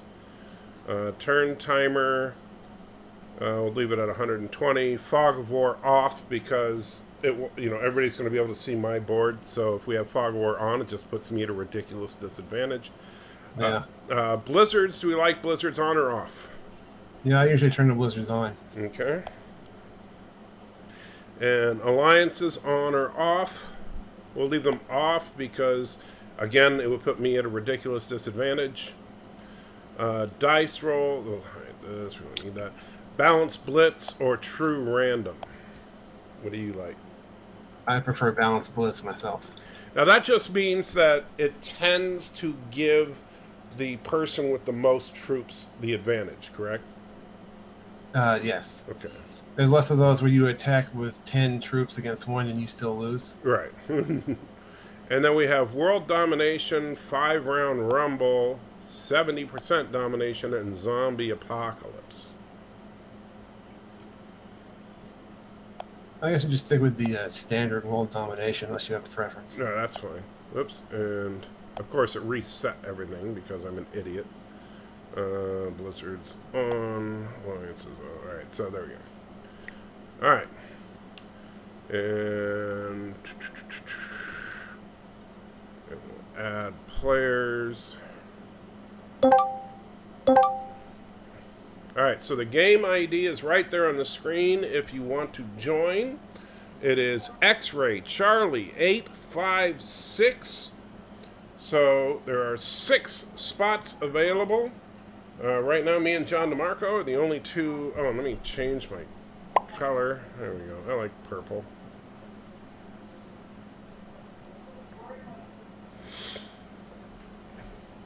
So if you want to join this game, Risk, by the way, if you have Steam, Risk is a free game, right? It's still free? Yes. All right. So if you don't make it into this round, but you want to play in the next round, it is 100% free. You do not need to pay for it. So if you like Risk, if you've ever played the board game, it plays pretty much the same. It's a little faster paced than the online version, but it's a free game, so why the heck not? By the way, Thomas wants me to ask Moses' great-grandfather if this is a go as long as you can stream. Yeah, I don't know if this is probably not going to be like a full 24-hour stream, but I plan on streaming until the wee hours in the morning if I'm able. So that's kind of the plan. I'm not going to lie. The main reason I'm doing this is because last week I was planning on doing 48 hours. I couldn't do it because I was cut short by the MRI that I didn't know I was going to have to do. And I am, and the main purpose of that stream was we got a mortgage to pay, and so Cinnabon is in the house. Good to see you, Cinnabon. Welcome, Cinnabon. And how do you change which avatar you are? I don't remember. There's a place back in the settings to change it, I think. Okay. Alright, so waiting. There's 3 spots open for anybody else that wants to come on in. Again, the game ID is XC856. That's X-Ray Charlie 856. Let John know in the chat if you're interested in playing, but you're just waiting for the game to load or something, because we want to know if anybody's going to come join us, and we're just waiting on slow machines or something, because I want to know if we're wasting time just sitting around, or if we should just add some bots. Well, Thomas is rooting for Cinnabon. Thomas is rooting for Cinnabon? Wow. Yes. Wow, that's kind of mean. I see how you are, Thomas. Wow. Not even rooting for your, for your fellow Turtistani. Anybody else going to join us? Because somebody was asking if anybody could join. I don't remember who that was, but somebody was asking that. Yeah, if you want to download the game, you can get it from Steam, or it's also available on mobile devices. Is it cross-platform? I think so. Okay. Sirsa says he's loading it up. Okay, good. We'll give you a couple of minutes. Oh, by the way, I found, and I see Sisters is in there. Me and Mrs. Antitrekker have been watching all the Batman animated shows, and now we've run out of good Batman animated shows. We're kind of scraping the bottom of the barrel, so we've been watching the Super Friends. Oh. And so we're like in the first season of the Super Friends, and found this. We're like just like the third episode of Super Friends, but I'm going to cut this out and put it into a movie night with Matthew. This whole stupid little 5-minute side quest of Aquaman rescuing a family of dolphins. It's just like, so bad. Where the announcer, like, there's no dialogue except for that stupid announcer voice going, and Aquaman goes to the family of dolphins and finds out that the junior dolphin got stuck in the seaweed, and it's like, ugh. All right, is anybody else going to join us, or is it just going to be the 4 of us? Got 2. Jordan is asking, where's the link? Do you mean the link to get the game? In that case, if you have Steam, you would go in there and search for Risk World Domination. Yes, it's called Risk World Domination. It's not a particularly big game. It's a small, And yeah, you can get it off of Steam, the Apple Store, or the Android Play Store, Google Play Store. I don't know if it's in the Microsoft Store or not. And then the game ID that's down there at the bottom of the screen, right in front of you on our screen, is you would enter in when you're going to join the game.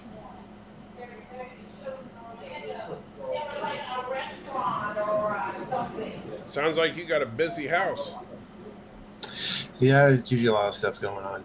Hmm? Yeah, there's usually a lot of stuff going on. And Sister has changed to yellow.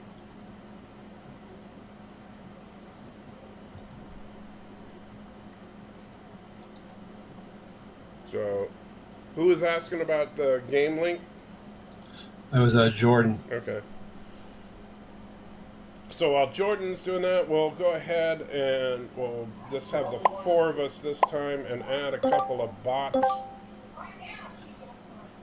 so that we can get going. And then, but don't worry, we'll play another round. We're going to get ready to press the accept button when it comes up. Yeah. If you don't hit accept, you will get booted out of the game, which is really stupid. Uh-oh. At your general misfortune. I hear Kuroga laughs, which means that someone just donated.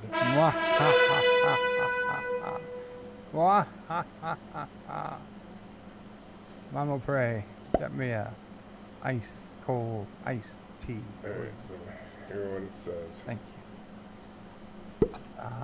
to misery, to anti-trackers, unending misery. Kathy likes it hot. One more piece with salt. Kathy, you're killing me. So Kathy wants me to have a piece of chocolate with salt while we're playing this game. Oh, Lordy. And I can see that John and I are thinking the same thing. Jerk.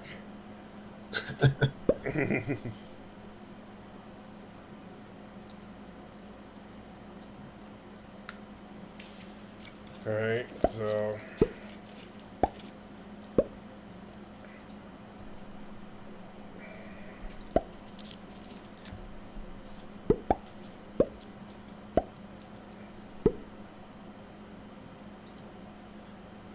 This is going to be an ugly, ugly map.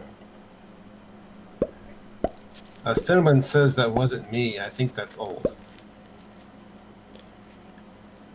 What's that? I got that last super chat you got. I guess that's what he's referring to. Oh, I thought, let me see, let me bring up OBS for a second. It's Officer Kathy. Was who it was.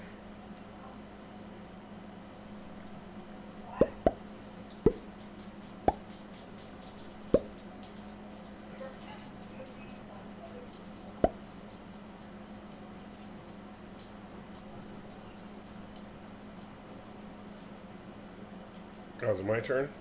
Yeah. What do you do when you don't realize it's your turn because you have to eat a piece of super spicy chocolate? Yeah, that's always annoying. Yeah. Alright, so we got the salt. And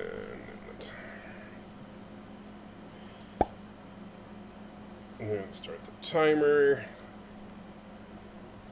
Okay.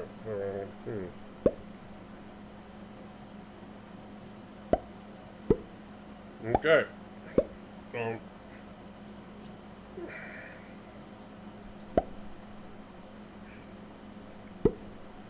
No.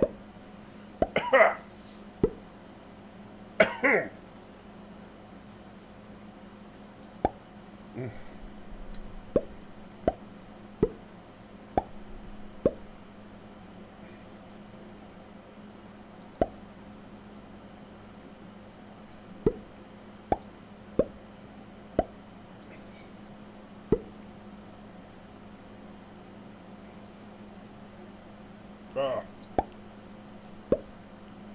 Oh. This is not fair. It sounds like you're having a lot of fun there. Yeah.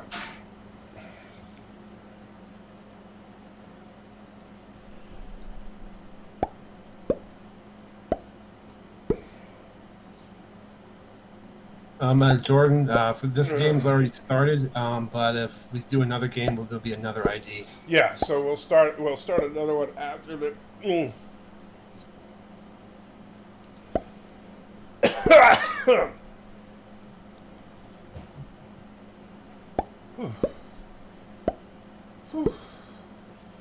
I can't talk right now.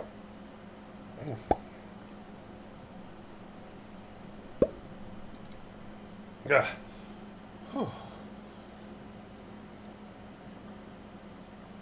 Ah.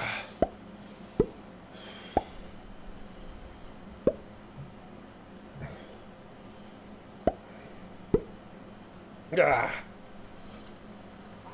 So, yeah, how we doing? We're still got a few troops to go for each of us. All right.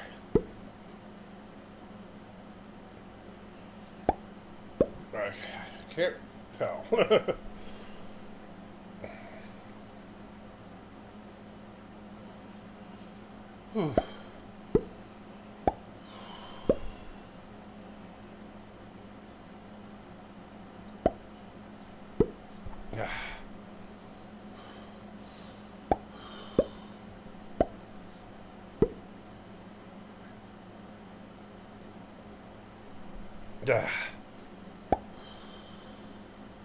Positive Candor says, if you want to play bingo, let me know. We can have up to 50 players.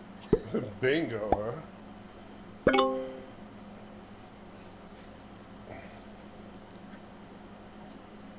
Ah.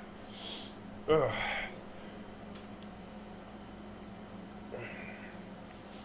Whew.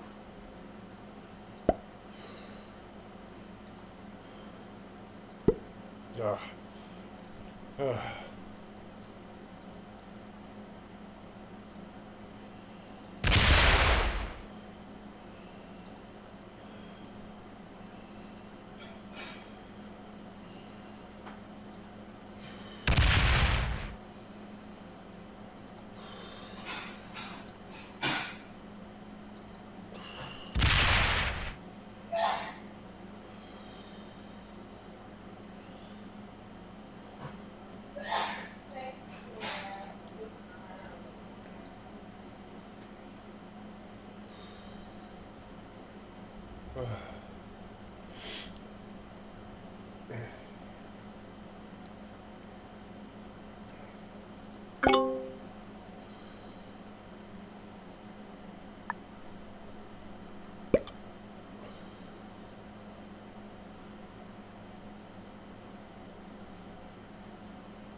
Man, I cannot focus on this game right now.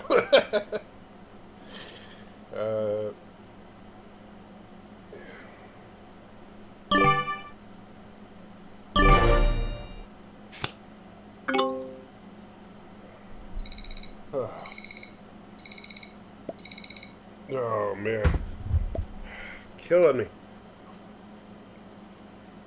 Well, thank you, Officer Kathy.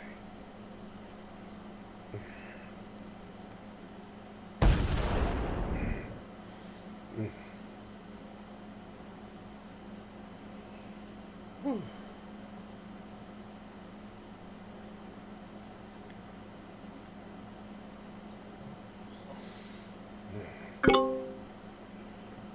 Oh.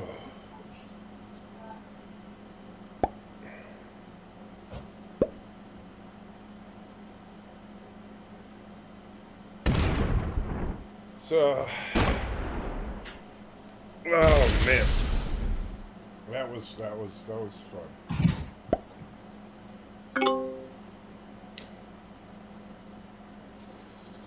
Whew. Oh, now Dolly Long here is on the attack.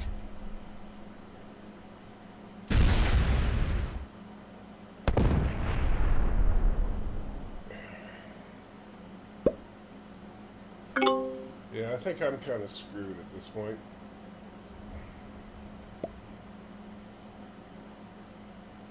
As Cinnabon says, I tried to warn you it wasn't a real super chat, and now he's LOLing.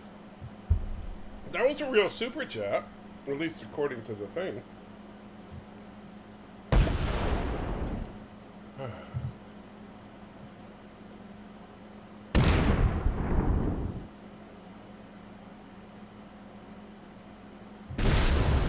Wow, that was stupid.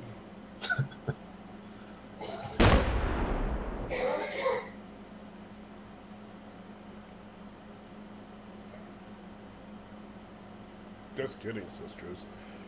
But, honestly, you should... Well, I'm not going to tell you what to do because I'm about to die anyway. Oh. I was going to say, Anthony Trekker, if you want to just stay in South America, then I'll just work on North America. If that's an acceptable offer. All right.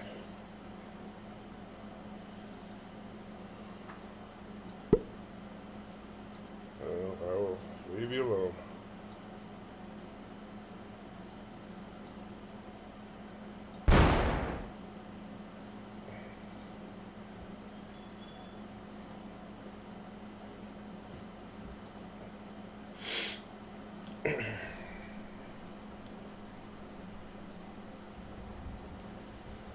Oh, Lordy.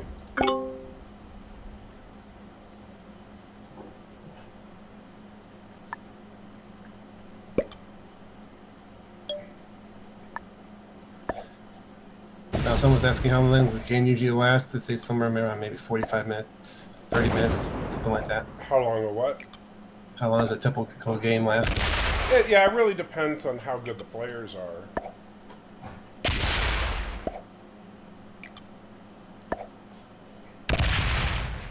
Whoops. Like, that did not go well.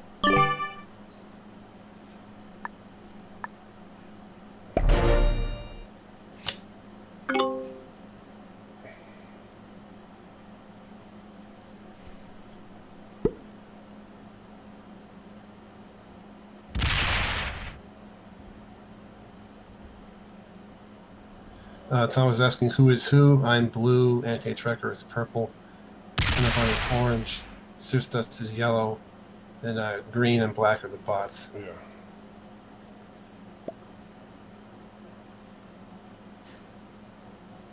Yeah. The bunnies have control of Europe. Yep.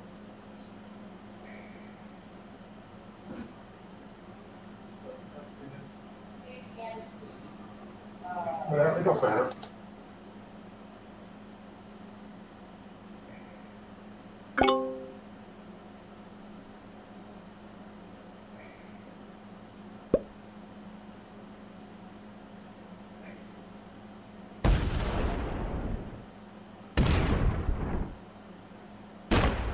Ooh, that hurt.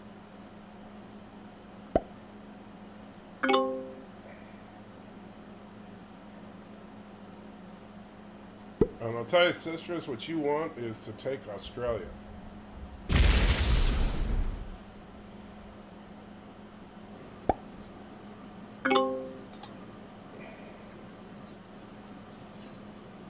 I'm getting worried about those bunnies up there in Greenland.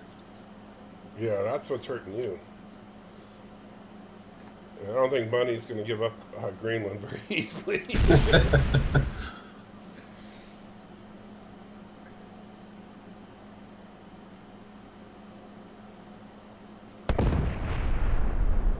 Let's soften them. I'd go for it. There you go. Nice. Now fortify that one with the 3. Do everything you can to keep people out of Australia.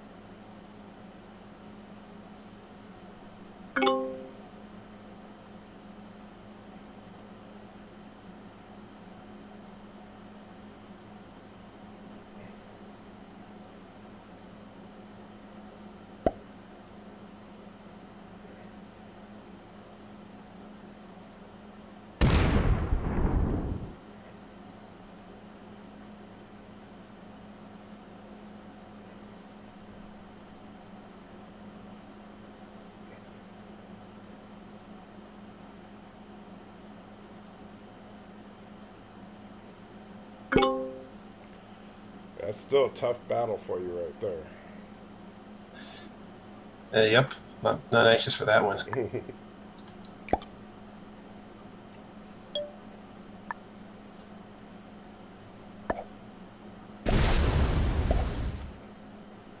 Nothing personal there, but I need that territory.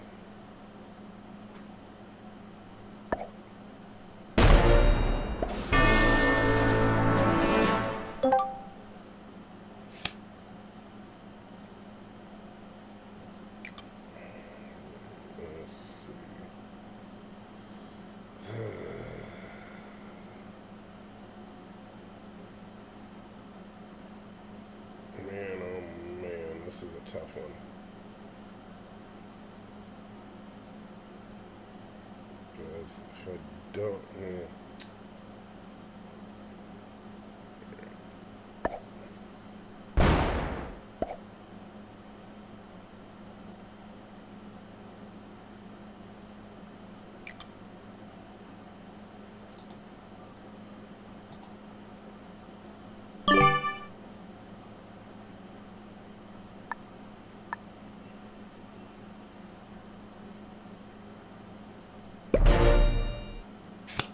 What are the bunnies going to do? Yeah. So I'm Did they try to take back the rest of Europe? Well, I would push against Green to take Europe because, you know. Oh, he's going to Greenland. Ooh, he's going on the offensive. Now, is he gonna push down into South America and push against me? That's what I'm curious about. He's got enough to do it. Yeah, it kind of looks like it. Yep. Yep, there it goes. Yeah. That hurt.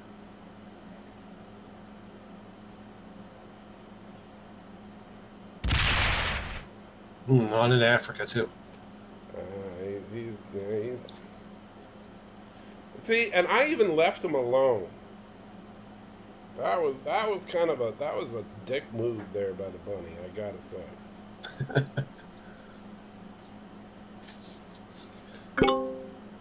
It's spread out kind of thin now too.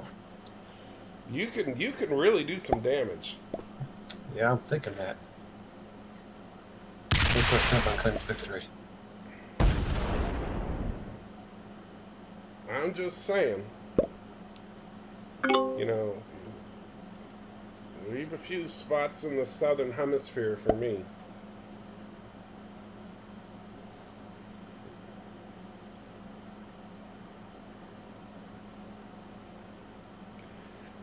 As you shouldn't. I mean, at this point, you should be able to take back. You should be able to take all of North America from me. Yeah, I think so.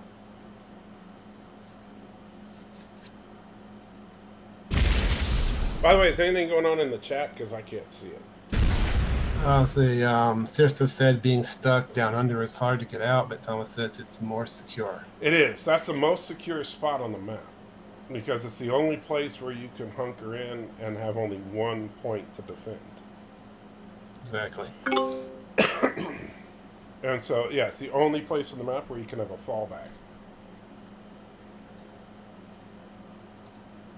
And like Cinnabon, you see, the problem that Cinnabon just did is he just made enemies out of me and John. And that may well cost him.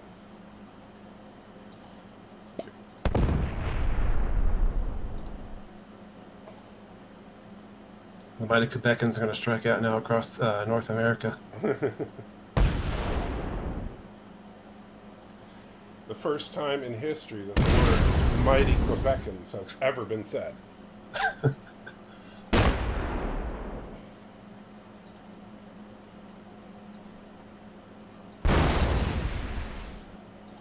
Hey, come on now. Okay, I'll stop there. Don't get to save me my territory.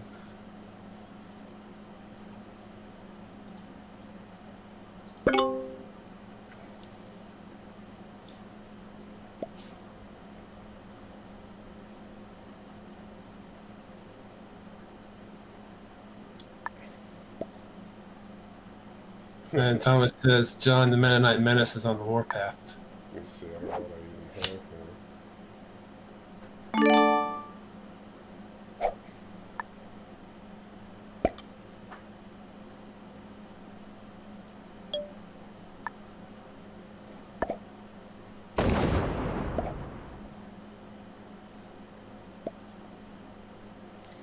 I was actually considering attacking Europe, but I'll save that for later. And no offense, John, but I need it for the bonus. Yeah, I figured that.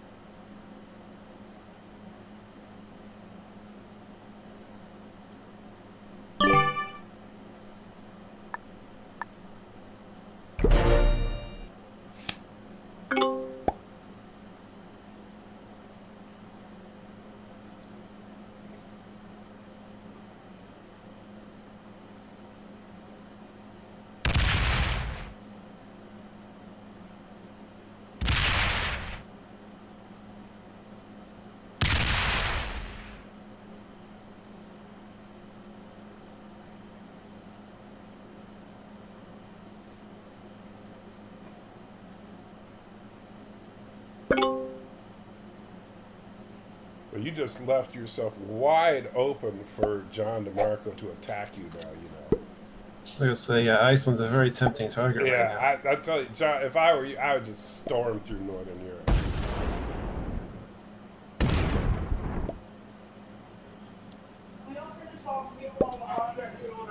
Everybody's like putting their forces along my border. This seems really wrong. I'm just saying. Meanwhile, Sisters is building up a massive army there.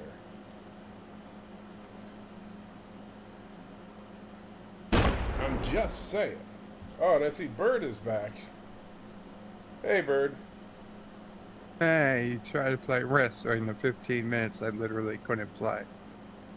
Hey, we said we were playing before you pooped your bed.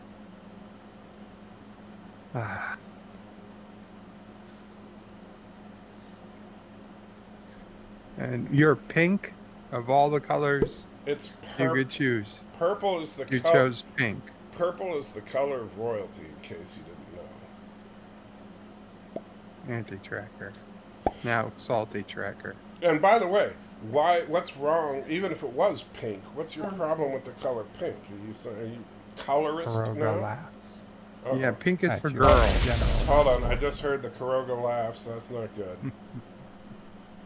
Check.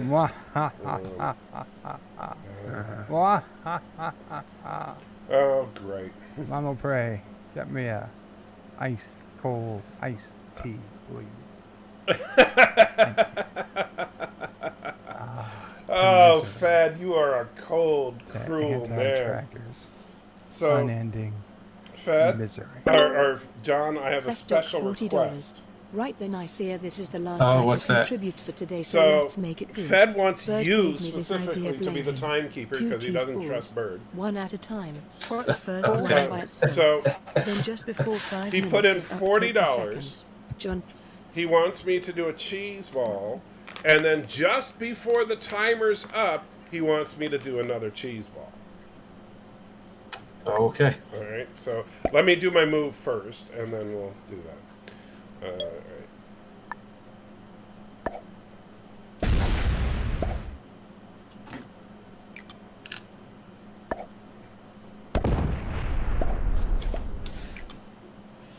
I suspect that this is interference from the bunny, who's trying to keep you both busy while he reconstitutes his army. Very clever bunny. All right, so Go. so you ready, John? Hey, I'm ready. All right, first one's going right now. Okay. No. No. Really, Cinnabon? Really? Okay. Okay, buddy. Make him pay, Cinnabon.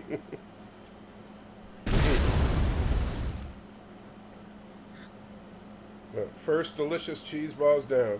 Oh, sure, Cinnabon. Don't bother attacking John DeMarco. Nah. They don't mess with those Mexicans there.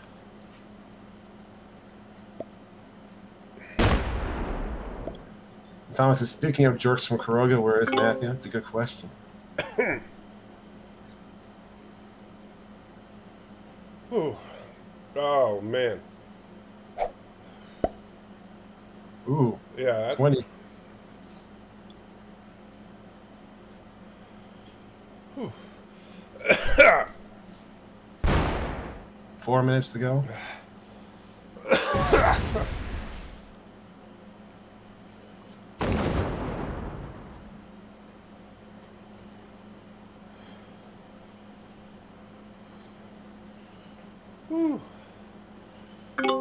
You're a little off screen, Anti-Tracker.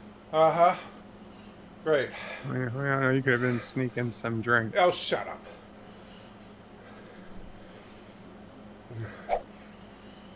Whew.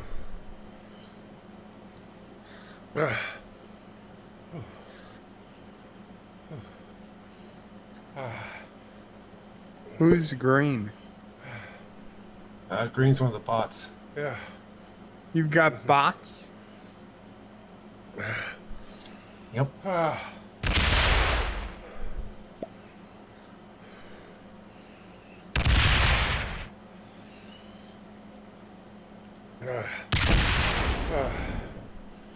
3 minutes.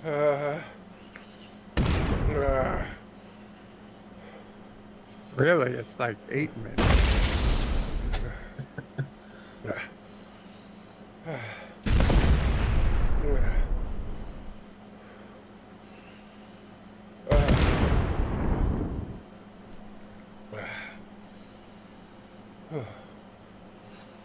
Oh.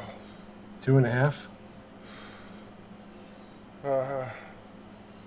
Let's go. At least I will. I don't know, do I? All right. 2 minutes.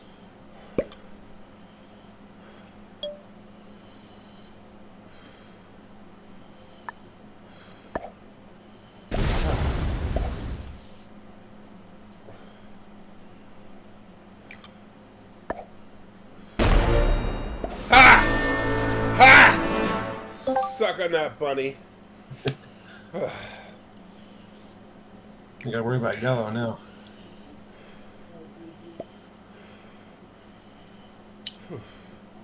Oh, gotta go back to draft. Oh. Victory says Cinnabon. Oh.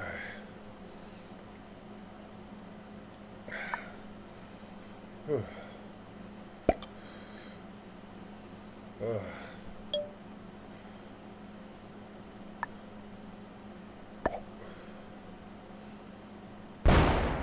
1 minute.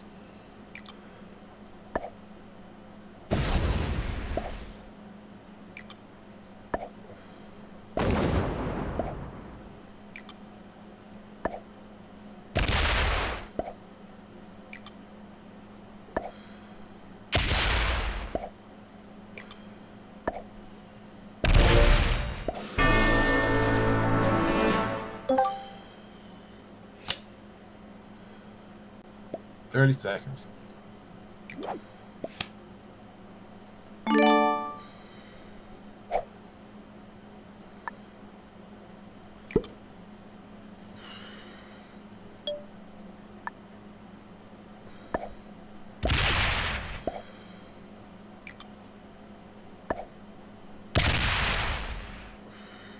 Five, four, three. All right, so go ahead and reset the timer. Okay, we go and start again now? Yeah, another one's already going. Right.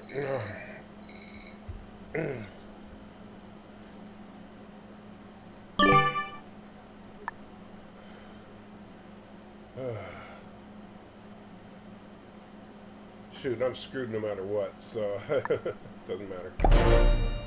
Whew.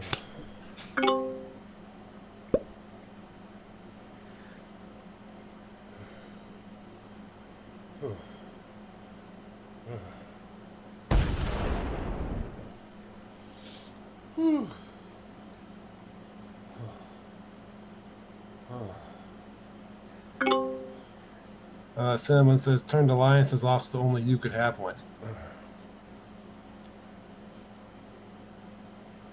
Oh.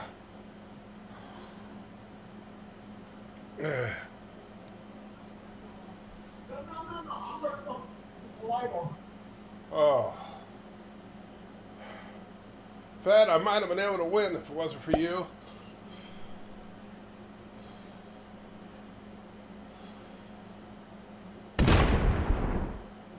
That's my plan, and that's my statement. I'm sticking to it.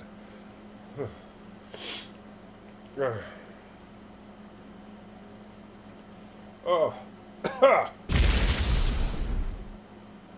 yeah.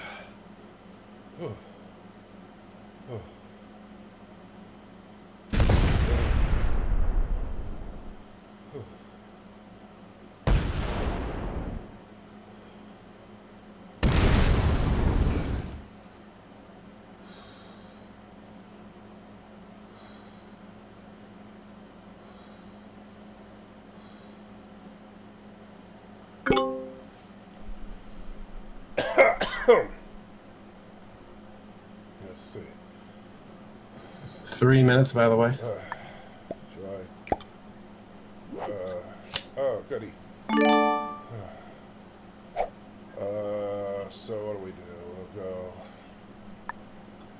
That's alright. Hi diddly ho, hi diddly ho, hi diddly ho, hi diddly ho, oh hilly yeah, oh hilly da, oh hilly da, oh hilly da. Joe_Biden $1. Cinnabon lost? But I thought the Chinese were good warriors. Well, they're good at adding votes to me, so that's what is important. Hail China Karoba number 22. Wow, that was really the most racist super chat I think I've ever heard. I missed that one. Yeah. It was a super chat from Joe Biden that basically said that he was shocked that Cinnabon lost because he heard the Chinese were good warriors. 2 minutes.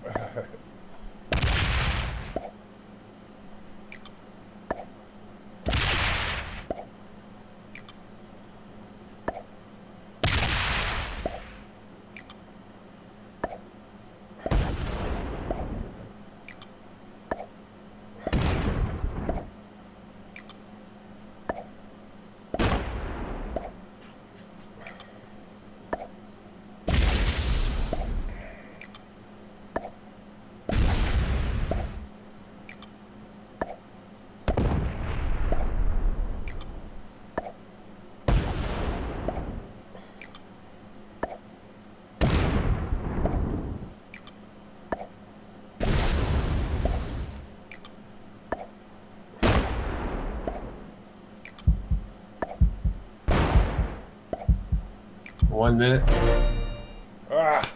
Ran out of time.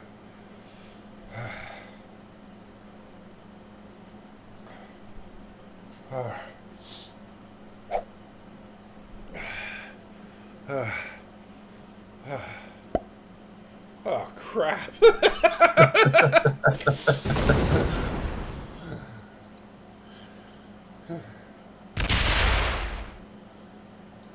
Yeah. 30 seconds.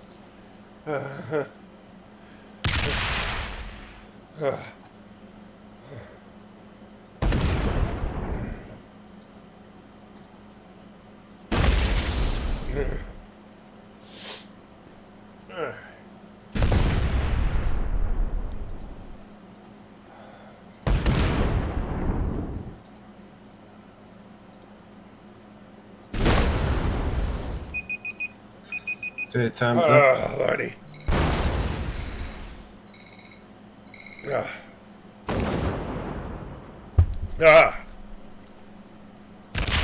Fat Doc, I love you and I hate you.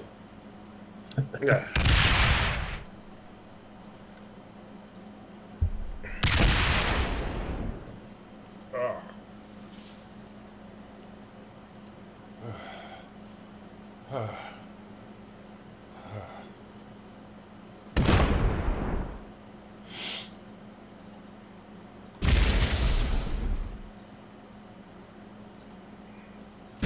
Really just going for the spoiler, ain't you? Yep.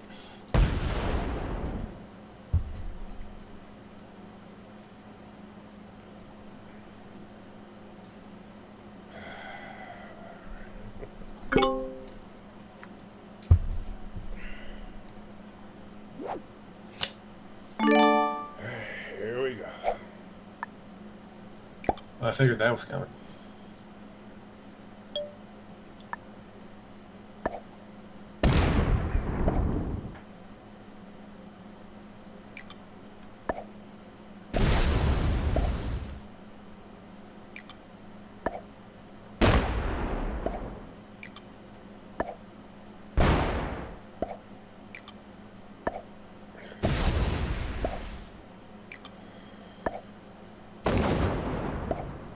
Thomas says he warned you, but I think Salty Trigger is in good shape at this point. I don't.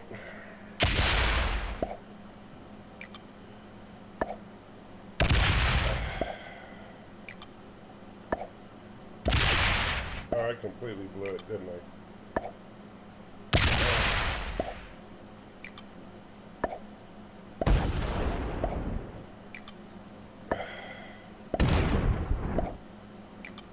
Yeah, I completely screwed this up. Ah, man. Alright. Oh, well. Just do the best I can here.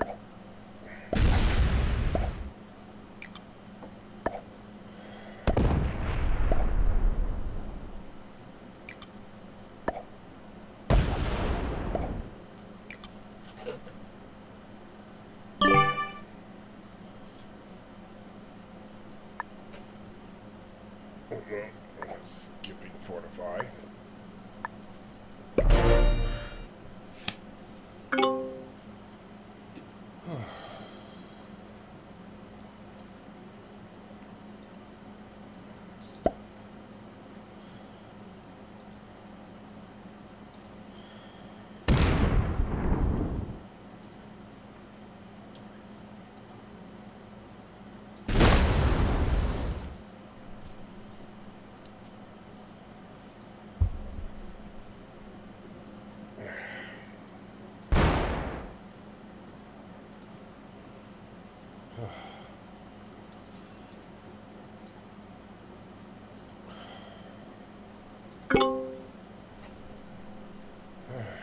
Let's see. Crap on a biscuit. We'll do.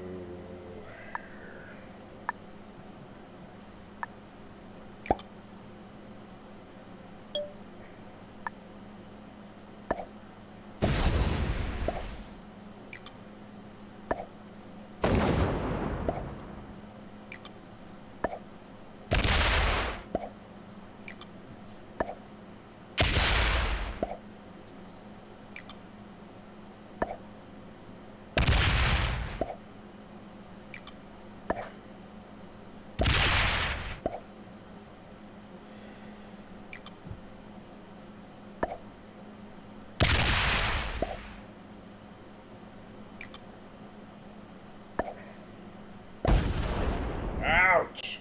Ooh.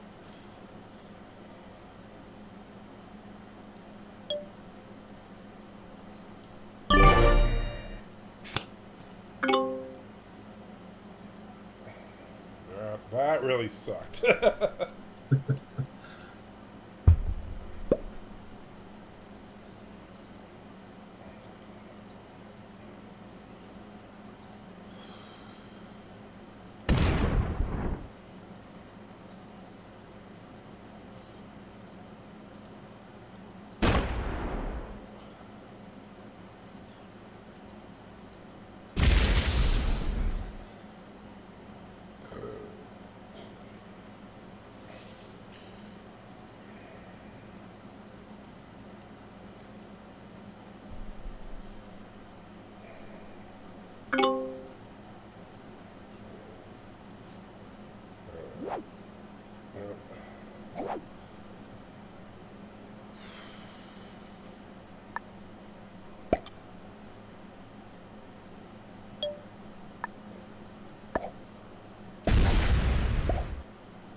Here's the problem.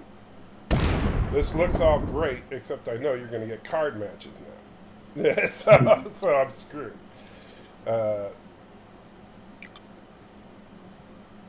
So you're gonna have another march here in a second.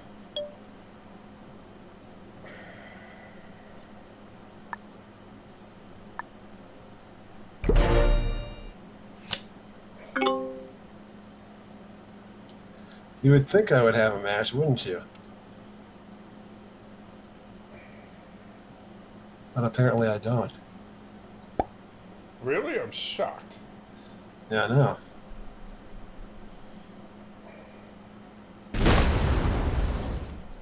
Ouch, that hurt. Yep. You're going to be able to... Ooh! Dang. I'm sorry, John. That's not a good way to go out. Yeah, buddy. Well, I mean, I don't even have to look at my cards, but I'm going to look anyway. Oh! Oh, buddy. buddy. Sorry. I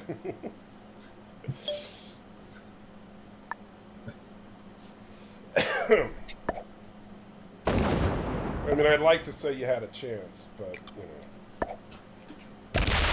Was a good game. Yeah, well played.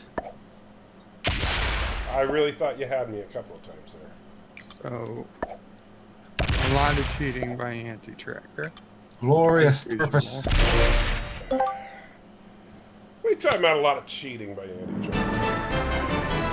You just happen to win when it's on your stream, on your computer, of your so-called random rolls of the dice. Oh, I'm going to remember you said that the next time you win on your stream.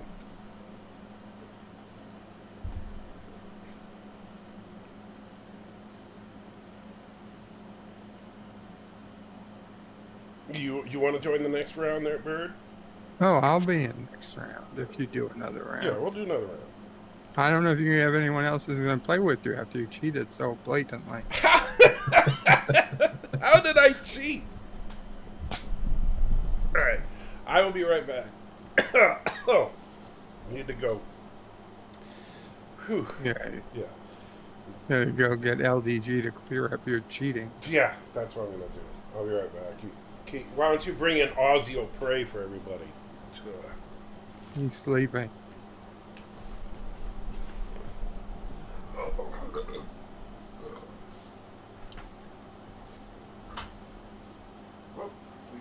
Thomas says he was always rooting for Salty. Oh, now he's rooting for anti-tracker. Salty tracker. Yeah, I guess after he took out Cinnabon, he defaulted to Salty tracker. Cinnabon's worse than Starscream. Bigger opportunist. He's a second in command.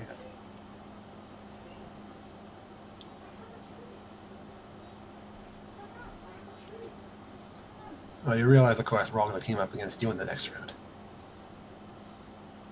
Yeah. If you can even tell who I am. Going incognito? Just saying.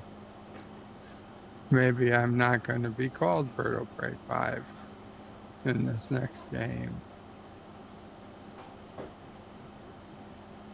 I'll just look for whoever's doing the most cheating, and then we'll know it's you.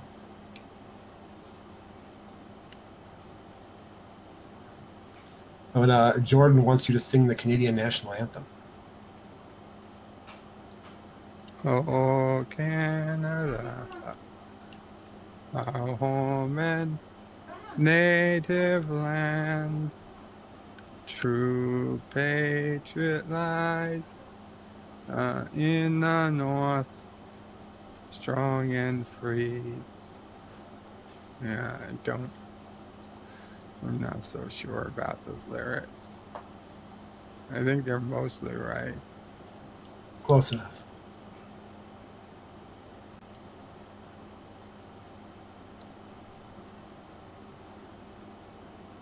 From the mountains to the prairies to the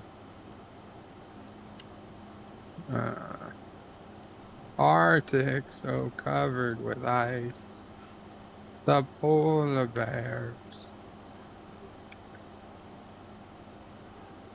and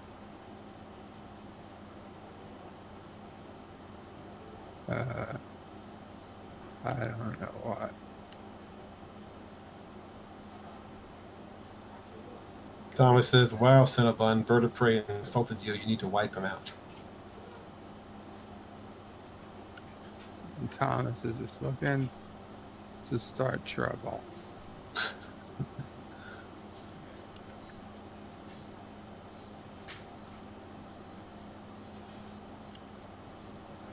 Apparently, Kuroga is going to be crushed by Ooters. Ooters? According to Cinnabon, anyway.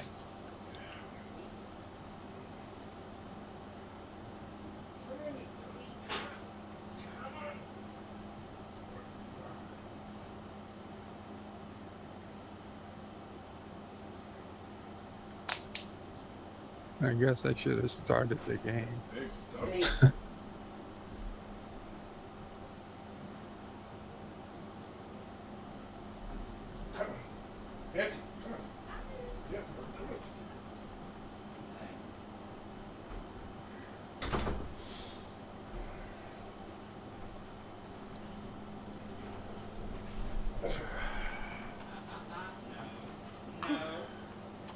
Okay, Cinnabon says he'll be right back.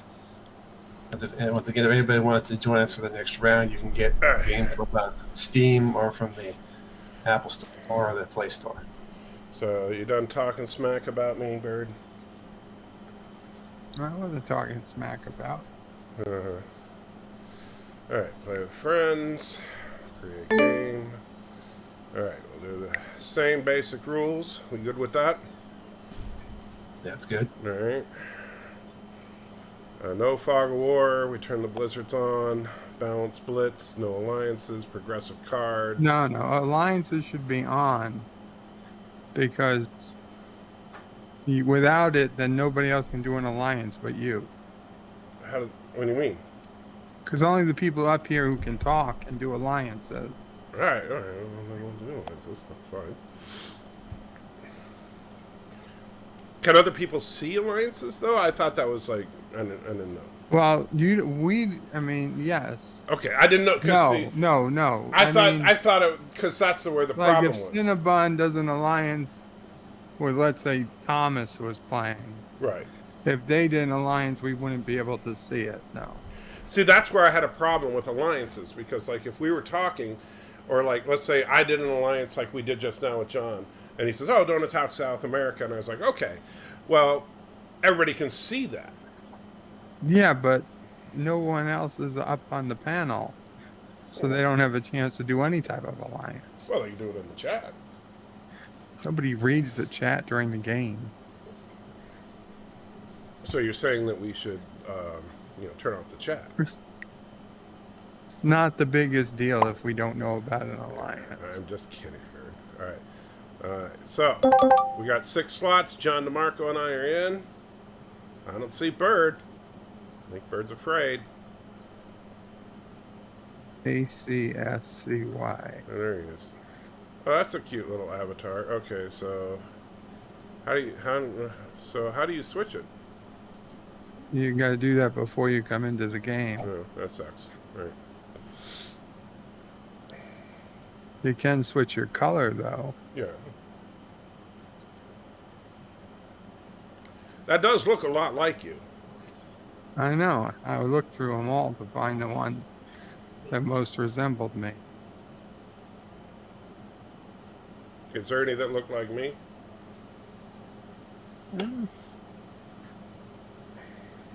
I didn't take note, but I'm sure there's somebody that's better than wannabe Napoleon. Yeah.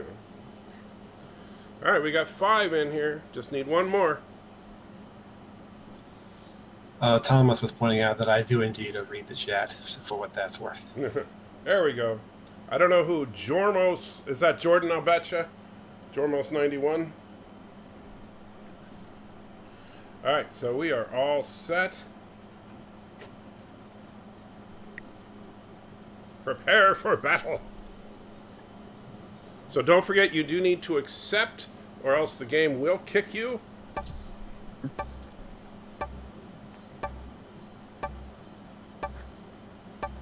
Everybody except Bird. Bird, you do not need to accept.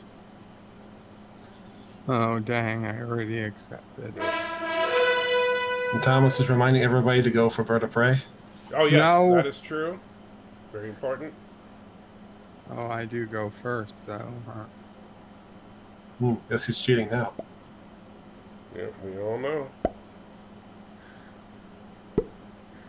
Assholes.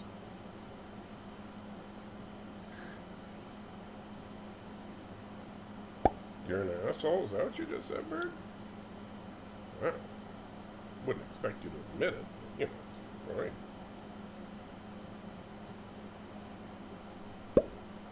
Fine, we're all going to go for Australia. Why not? So yeah, Australia is very diverse right now. Yeah. It's very, very Star Trek Discovery-ish. Indeed.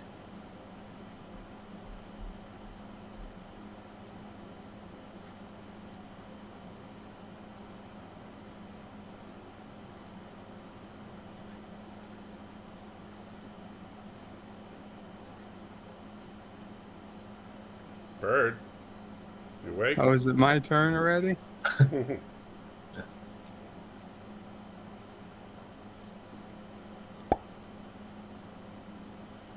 Now, Bird, why would you go for Africa? You hate Africans.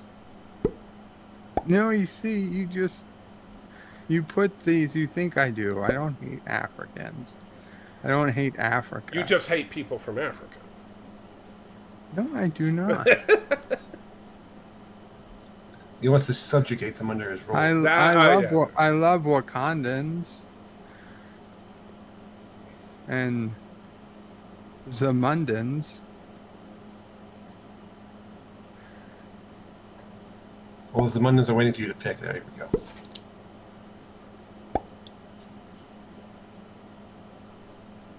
And for that matter, that island. Yeah. What's that? Oh, that Macaronia? Macaronia. Wow. Wow, Bird. I'm very impressed with your diversity.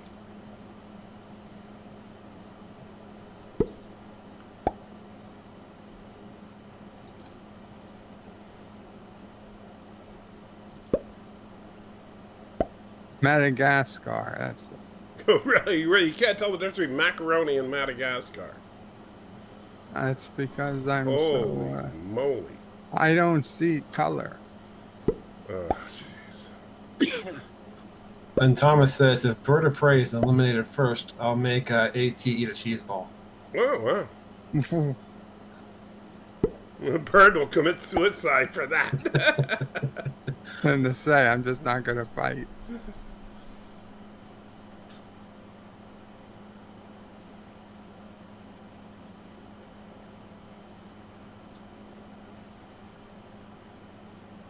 See, anti-trigger should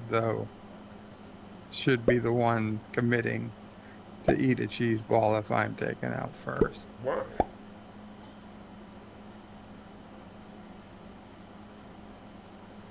It makes no sense, Bird.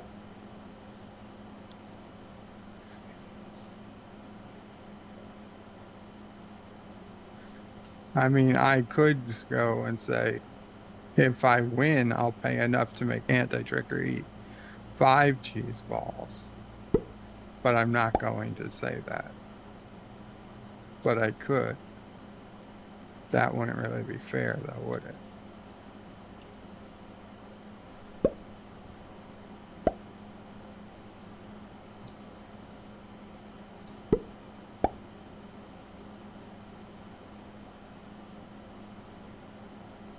All right, if you want to say that, you can. Of course, because you win either way. Yeah, true. We know that those are just regular cheese balls. Believe me, my stomach knows otherwise. You gave Laurel the spicy ones. And then he fed them to his cat. Poor Punchy. Yeah, poor Punchy. Oh my God. So I get an email. We have Sassy signed up for with the microchip. Wow, you think of Punchy and you immediately think of Sassy. What are you Just doing? Just listen to the story. Sassy's got the microchip in her. So every day I get an email about missing pets in the neighborhood. And by neighborhood, they mean all of New York City, which is ridiculous because they can't fucking tell the difference. It's your turn, John. Oops. Anyway, so I keep wanting to unsubscribe, but I feel terrible knowing how I'm going to unsubscribe, and I feel like that one day I'll miss a pet. who actually happens to be right in my neighborhood or something. So I was about to unsubscribe, and the thing that was missing was a cat named Punchy. A cat named Punchy was missing in my neighborhood. So I took it as a sign not to unsubscribe.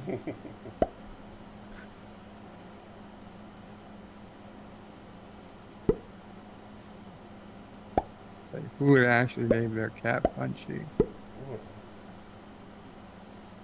Punchy the Wonder Cat.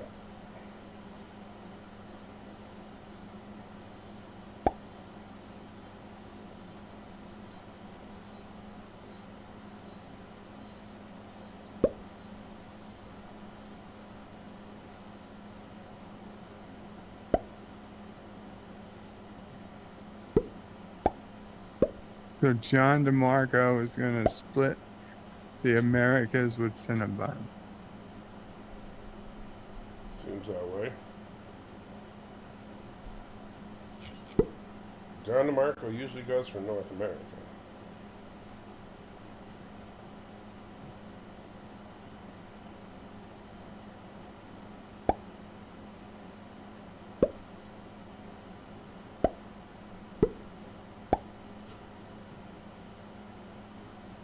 Yeah, Multi-Gunman is here and saying cheater.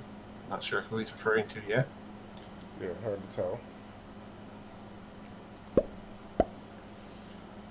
Pretty sure that he's talking about Bird, but Most likely.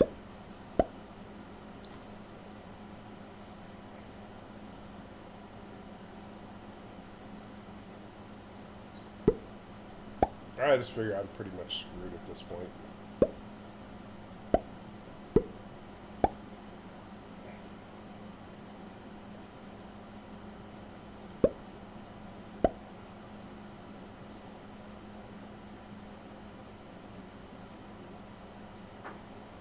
Screwed. You're going to take Australia on your first turn. I highly doubt that.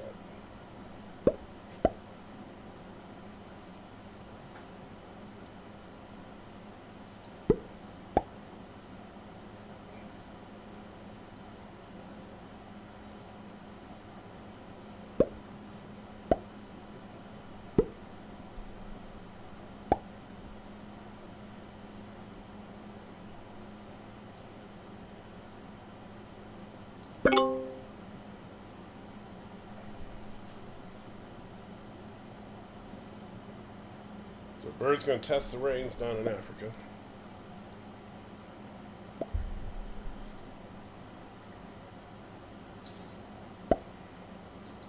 Don't you do it, Bird. Don't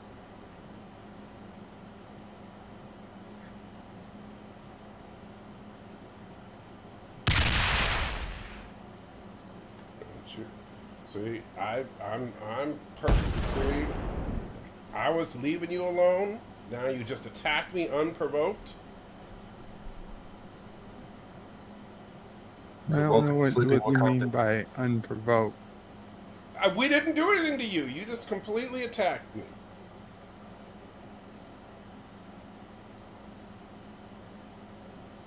So, yeah, you're in trouble now, buddy. Yeah, I needed to take my continent. That wasn't your continent to take. It was, and it is, and it's mine now. Yes. And I do you wise to stay off of it. Oh, Talking smack already.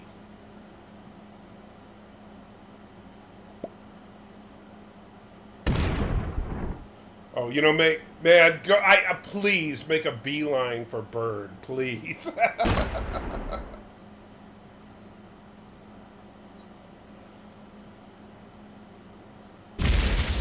There you go. Come on, one more. Take that 2 in Northern Africa. Come on, you can do it. You can do it. Uh-oh. Oh, come on! Don't anger the gods of Karoga. The false gods of Karoga, is that what you said? Pretty sure that's what you meant.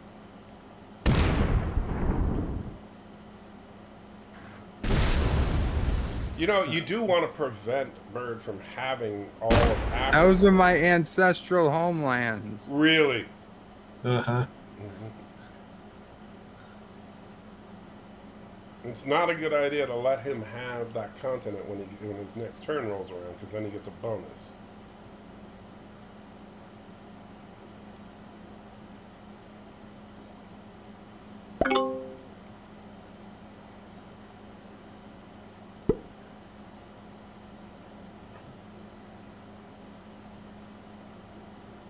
Who's green? It's Sistrus. Sistrus has a chance to stop it. We'll see if he goes for it. Yes! Yes! Wait, who's this sister? Yes! Nicely done.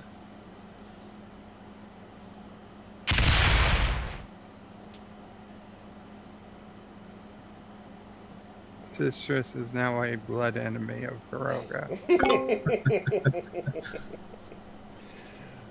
Well, I think Sistrus knew that I was going to take Australia, so.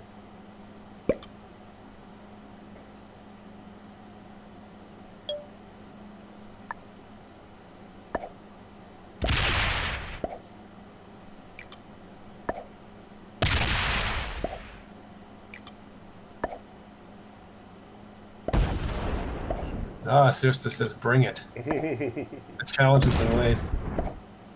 Oh, look at that. Anti-Trigger didn't even stop when he could have. He's going to go finish Sistrus off right now and take his card. No.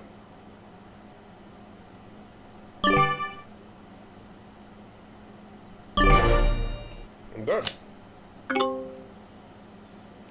Where's Cinnamon going to go? I'm going to let Sistrus take Africa from you. Sistrus can't take Africa from me. Sistrus isn't going to exist come next round. Well, we'll see about that.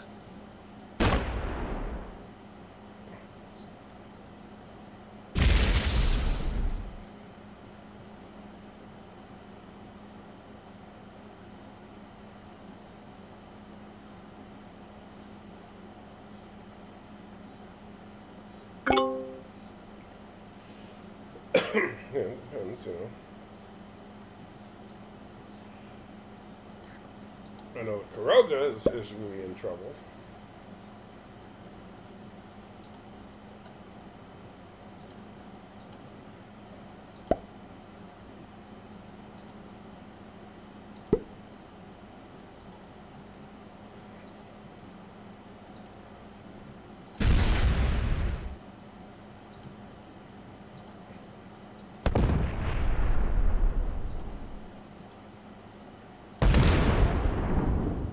Ouch.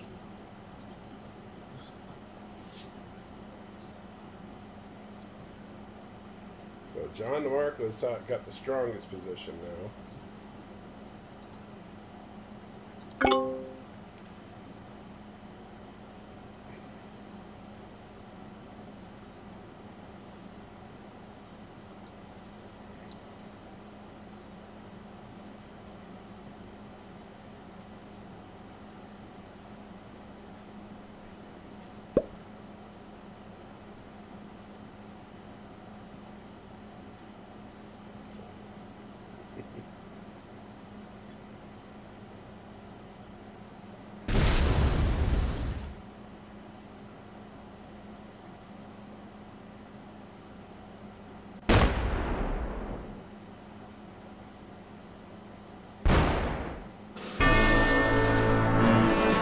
Broken treachery. Yes. You will What be treachery? You will be avenged, sisters. By Grabthar's hammer. You shall be avenged.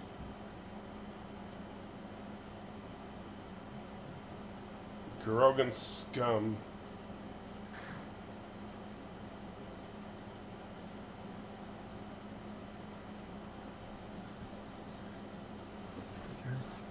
Yeah. And unfortunately, no $20 for AT. You better fall back, Bird. What'd you say there, John? I thought it was no $20 for AT since the Bird wasn't eliminated first. Yeah, well.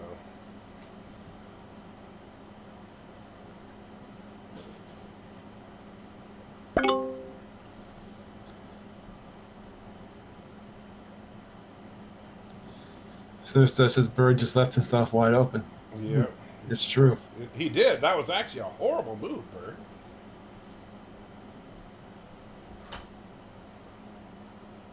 Had to be done.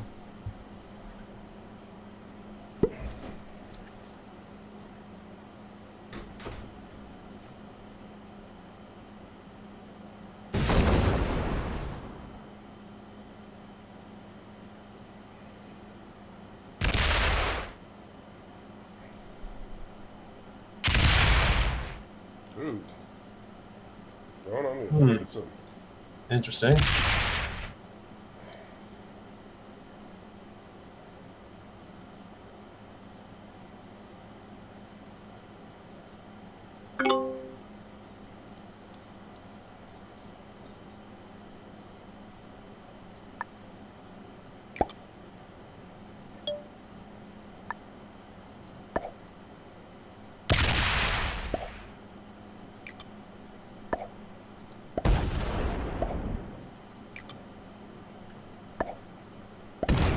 Thomas says Bird of Prey does that to me, although you're not the worst player, Thomas.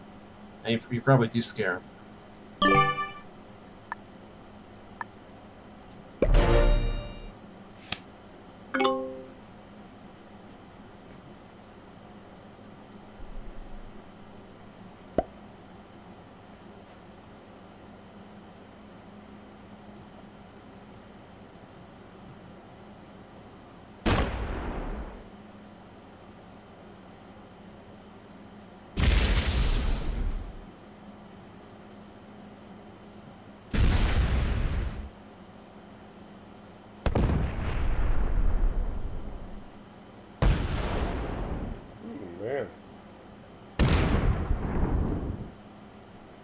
Man.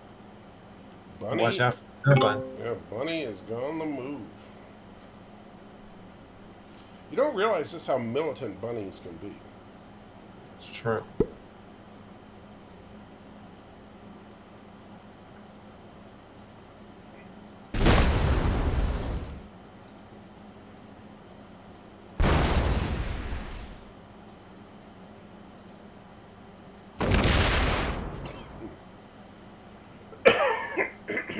Excuse me.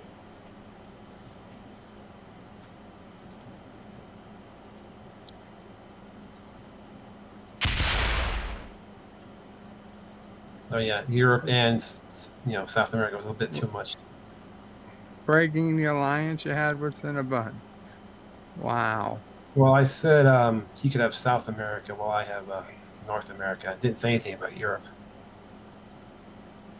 But now he's going to fortify Mexico just to be safe.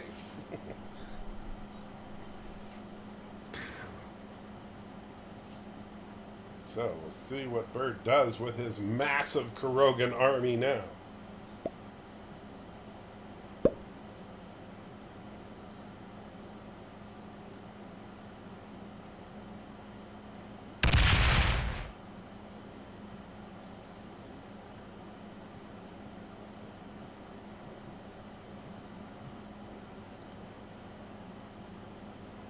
Nicole says most bunnies are elite special forces, and I can believe that.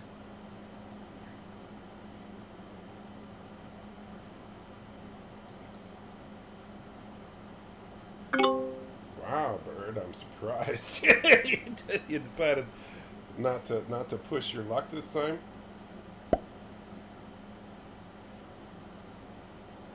The Warriors' path is a difficult one. Patience. I can understand that.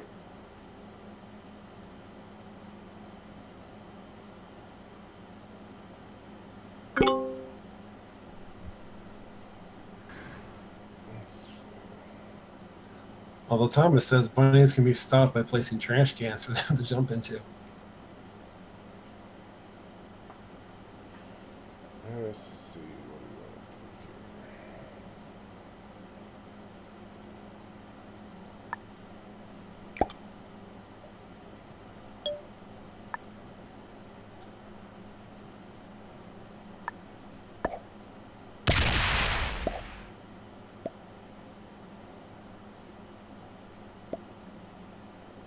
Well, Cinnabon is irritated. Yeah, well, I have to get a card. And let's see.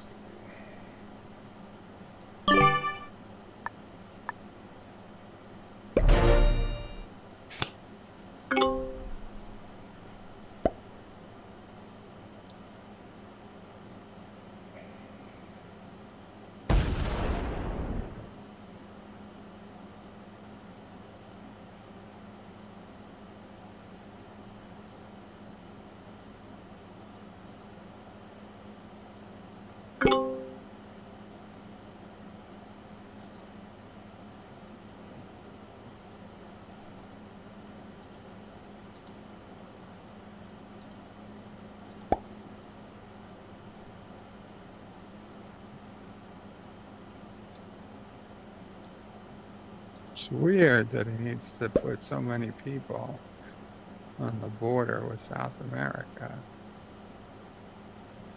I just don't want them to get lonely.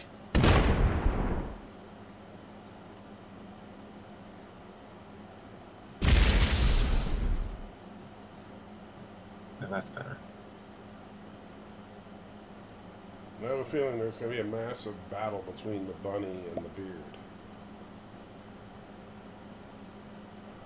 But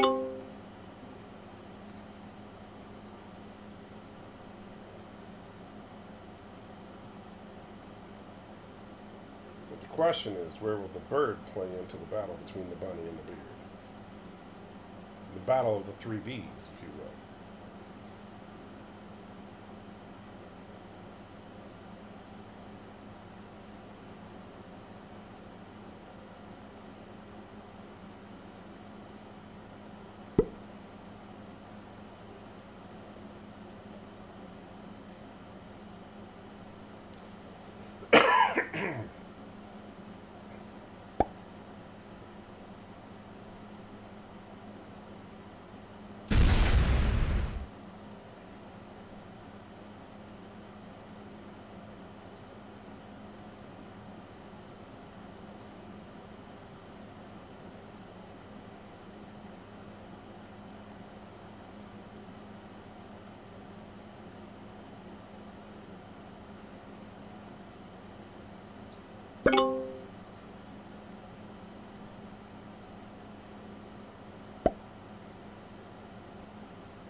I suggest you head south, Red. Oops, no, never mind. Ooh, South towards where I meant. that's not what I was expecting.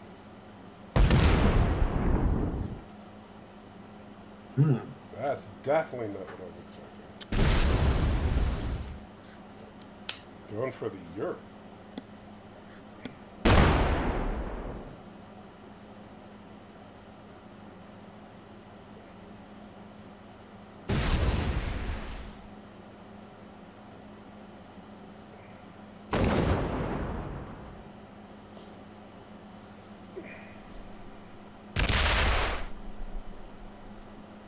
Iceland. Yes.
Ooh, those Mexicans were fierce fighters.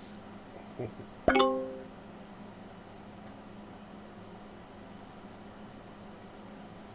know, John, I kind of left Europe open to you. Yeah. I appreciate that. But by the way, no offense, Cinnabon.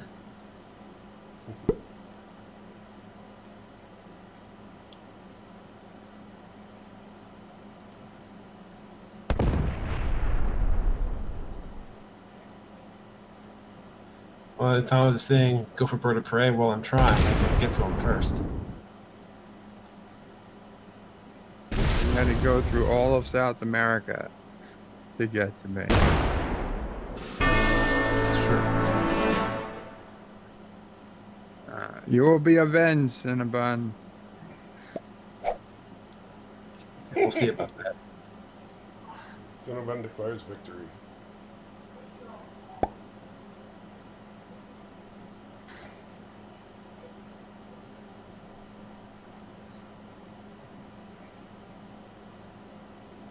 I think that's as far as I want to go this time.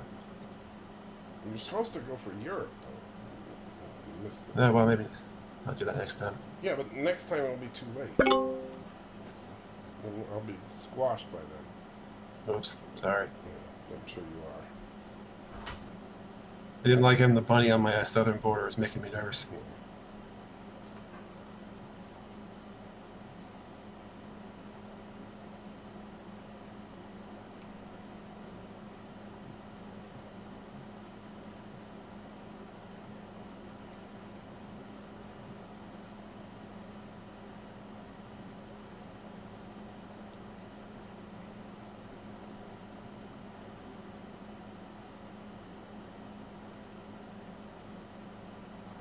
Yeah, I'm screwed.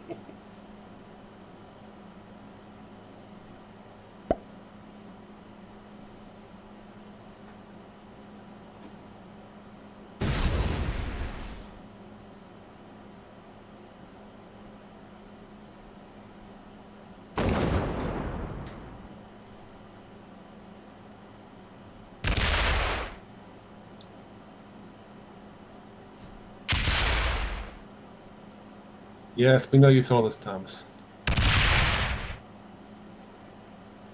Never trust a man with a beard. Oh, wait.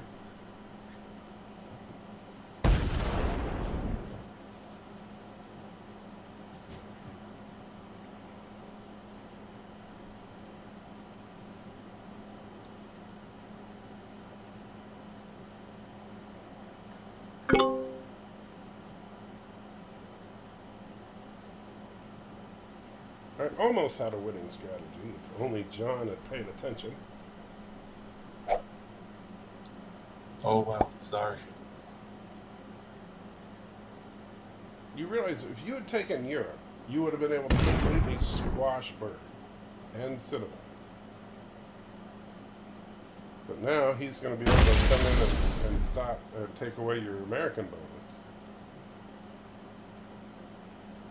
Well, no, not to underestimate yellow again. I don't think I have anything here. Let's see.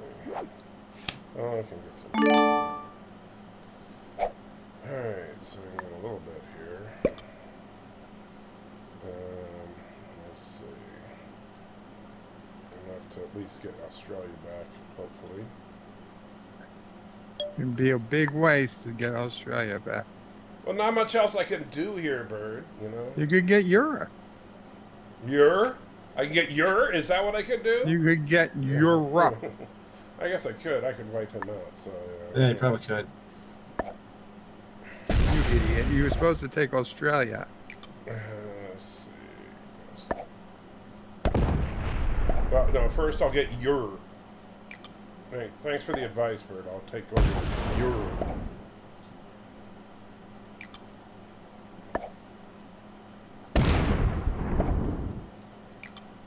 Of course, then I'll get wiped out by South America, but, hey, whatever.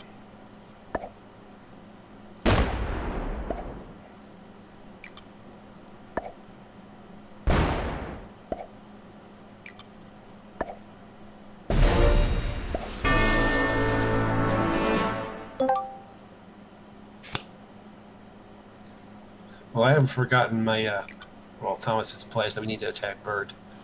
So it's on my to-do list. Just a second.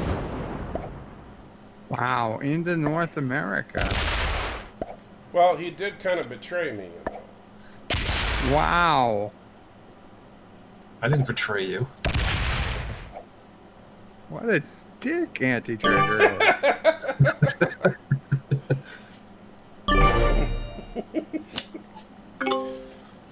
I feel bad for John right now. Don't. I'm sure John will get his revenge momentarily. There you go. See? Well, I was going to go after Bird, but now I'm not sure. Anyway.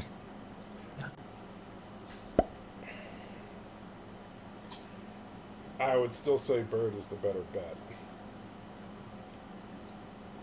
Of course you would. Yeah. Not exactly.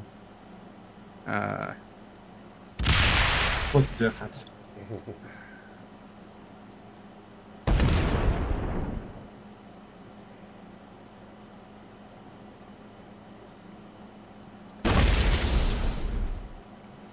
You see, since you went that route, John, you just might not like the fact that you did it. Well, like I said, if you'd stayed in Europe, I would have just gone after Bird, but you went into North America too. Well, I kind of had no choice after what you did to me. Had no choice, right? All these things that was forced upon you. Mm-hmm.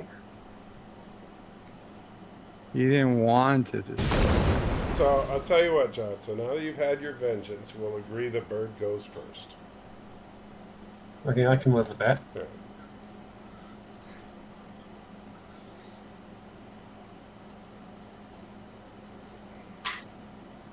All right, Bird, enjoy this. Maybe your last turn.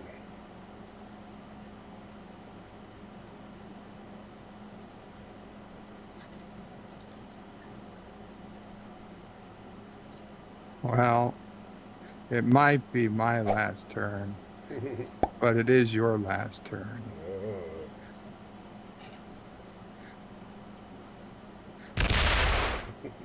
If you get an unlucky die roll, I'm going to laugh. Well, being it's balanced splits, the chances of that are remote. Sure.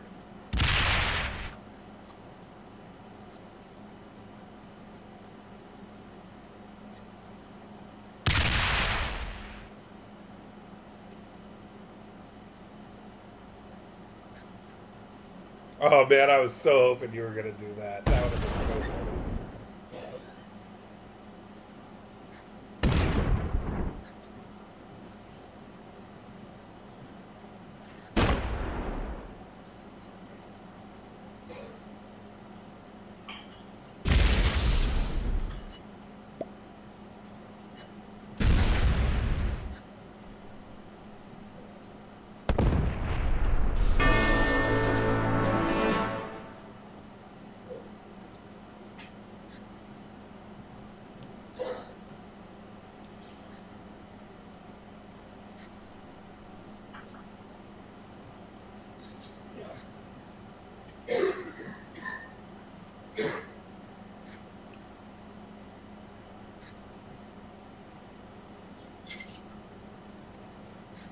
I didn't get to turn in any of those cards that you got from me? No. Oh, too bad. I really feel bad for you, Bird. Mm-hmm. I will next turn, though. I'm sure you will.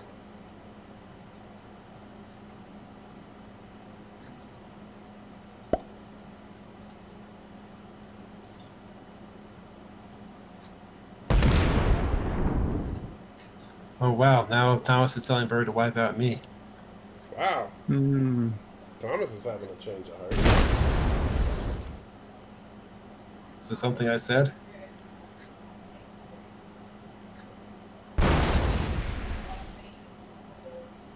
Well, Thomas, there's not really a whole lot of other options. Yeah, well, I think Bird has got this So you still? Yeah, I think so. Yeah, you still think I'm cheating there, Bird? Or is now that you're winning? Is it, Well, obviously I called you out, so you had to disable your cheats oh, it's not for this okay. round. Gotcha. Dang. I really hate that I've been drinking so much. I'll be right back.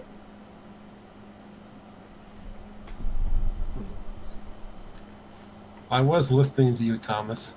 Just so you know.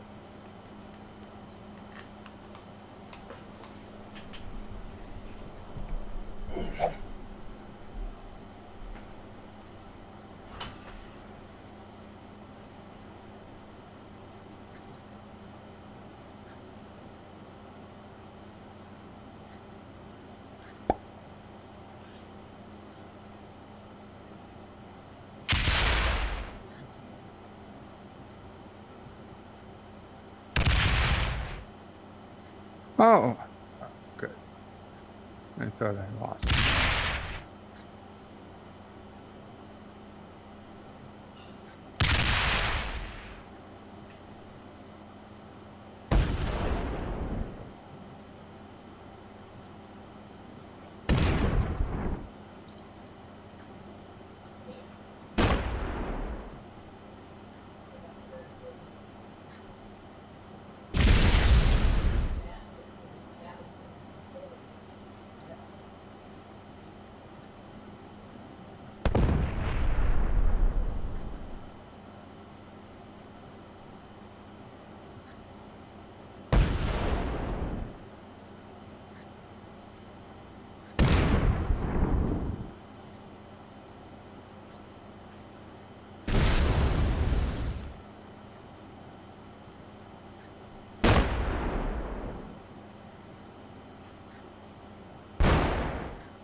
Oh, you gotta be kidding me. Time's up. Son of a bitch.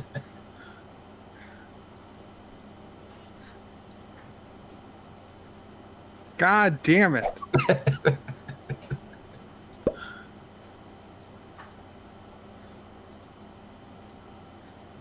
Well, thank you for taking your time with that last turn.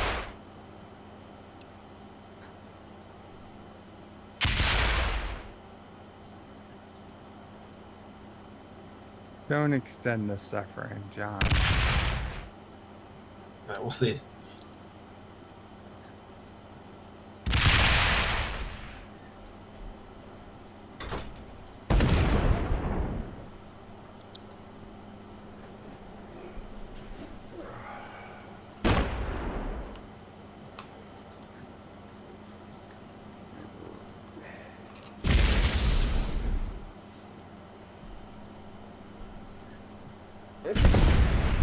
Oh, you haven't finished yet, Bird? Come on, man. What's your problem? I ran out of time.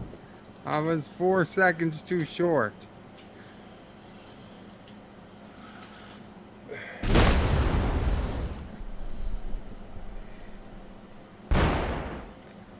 Looks like you're going to run out of troops.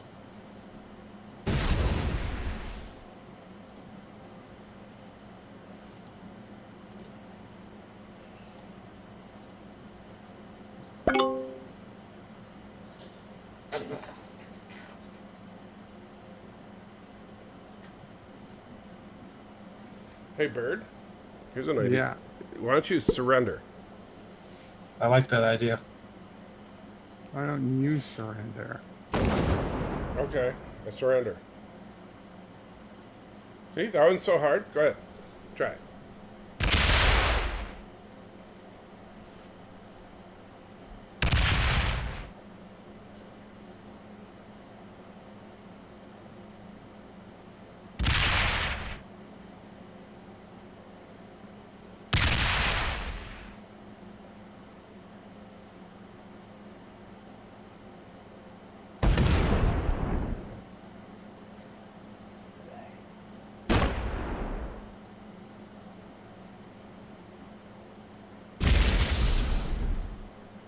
It does look like Bird's got this one just based on the cards.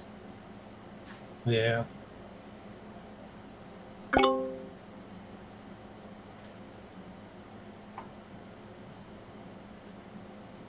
I mean, if we were just going on player skill, I would say John should win, but, you know.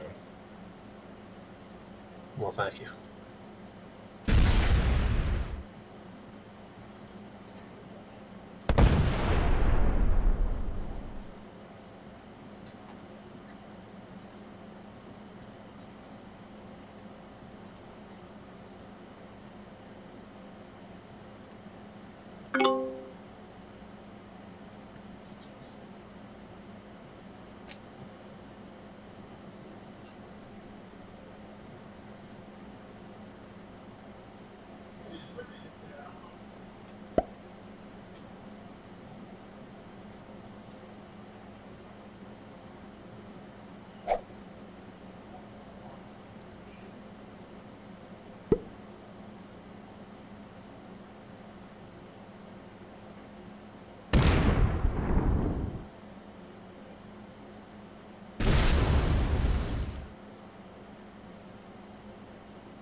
Well, if you're in France, this would be a good time to surrender.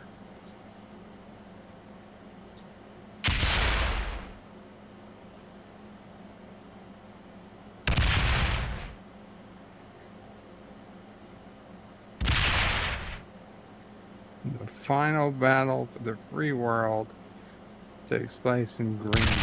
And unfortunately, the free world lost. Hail Kuroga! Hail on Kuroga. Yeah. Unfortunately, yeah, the free world lost and Kuroga won.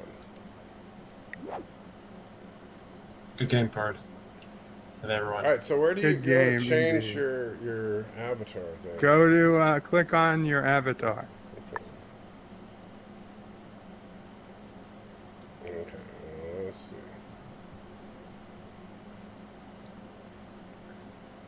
That guy. What guy? The guy. The guy. The guy without the hat. What, him? Yeah. You think that looks like me? I mean, the skin's a little darker, but otherwise. How does that look anything like me? Devious mustache. I don't have it's a not mustache beard. at all. I thought he had a beard. I didn't realize it was his shirt. Okay. Yeah, unfortunately, there's. Wow, he's interesting. So all these locked ones, too bad. Hey, that one looks like you, Bird. I don't see it. How about that guy? Yeah. How do you? He's shaved. Thomas is very disappointed in all of us. Yeah. They see he's got the right beard. He needs. Oh, there you go. Right to the left, to him. With the pointy hat. The pointy hat. What, him? Yeah, there you go. What are you talking about? That's It's like Cinnabon. looking at a mirror of you. What are you smoking, man? Look at that ear and Dude. the covering over the eyes. Whatever. You are on. You're smoking something. Raul, that was the first one. Yeah, I know that, but those are locked. Unfortunately, these guys are all locked. I don't know how you're supposed to unlock them. I'm sure they want you to. In the shop when you buy things. Well, I don't want to buy stuff. That's stupid. You buy more maps, you get those other guys.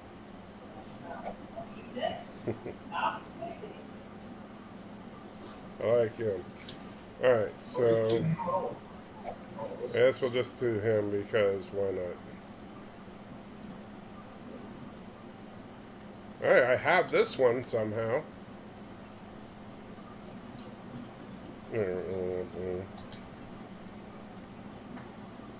Oh, Shamrock. There we go. Because Boy, Shamrock.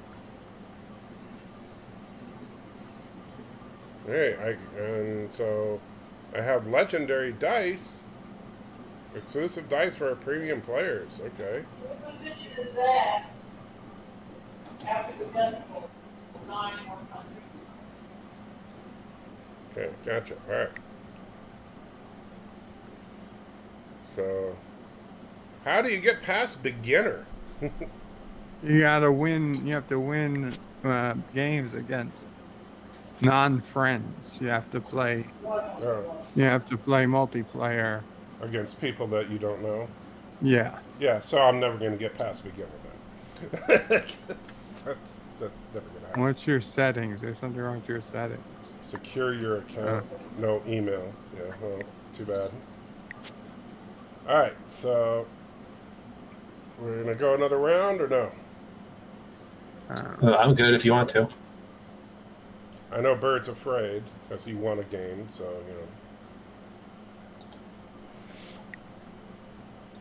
you know. Bird always gets nervous when he wins a game. He always wants to then quit because he's afraid that he... Well, I mean, like, it's late here, you know. It's already 9:30.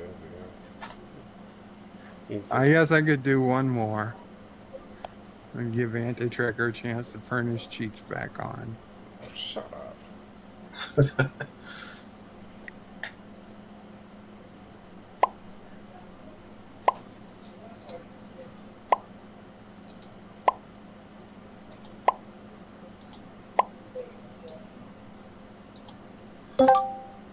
I think Thomas was trying to use reverse psychology because now he says, "Don't attack bird of prey." Okay, everybody, don't attack Bird of Prey. Whatever you do, everybody be nice to Bird. He has sensitive feels. And PTTVM.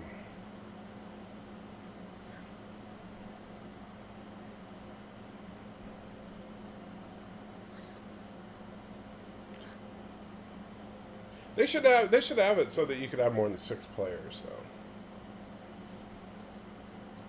I think that's like the limitation of the original game. So? I grant you could do this game with 8 players. Especially the bigger maps. Well, why not make it so you could have 100 players? Well, there's only 30-something maps. Countries, so... Yeah, but, you know, in the real world, you could have 1,000 players. Okay, but then you would need at least 1,000 territories. Mm-hmm. Like each player starts with exactly 1 territory and goes from there. Yep. All right, we got 5 out of 6. We got room for one more. Maybe a bunny. I don't know, those bunnies can't really be trusted. How come Bird's name is all sparkly? Does that mean, are you better than a beginner? Or no, I guess my name is sparkly too. Just me and Bird's names are sparkly though. I don't know what you're talking about, sparkly. Well, not sparkly, but our names are changing. Oh, colors, yeah. Yeah, our names are changing colors while John's sisters and Jordan's aren't. Huh. Maybe that's because we played more games. Like, John, what's your rank? Maybe he's a novice. Are you a novice or a beginner? My rank is intermediate. No. Wow. So it's not that. Yeah. There we go. Maybe because I have the free version of the game. Okay, that might be it. Cinnabon's got it too. Yeah. Get ready.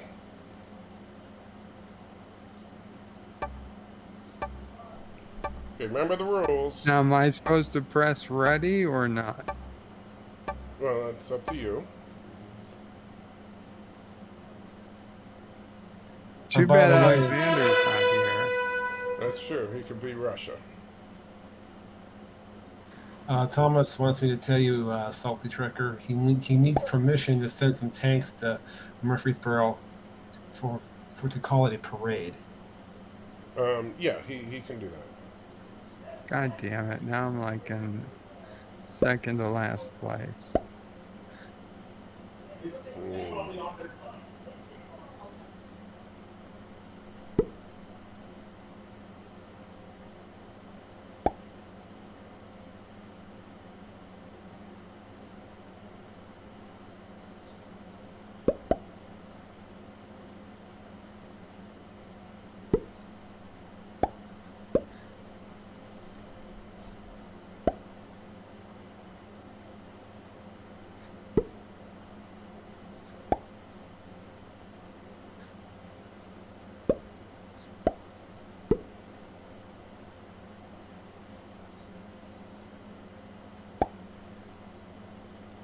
Just letting them have South America.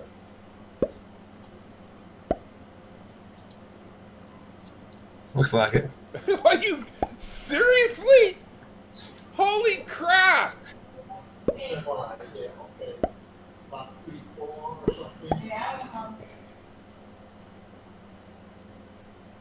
Meanwhile, birds just taking Africa, nobody cares. I let you have South America.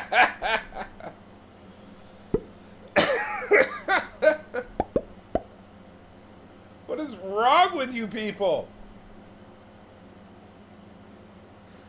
Oh, lordy. This is going to be the most unbalanced game of Risk ever.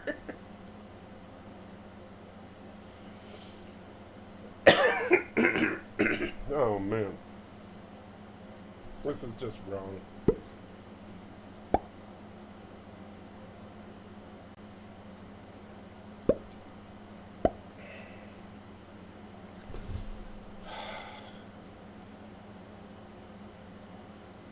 Well, crap.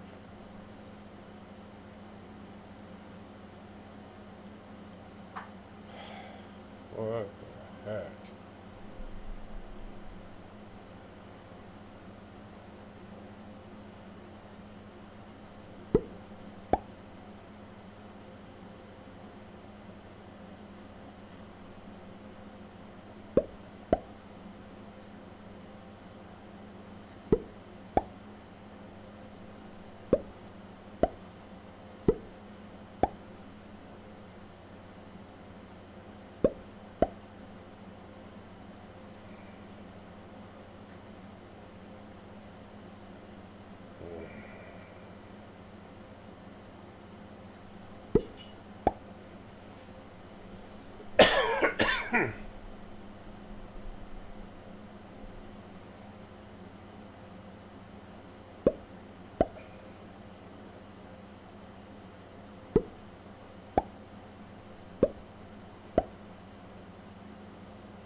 Oh, Thomas is pointing out that the Turtlestand cam is completely dark now.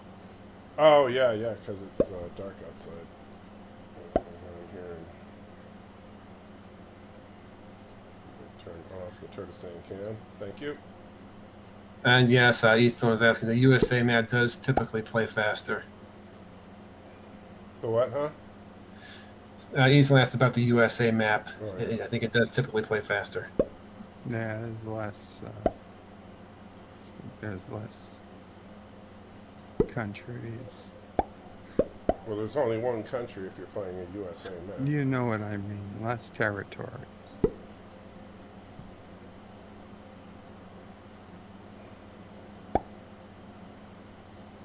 I just can't believe that John's starting out with all South America. That's just crazy.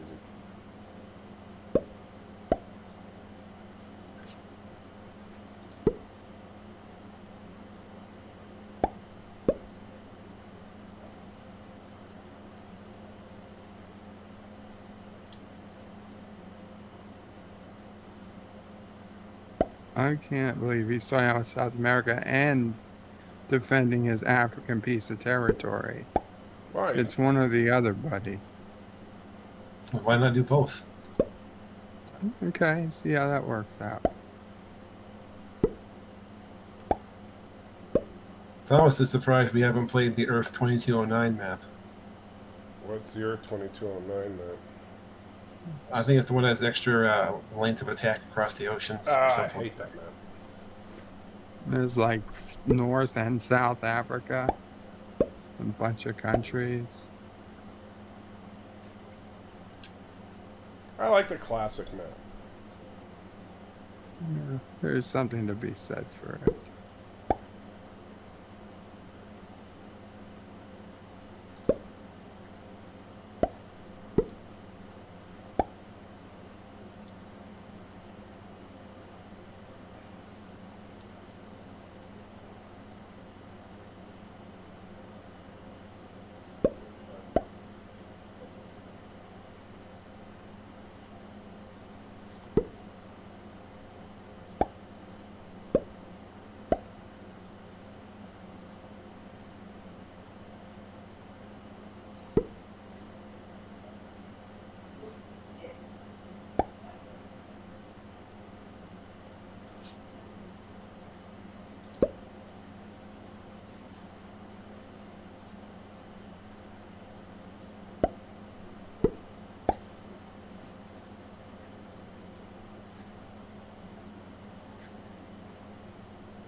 LDG says, "Hey all, great stream.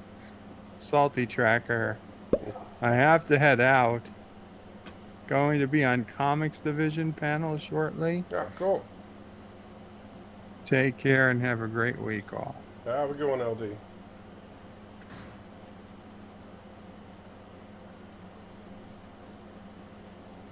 So, Bird, you just love going for Africa. I think it is that you just like subjugating the people of Africa for some reason.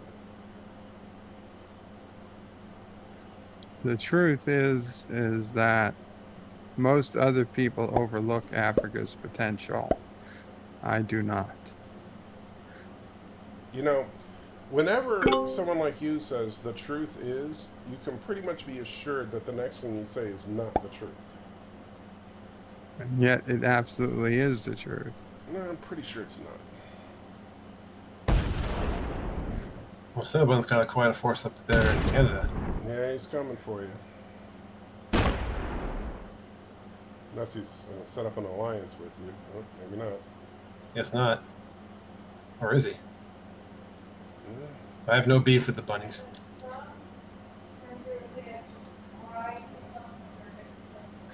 Let's see, does he have an alliance with you or does he not?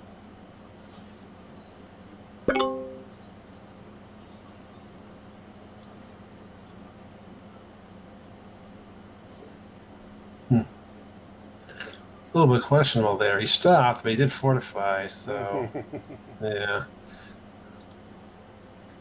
And he's got you outgunned. And with that American bonus, you better be careful. Yeah.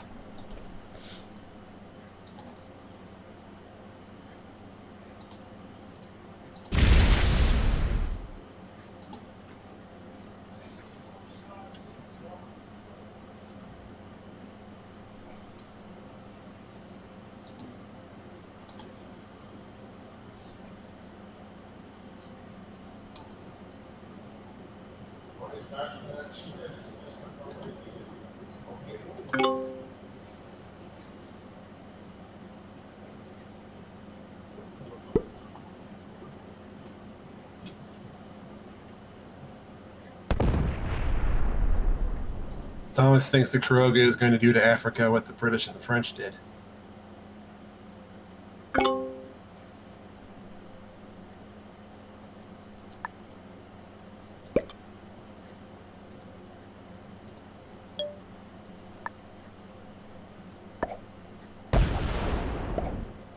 Wow. Lucky.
Sounded like you were watching something disgusting, I gotta say, Bert.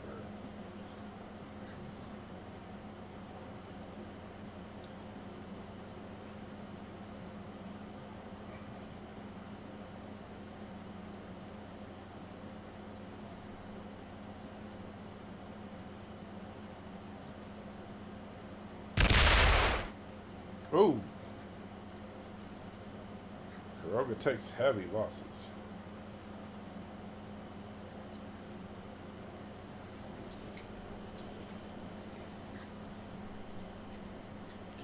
I thought Kuroga might have a chance, but not anymore.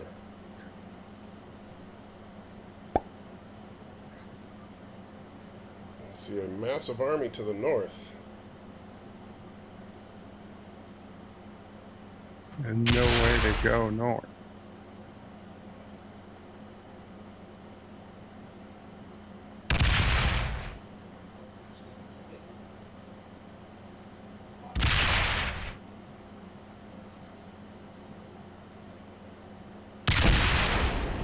It's gonna hurt.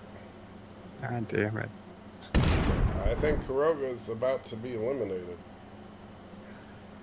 Does your offer still stand, Thomas?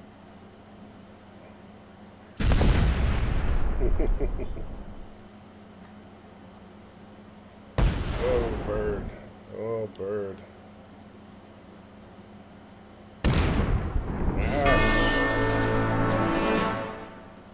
How did they guess that many armies? Because they were the last to go, you get bonuses for being low on the totem. The further down on the list you I are. know, but that was like an excessive amount. They had their entire army fortified there already. They already had 15. So they only got like 6 more. I don't know. Very sus. No, they just stacked all their troops in one spot. Nobody noticed. I did. Jordan says, "Hey, Bird, you can go to bed now." He was actually doing you a favor. Thank you. Actually, that is appreciated. Yeah.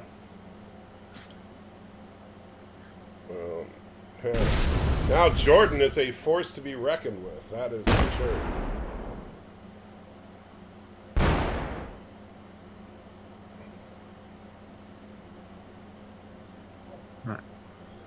I hadn't noticed Greenland over there had.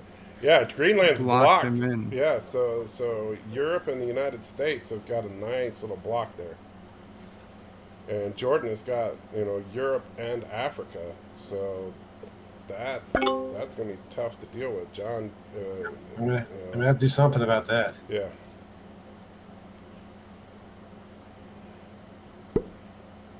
I'll try to help from my end if I can, but I'm gonna try to take out some content bonuses at least. Well, I'll see if I can up with the European. Well, you can from there. So yeah. I can get it from there.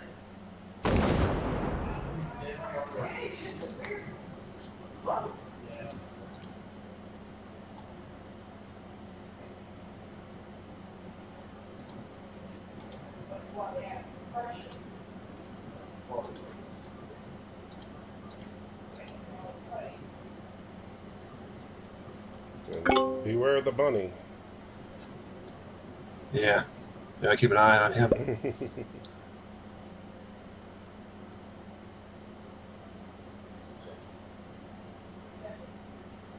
And the bunny's getting dangerously close to me too. So.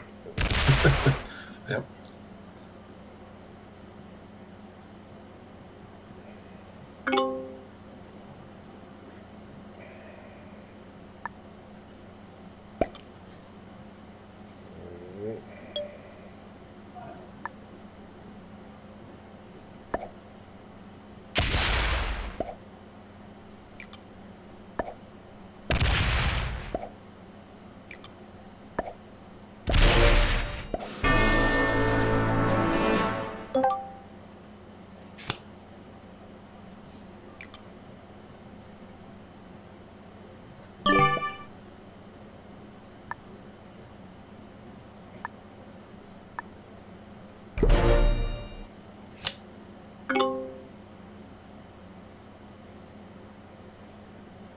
And have a good one, sisters. If you're, well, I don't know if you're coming back, but good game.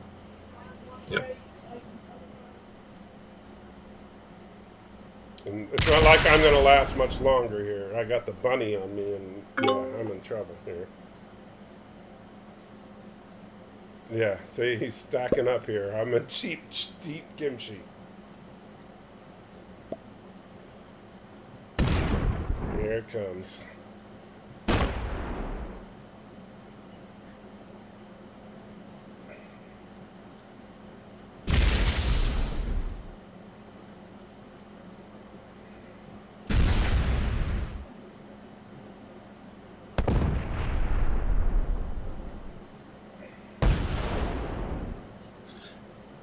Thomas says, notice how black changes to green? I'm not sure what he's referring to. You mean in the game? I'm not sure what he means. Now, the question is, Will you guys let me live to another turn?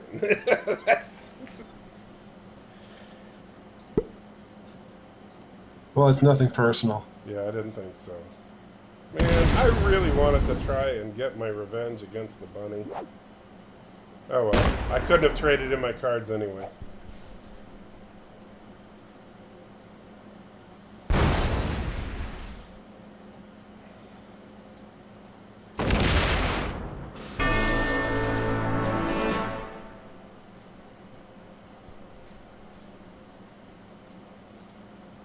Oh, it says when there's a pop-up, it changes color. Interesting.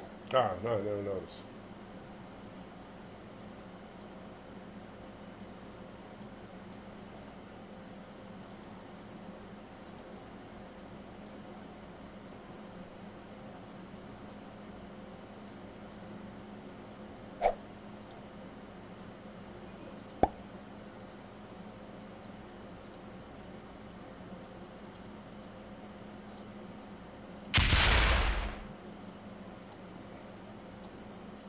You know, it would take the wildest luck to get all of Africa. It's true. Oh, you son of a... How did you pull that off? That is not even right,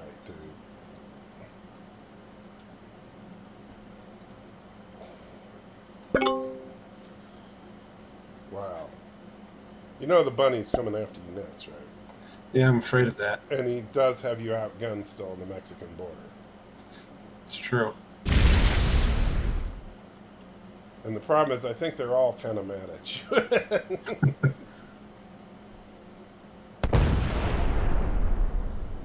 Well, I've tried not to offend the bunny so far. Well, I don't think you've done a good job of it. Apparently not.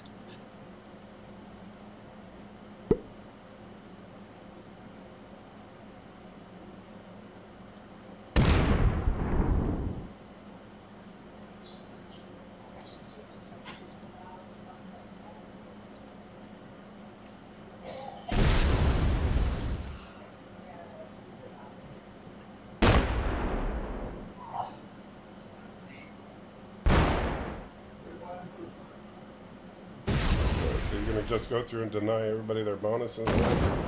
Nope, he's going for Europe.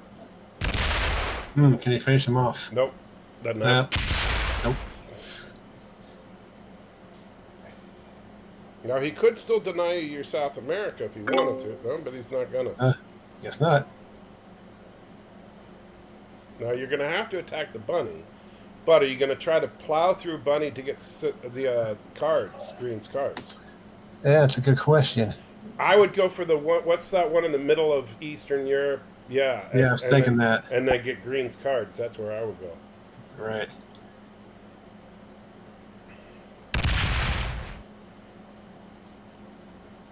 And just hope to goodness that you get some good cards out of that deal.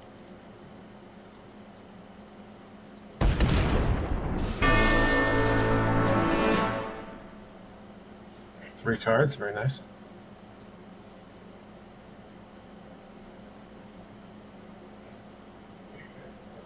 Now that should give you some more troops, since that gives you 7 cards. Yep. Now you should be able to take Europe, and then move. Then from there, oh, you're going to fortify there. That's not bad. I'll see if I can take out Central America. There we go.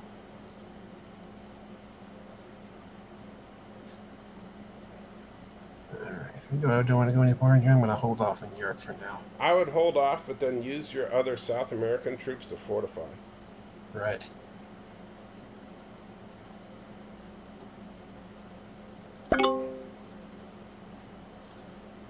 Why am I helping you?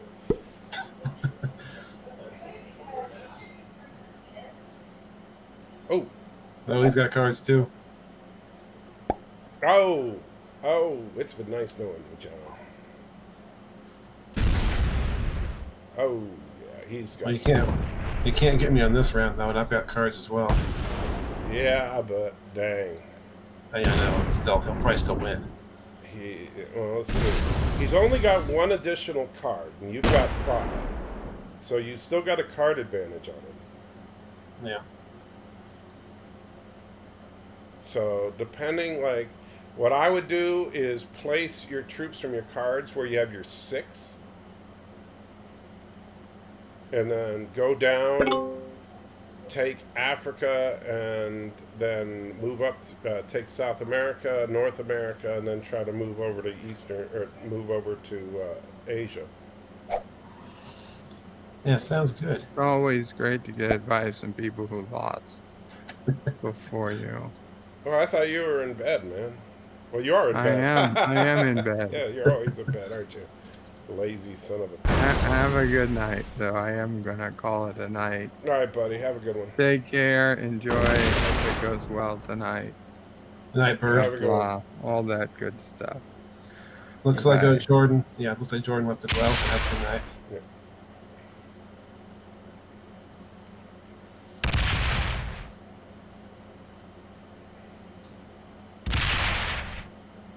Ooh, might not be enough. But with you and your lucky die rolls, you might get South America. Maybe. Ooh, or not. Ooh, maybe. See if I can get that last one. Okay. Can you deny him Mexico, or are you going to try to stop there? I think that might be pushing it up that much. Yeah. So. I'm just going to stop there. Well, you know he's going to deny you all 3 bonuses. Yeah, I know.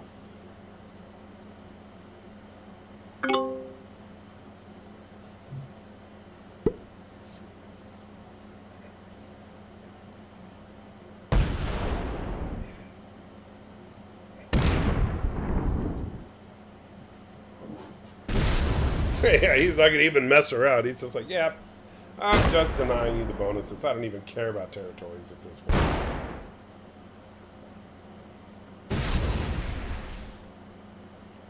Now the question becomes, do you have cards again? Fortunately not.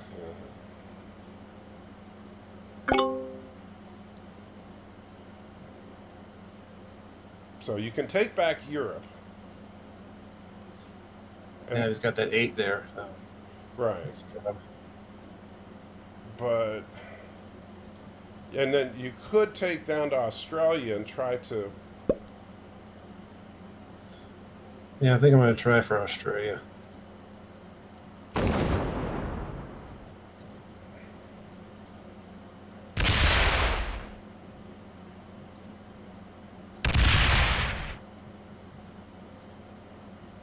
Well, maybe not. But at least you denied him the bonus. Yeah.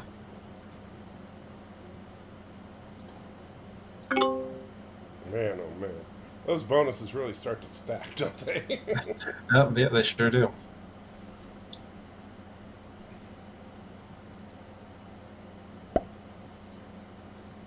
Ooh, man. Yeah, it's rough.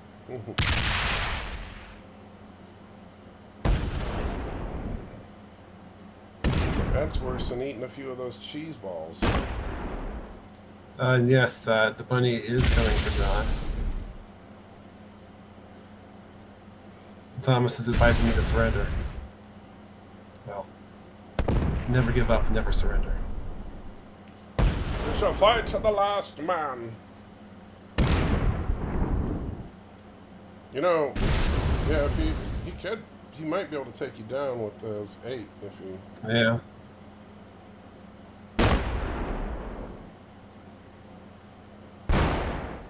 If he doesn't, you get really lucky.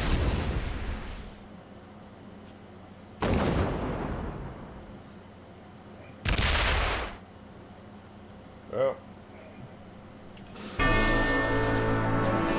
free world loses again. At least the bunnies are better than Kuroka. That's true. Good game, Cinnabon.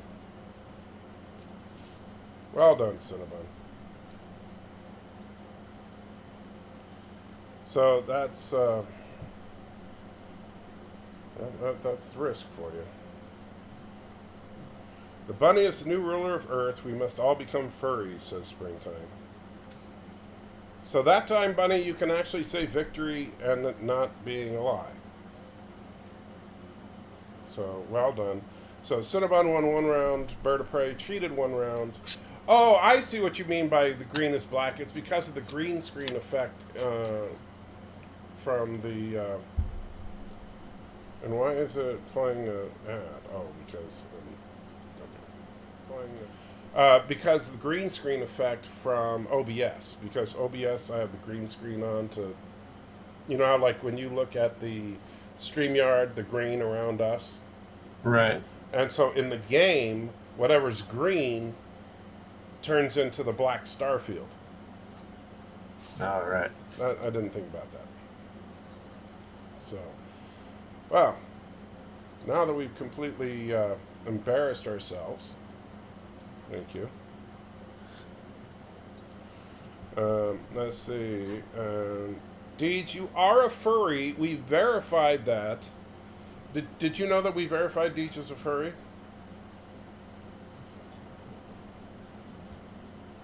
Oh yeah, I see that picture you sent me, Thomas. Yeah, I can see the star field in the back now. Yeah. Anyway, did you see that we verified that Deej is in fact a furry? Oh yeah. Right. Naturally. So no, I mean it's not like debatable anymore. Let me share screens here again. And so here we have just a basic. You can see it's just Google, right? So let's type in furry, right? So we need furry definition. All right, furry, right here. An enthusiast for animal characters with human characteristics, in particular a person who dresses up in costumes as such a character or uses one as an avatar online. Now, would you not say that that fits Deej? Makes sense to me. Yeah. So Deej is in fact a furry. There's no getting around it. Fake news. Anyone can go to Google right now and look it up. Because we even have the footage from Caravan of Courage as well. Yeah, so, and besides that, we know that Deej is also an Ewok. Exactly. So he's an Ewok who is also a furry because is Matthew a furry? I don't know. Does Matthew dress in animal costumes? If so, he hasn't told me. Okay. For which I'm thankful. No, sister says, so what are we... I'm just saying, if you Google the word furry, actually, you Google furry definition, and Google will tell you what the definition of a furry is. And a furry is a person who is an enthusiast of, humanoid furry creatures, I have a picture of Salty in a pink bunny outfit. So by Salty's definition, no, because I don't use that as my avatar, nor am I an enthusiast for it. I did it one time as a joke. You do it pretty regularly. Yes, Thomas, Matthew is a jerk. That's something else that's been confirmed. Yes, that is true. But, yeah, jerk is not the term we're looking up. But, yeah, I don't think anybody argues that. So I think that Matthew being a jerk kind of goes without saying. That's like saying, rain is wet. Speaking of which, he's supposed to come on tonight. Wonder where he's at. Just let me see. Where is Skype? Springtime asked, did anyone check out the Star Trek IV CGI fan film he posted in Discord? Yes, I've seen that. It's very nice. Who did the Star Trek IV fan film? There's a YouTube channel that does ship animations for the most part, and they did one from Star Trek IV where basically Starfleet sends out a fleet of ships to try to stop the whale probe before it gets to Earth. Oh, okay. And I assume it didn't work? Afraid not. It's what I wonder, because all technology has got to have its limitations. So I wonder what would have worked against the whale probe. I have no idea. So, I mean, like, there had to be some level of technology that would work against the whale probe. Just like there has to be some level of technology that could overpower the Borg. That got I was. Well, one thing that had me thinking about it was, I can't remember who it was, but someone did a video about, like, people argue about, like, what could beat the Borg. Like who wins in a fight against the Borg? Because I used to, and I stress, used to think that pretty much nothing could beat the Borg once the Borg figured out the technology.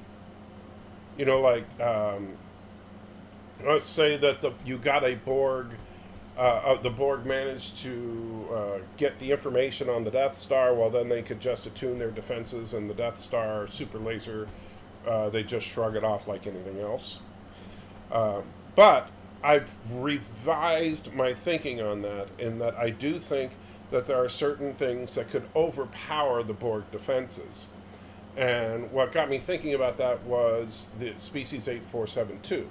8472 had planet-busting level of weaponry, which we saw in Scorpion, and the Borg defenses could not repel it. And so I would think that the Death Star super laser would still be able to destroy a Borg cube, even if the Borg were prepared for it. That being said, I don't think that the Death Star super laser would be an effective anti-ship weapon, except for in a situation like with the Battle of Endor, where the Death Star is way back in the background while the actual fleet is engaged in battle. Like the Death Star was just there to basically pick them off while the fleet was keeping them busy. So we're asking, do you think the V'ger would be able to take on the Borg? See, that's an interesting question, because the V'ger weapon, per se, is... while it one-shotted the Klingon ships, the Enterprise shields were able to absorb it. So I would say probably not. I think that the Borg would probably... Because all the Borg would have to do is get in close... and as long as they could take, because the problem with the Borg is once they took a couple of hits from V'ger, then they would attune their defenses appropriately, and the V'ger weapons would be useless. The V'ger recording devices, whatever you want to call them. Yeah, Cinnabon agrees that the whales would laugh at V'ger. The whale probe? Yeah, I guess so. The whale probe is a tricky one. As far as, like, if we were talking about the whale probe versus the Borg, or even the whale probe versus V'ger, I think what it would boil down to is effective range. And so, like, what is the effective range of the whale? Because the whale probe doesn't really, from what we saw, the whale probes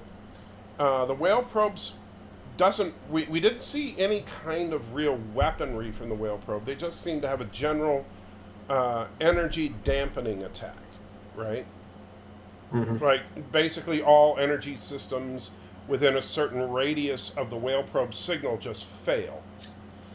And that's what we saw on, what was the name? I always forget the name of the starship with the Indian captain, where they were like, with that distress signal, and they sounded like they were all about to die. I think that was the Yorktown. Yeah. So, anything within range of it, everything just failed. However, we also saw that if the whale probe turned off its signal, power systems immediately came back online.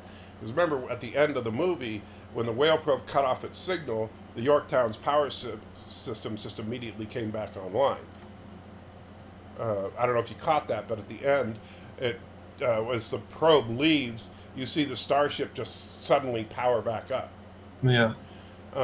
So the problem there is that if you're talking about a Borg ship or or the V'ger, how far away? What's the effective range of the whale probe signal? And compared to the effective range of Borg weaponry or V'ger's recording devices, and would Borg technology be affected by the energy dampening effect? We don't know. They've never really interacted before. Exactly. That's an unanswerable question. That would just be up to the writers. Right. Whales are merciful, unlike dolphins, says. Wow. You've been listening to Matthew? I think so. Said one things, even if you fire from out of range, it will absorb, I guess he means the probe, all the weapon's energy before it can hit the probe. Well, we don't know that. And we do know that the Saratoga and the Starbase were very close proximity to the whale probe when they lost power. So the planet killer, the interesting, the planet killer from the Doomsday Machine has a direct offensive capability with the anti-proton ray. Where the whale probe seems to be more of a defensive sphere, like anything that comes close to it when it has a signal on just loses power. What we never saw was anything actually fire at it, because basically everything powered down when the whale probe came close. And yes, Thomas, we are nerds. That's kind of the point. The way they depicted it in that fan film we were talking about, like all the weapons, they get to a certain distance from the probe and they all just kind of dissipate. Mm-hmm. But we don't know. That's the problem. Right. And we never saw a shot fired at the whale probe. And the planet killer is stupid as long as you stay out of the... But you see, that's the same problem the Death Star has. Is like as long as you stay out of the firing arc of the super weapon, you're pretty safe. With the planet killer, it's not particularly maneuverable. Although they did state it's pretty fast. And so the planet killer, the big problem with it, and you know the big problem with the planet killer is that if you're anywhere near it, subspace communications are disrupted, and so you need to basically escape its range of interference in order to communicate and get help. And its main defense is the fact that it's made out of neutronium, so you can't really blast through it.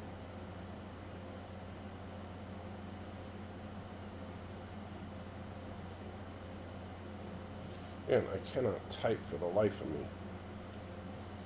Trying to reach out to Matthew to see when he's coming on. So it never showed the planet killer. Well, it showed the planet killer fire. It does have a little bit of a firing arc, but obviously it can't fire like it doesn't have a 90-degree firing radius or anything. But it doesn't have to point the ship directly at. Like if you look at the different shots of it firing, it fires a little bit up, a little bit down, in different shots of the original series, like in the non. I'm trying to think the non. What's the term? The remastered version. You saw it a little more dramatically, where it would shoot a little bit up or a little bit down.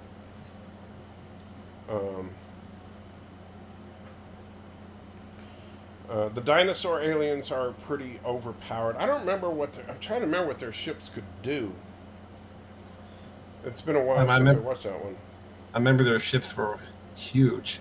I don't remember the specific abilities. Yeah, I remember that they like beamed Voyager onto their ship. Yeah.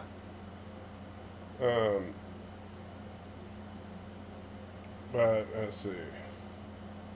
Maybe show that picture I sent you of John's. Let me see, Thomas.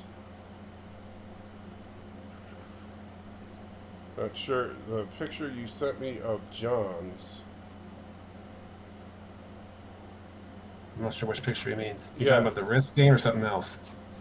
Yeah, I'm not sure because Thomas, you sent me a lot of pictures. So He says the one from Lower Decks. the Lower Decks one. Oh, you mean the? Well, that's the picture of Shax. Like he's talking about. This is the picture. Well, I know you can't really see it, but I'm showing it on the live stream right now. So that's a picture from the trailer that shows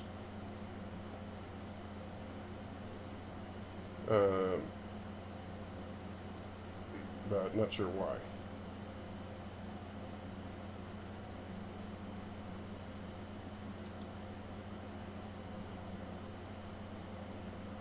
So, I'm not sure what the point there is.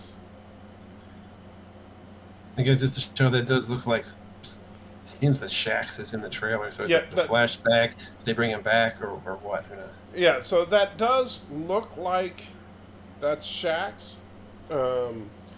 And so, and of course that looks like that's Ransom right there. And so, and that could be Mariner in between them, or it could be the captain. It's hard to tell. But if that is Shax, I don't see that. Yeah, it could be a flashback, or it could be that Shax is just back. I mean, I mean, come on. What? It's Star Trek. They could come up with a million reasons that Shax is still alive. The new guy is also in that picture. What new guy? I don't. I think they mean the Temerian. Looks like he's standing behind the doctor. Oh, is that like? Do you think that's the Temerian right here? Yeah, the guy with the sash. I think I saw him wearing a sash. You see where the mouse? I don't know if you can see where the mouse is circling right now, but that's where. Yeah, I can't see it at the moment, but.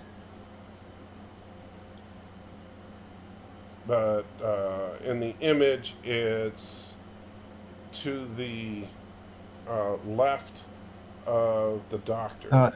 Oh yeah, I see it. Yeah. So that could be. But of course, also this looks a lot like Boimler's head. I think Boimler's in the other group that's more towards the middle of the picture. Right. I moved the mouse over. I know, I know there's a little delay there, but which it looks like there's Boimler, and I can't remember the girl, the Orion girl's name, but that looks like her. Yeah, Tandy. Yeah, Tandy. Which would be weird if it's some kind of orientation that Boimler would be there.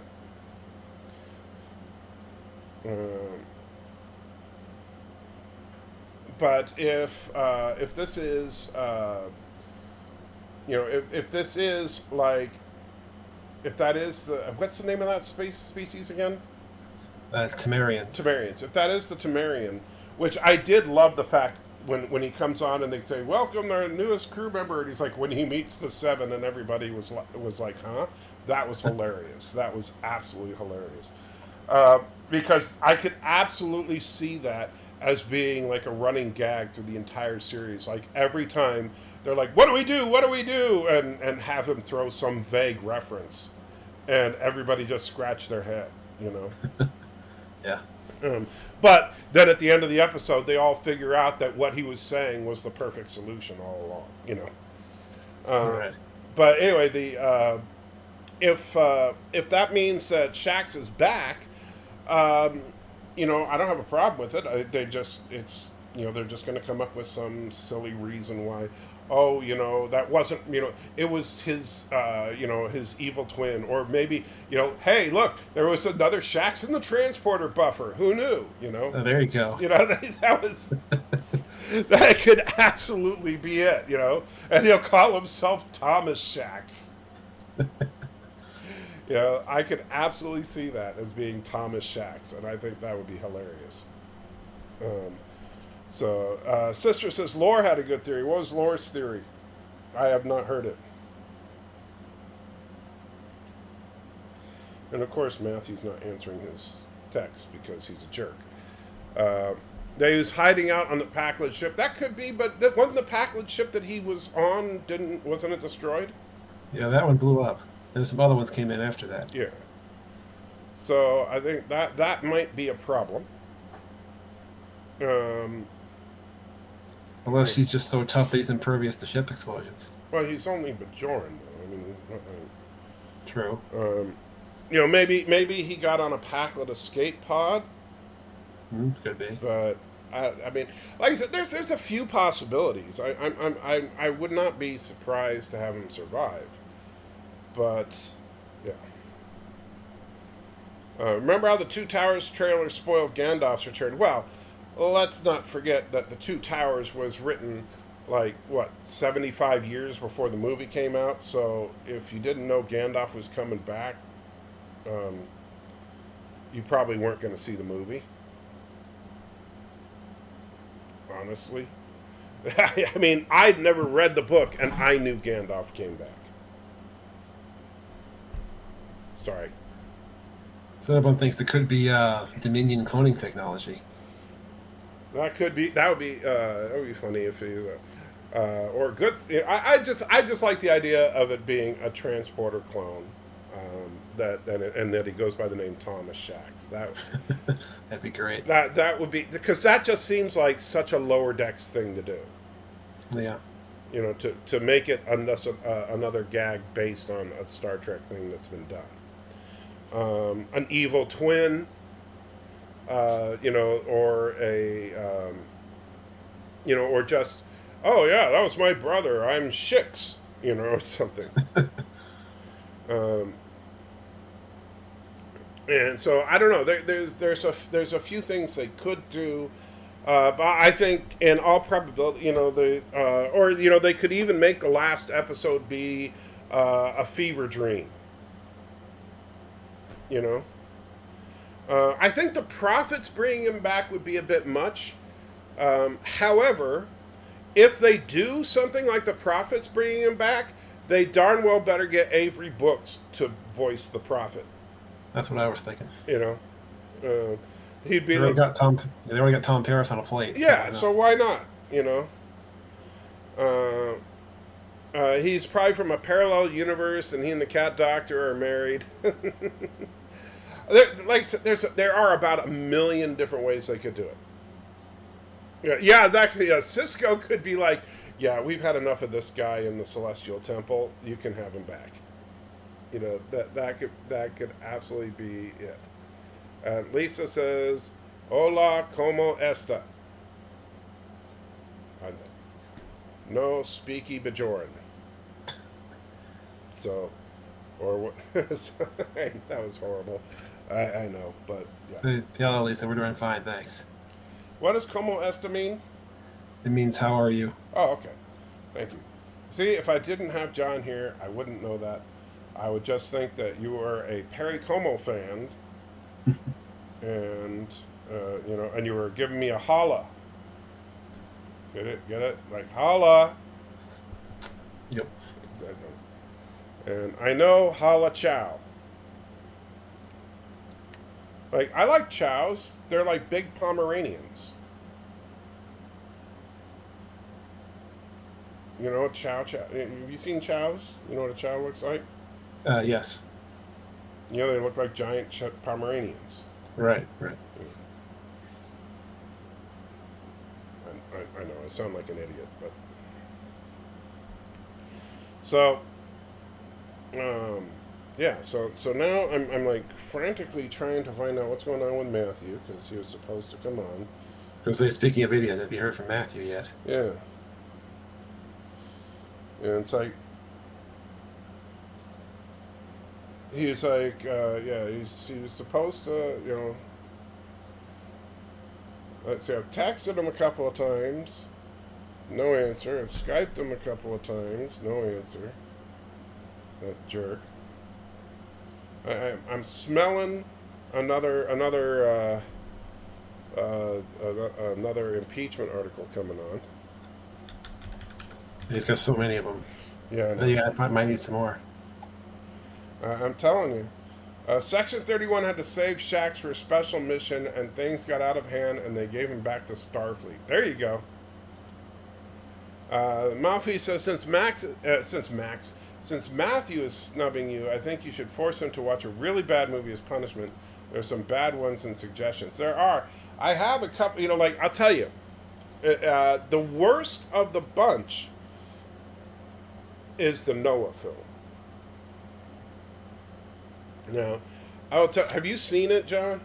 No, I haven't seen it. The Russell Crowe Noah film? Nope. It is so ridiculously. I mean, it's not a badly made movie. Like the visual effects are good. It's well acted, well directed and all that. So it's not bad. Nuki, honestly, Nuki is not that bad. I've watched Nuki. I watched it because everybody, Nuki's the worst movie ever. It's not that. I've watched way worse than Nuki. Try watching Suburban Sasquatch and then tell me about how bad Nuki is. So Noah is, if just being completely honest here for a second, if you are an atheist and you don't know anything about the Bible, you'll watch Noah and say, what's people's problem with this movie? Okay, maybe you may or may not care about the story, but you'll be like, I don't get it. Why do people think it's so bad? And you'll wonder, I don't get it. It's this story about some guy who has these weird LSD-like visions that he's supposed to build a boat, and then it just happens to rain, and so he saves all the animals of the world, and then because God wants to wipe out all humanity because humanity is a blight upon the earth. Yeah, it's a great story. And so then God's like just getting a fresh start for everything. And then, so they're getting things started. And then what he finds out, oh my gosh, one of the people on the boat is pregnant. Oh no, humanity will continue. He can't have that. So when the baby is born, he starts chasing them around the ark with an axe because he's got to end humanity. Because it's all about ending the blight of humanity. Wow. Yeah. Last Temptation of Christ is a far better movie than Noah as far as biblical interpretation. Yeah, Noah actually has a sequence of Russell Crowe as Noah chasing around his daughter-in-law who's trying to protect his granddaughter from him with an axe because he's trying to murder his granddaughter to prevent the human race from continuing on. That must be from one of those books that those old fogies didn't want to include in the Bible. No, it was actually, and this is the honest truth of it, is that Noah was the movie was,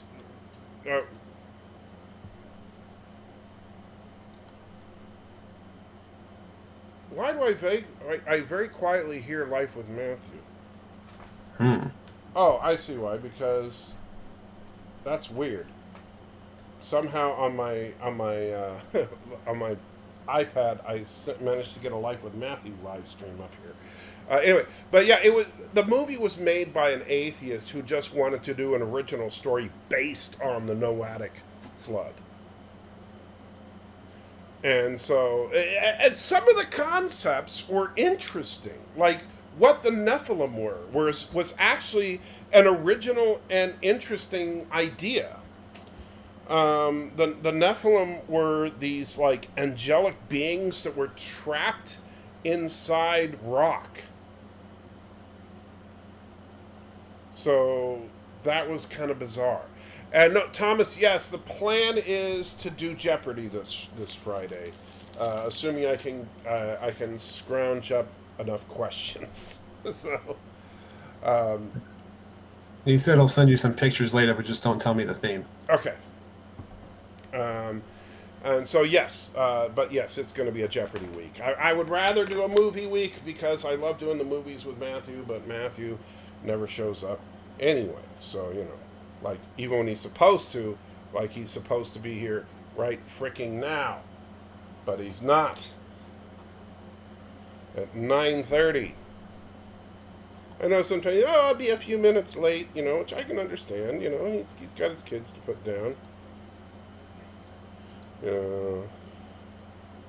Are you still alive? Question mark. When Matthew says a few minutes, it probably means like an hour. Well, the thing is, he didn't say a few minutes, but, earlier today, let's see, what did he, when I Skyped him, let's see, he just said, he wouldn't have time to do Deliverance tonight because he was up at 5 this morning and he needed to wake up early tomorrow. Okay, fine. So, but we can do the other game that we talked about. And I said, that's cool. That was the last, and that was at 5:56 p.m.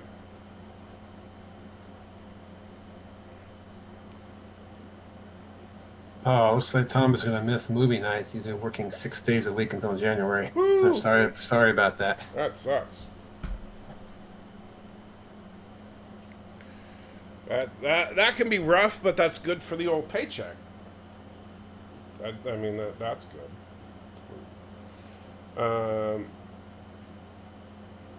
So what will be your day off then?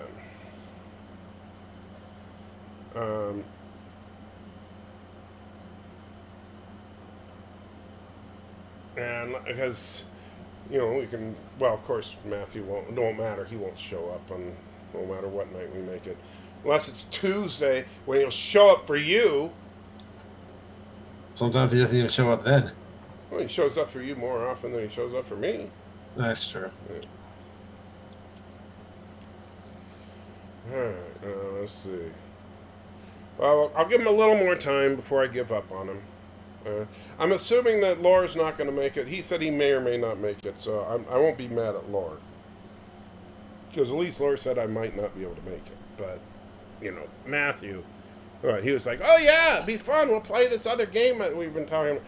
There's like this game that he's been wanting to play called the Impossible Game. Have you heard of it?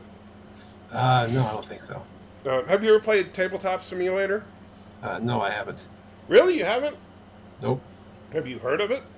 Oh yeah, I heard of it. I watched you last week when you were playing that. Okay, yeah. Weird game. It's actually kind of cool, because you can make your own games in it. I just haven't tried to figure out how to do that yet. Maybe Matthew is busy moving a chair. That could be.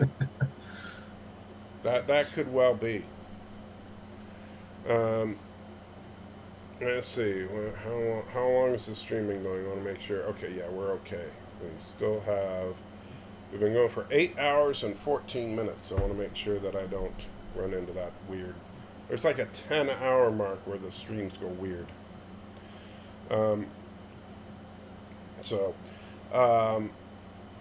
But yeah, Matthew probably moving a chair. What do you think? What do you think the bets are that Matthew's what's going on with Matthew? Yeah, rearranging the furniture is one of his usual excuses for not showing up. Yeah. But he was here earlier when he premiered a video right about the same time that you started your stream. Oh, really? Mm-hmm. Mm-hmm. He claimed he didn't know. He claimed he didn't know, really. So was that before or after he commented to me that he might come on, that he would come on later?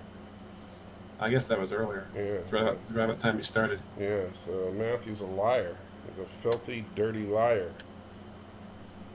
Well, it's a Krogan after all. Yeah, it's true. Kind of being a liar kind of goes hand in hand. Let's take a look. What was this video about? It was some video game he was playing it's called. Let's take Breeze. But apparently you're an orb that's like jumping from platform to platform. Yeah, there's some 14-year-old kid named Life with Matt on YouTube. Has 838 subscribers. He's doing better than Matthew. Yeah. And, I mean, just by the name of his channel, isn't that like a violation of YouTube terms of service, just to be a 14-year-old kid? I think you can be on like 13 or something like that. No. All right, so let's see. Live with Matthew. Yes, the Gamer's Bin Secret of Gilwood 8 hours ago. And yeah, the video starts with looking for a game to capture. But that's a great way to start a video, Matthew. Is to have, let's see, how long is this? Here we are. Let's reach into my gamer's bin. It wasn't that long. Yeah. Maybe 10 minutes or something. Yeah, it's great to start your video with just like a blank screen that says looking for a game to capture. Let's see, let's put let me share screen here. Share screen with, here you go. I think that's it. Yeah, so this is Matthew's video here. There's been 11 views on it, and it premiered 8 hours ago. So let's add a public comment here. So, hey, Matthew, great to see you posting a nice new video right when I started my live stream that you said you would join me on. Oh, here we are 8 hours later waiting for you to show up. How long should we wait? And you'll see another example there of him hearting his own comment, as he likes to do. Yeah. Hearting your own comment? Wow. How do you spell narcissist? Narcissist, I believe. Narcissist. Much. He'll probably heart that comment. And let's see, I'll even give him a thumbs up just because. Why not? And alright, we'll come back to watching the far superior life with, well, we'll come back to watch this live stream. I left a message on Matthew's video, yes. So everybody go over to Matthew's video and say, hey, we're waiting for you over at Andy Trigger's live stream. Let's see if he gets the message. That would be hilarious. He'll be like, wow, I've gotten more comments on this video than any other. And it's like all people saying, where are you? You're supposed to be on this other live stream. Let's see, send him another text message. Still waiting.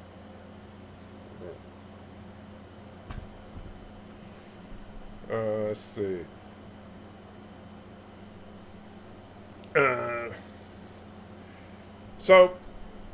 Yeah, so the other thing I need to work on is, this was, I'll show you, this was I keep forgetting to,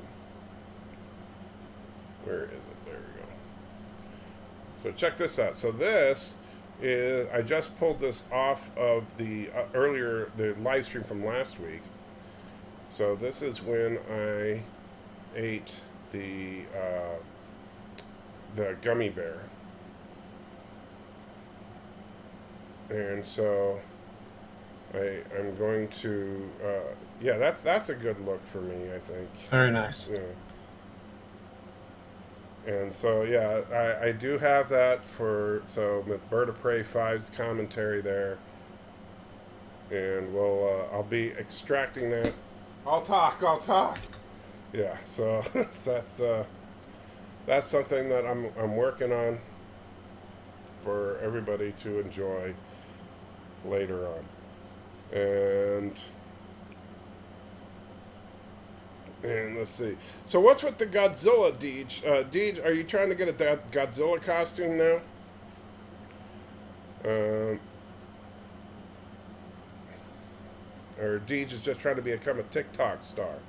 What's the point of TikTok? I don't understand it. I mean, other than the fact that you can only make 1-minute videos.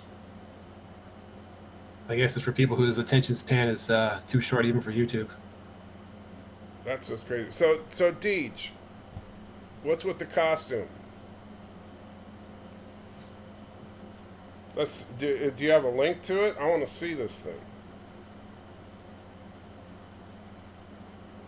I mean, is this like a good-looking Godzilla costume, or is this like it just looks like your T-Rex costume? Because, like, I'm just curious. Granted, I couldn't wear it because, I mean, could you see Godzilla walking around with a cane? That would be kind of stupid. Yeah, I guess I could be a different monster. Is there a monster that walks with a cane in the Godzilla-verse? I'm afraid I'm not an expert on the Godzilla universe, so I don't know. Yeah, let's see. Hi.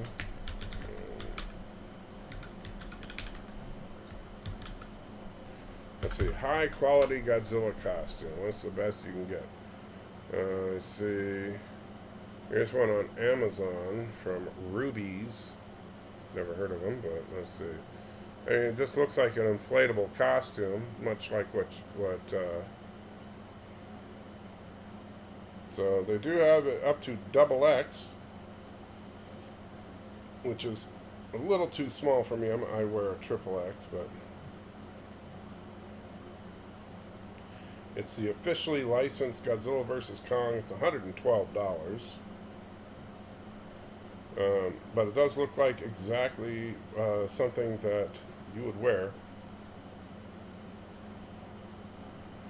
Although I gotta say, it doesn't look like, I mean, it's funny, they don't have a lot of pictures of it. Like, you can't see the tail spikes very well. Let's see, I'll show you.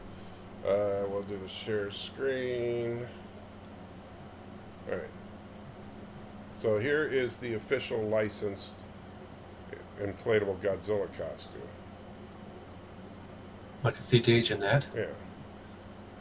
And this is $112. Has, goes from extra small to XX. Well, it seems that Thomas has figured out what TikTok's about. It says it's for people to give personal information to the Chinese government and for old people to act like 14-year-olds. Ah, well, there you go. That seems like something that Deej would be into. Makes sense. And yes, the robot thing from the Prodigy is supposedly a Medusan in armor of some type. Yes, that I knew.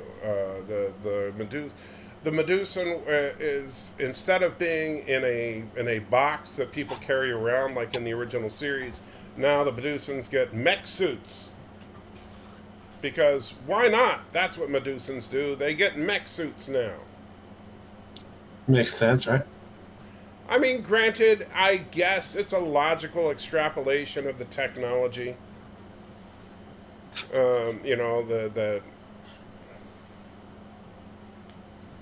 Ruby's is a Halloween store. Okay. And anybody else here that the ball-looking robot from the Prodigy yes, it is a Medusa. Sorry, that's what John was just reading. Imagine Deej and Godzilla. We could all film lots of cool stuff for super chats. And you're saying I'm woefully uneducated? No, Josh asked, why am I reading to Matthew in my avatar? Oh, So he's because he's woefully uneducated, of course. I thought you were reading to a dolphin. I didn't think you were reading the man. Yeah, well, yeah. Sometimes people like mistake Matthew for a dolphin. Oh, I see. I've gained 2 new YouTube subscribers in the last 2 days from my TikTok videos. Well, okay. That's fine. I'm not saying that, let me ask you something, Deej. How many of your views are coming from China right now?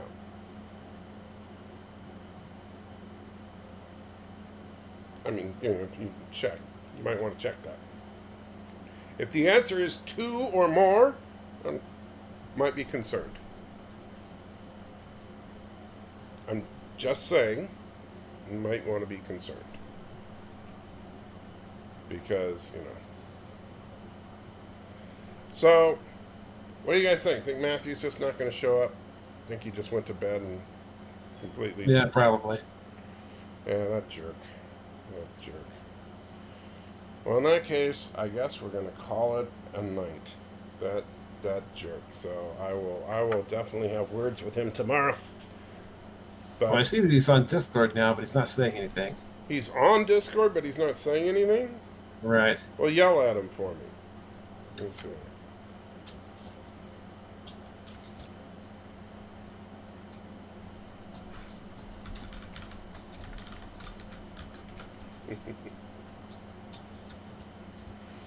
I sent him a message on Discord too, but I don't know if he'll see it.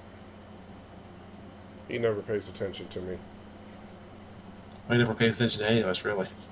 But if we all spam him, maybe he will. Maybe. I'll send him the StreamYard link again, just in case. And I'll send it to him on Discord. There's no excuse.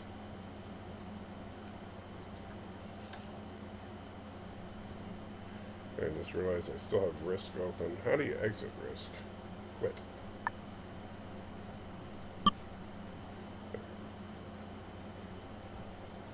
Let's see. So did he just come onto Discord? I just went over and checked, and I saw he was on. Yeah. Okay. Let's see. Yeah, Matthew is worse than Salty Trekker with responding. Well, I try. I poked Laura to see if he was going to the show. He was on Twitter like 10 minutes ago. Yeah, if he doesn't, I understand. I know Laura's got 2 kids, and being a single dad and all that, that's, he works hard. Matthew, on the other hand, he doesn't work. Deej says, maybe I need a Salty Trekker outfit. I don't think they make outfits quite like this. This grand and awesome. If they did, that would be really, really something. I wonder where the 2 dislikes came from on this. I always wondered about that. Like when people dislike your stuff, I don't get mad at people for disliking my videos or my live streams. I just wish I had a way to know who it was so I could ask them, hey, why did you dislike it? Like, let's say that those 2 people just happened to be, I don't know, Lore Reloaded and Life with Matthew. And I could say, hey, Lore, Matthew, sure I called you out for not showing up, but why did you dislike my live stream? And so they came from Australia. They were Aussie upvotes. That could be. No, but in all seriousness, I would love to be able to get feedback like that. Even if, and in all honesty, like YouTube could do something, or Google, I should say, could institute something like this, where, like, if they wanted to, they could put in a system where you could anonymously do that. Like, I could send a message to them saying, hey, I see that I got a couple of dislikes on here.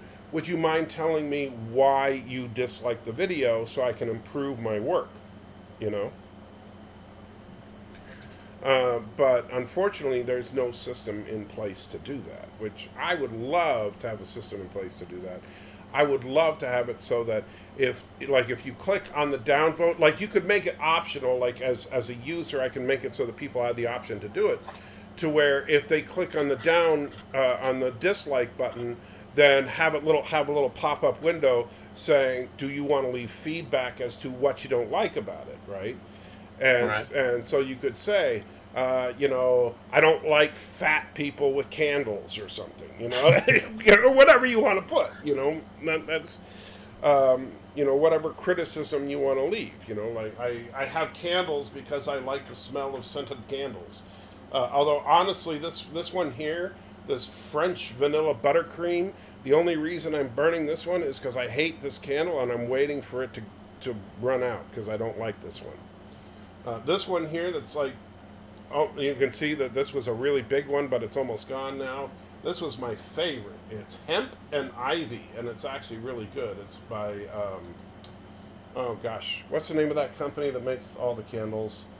Yankee Candle? Yeah, Yankee. And so I actually have another one of these that I will be unpacking probably in the next couple of days because this one is so close to gone. And then this one here is just okay. I can't remember what it is. It's like, I tried getting some really cheap ones, but the scent just smells like detergent. And so, unfortunately, that's the problem with scented candles. You kind of got to get the pricier ones in order to enjoy them. The Yankee candles are great. I will tell you guys, if you want to make me happy and send me something to the P.O. box that you see in the description of my videos, you can send me Hemp and Ivy scented candles from Yankee Candle. Yeah, that makes me happy. No kidding. I love that. Love them. We want Mrs. Pepper, not Salty Trekker. I understand that, Josh, and I've been you know what? No kidding. I've been trying to tell that to Mrs. Anti-Trekker. Pepper Trekker. I keep wanting to call her Mrs. Anti-Trekker. Pepper Trekker. And she's like, they don't want to see me. What are you talking about? And I say, yes, they do. But she doesn't. Oh, sure we do. Yeah. She doesn't believe me. If Pepper Trekker married Dr. Alec, would she become Dr. Pepper? No. I think if he took her name, he would become Dr. Pepper. I think that's how it works. Tom says, my cat hates the crackling. Yeah, because this is the crackling kind. The Hemp and Ivy has the wood wick in the middle that crackles. And so, fortunately, Auntie doesn't care about that. But, I could see how some animals might get sensitive to that. It's a crusher sex candle. It's definitely not. But yeah, the other thing, and unfortunately, and I know I whine about my finances all the time, but this is true. I'm really upset about the situation happening the way it did, because with Diablo 2 remastered right around the corner, I'm really upset about our finances being the way they are, because what I really want to happen would be for us to be able to get 2 copies of the game, and for us to be able to play side by side right here, where she would be sitting literally in the chair that you can't see right next to me here. There's actually another microphone that's just outside of your field of vision right here for her to sit down and be able to talk while we're playing together, because this was something we were planning on doing until everything went to crap. And so she and I would play Diablo 2 remastered or what's it called? Diablo 2 Resurrected, I think it's what they're calling it. We were going to play it together. She would be on the older computer, which is the one I'm using right now, because my good computer won't freaking work. And so, 2 problems. Problem A, my new computer or newer computer won't work, and the freaking idiots at Asurion can't seem to figure out how to fix the stupid thing. And problem B, I ain't got no money to buy the game anyway. So and which I blame Life with Matthew, because if he were here encouraging you guys to donate money, maybe you'd be donating more money. So I can blame Matthew for that. I absolutely can. Oh, absolutely. Always blame Matthew. Yes. And let's see. Nicole says, I can't wait to get D2 to play on Win 10. Yeah, I'll tell you, I really do want to get it. Unfortunately, I'm probably going to have to wait a little while. But, yeah. Does the PC even post? Yes, it absolutely does. And the problem appears to be with the video card. In all honesty, the PC appears to boot normally. How I can see the keyboard lights up, mouse lights up, all the lights on the computer seem to come on, but the screen is completely black, and it doesn't. The monitor doesn't even say no input. There's just nothing there. And I've tried switching, use different monitors. Tried switching cables, nothing. So, yeah, I'm not a happy camper right now. Anyway, well, it's after 10 o'clock. Matthew's still not showing up, so I'm going to wrap it up. Thank you for hanging out with me, though, John. I do appreciate you co-hosting with me for all this time. That was my pleasure. And so all you guys that did hang out for all this time, thank you so much. All you guys that did chip in, thank you so much, especially those of you that, wow. So Officer Kennedy, the Fed, oh, the Fed. Oh, the Fed. Dude. Indie Tiger.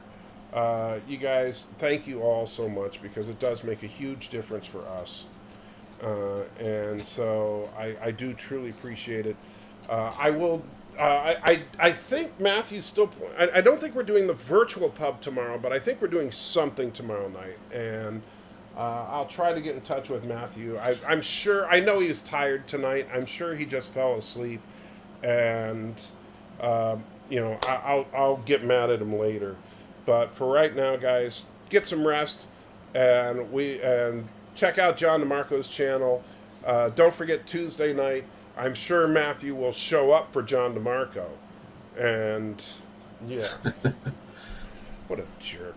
All right, guys, live long and prosper. Take care. And you got anything going on besides Tuesday night? That's it right now. All right, so check out John DeMarco on Tuesday.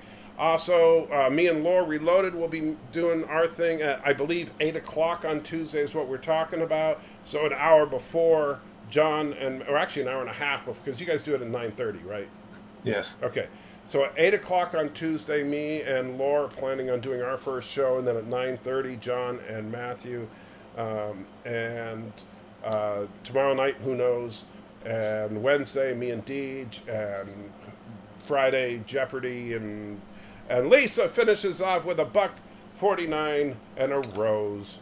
And because a rose, by any other name, wakes another Star Trek episode about Kelvins, but Kelvins is the name of a timeline that is inferior Trek. So Kelvin will always mean people from the Andromeda Galaxy, not the Kelvin timeline.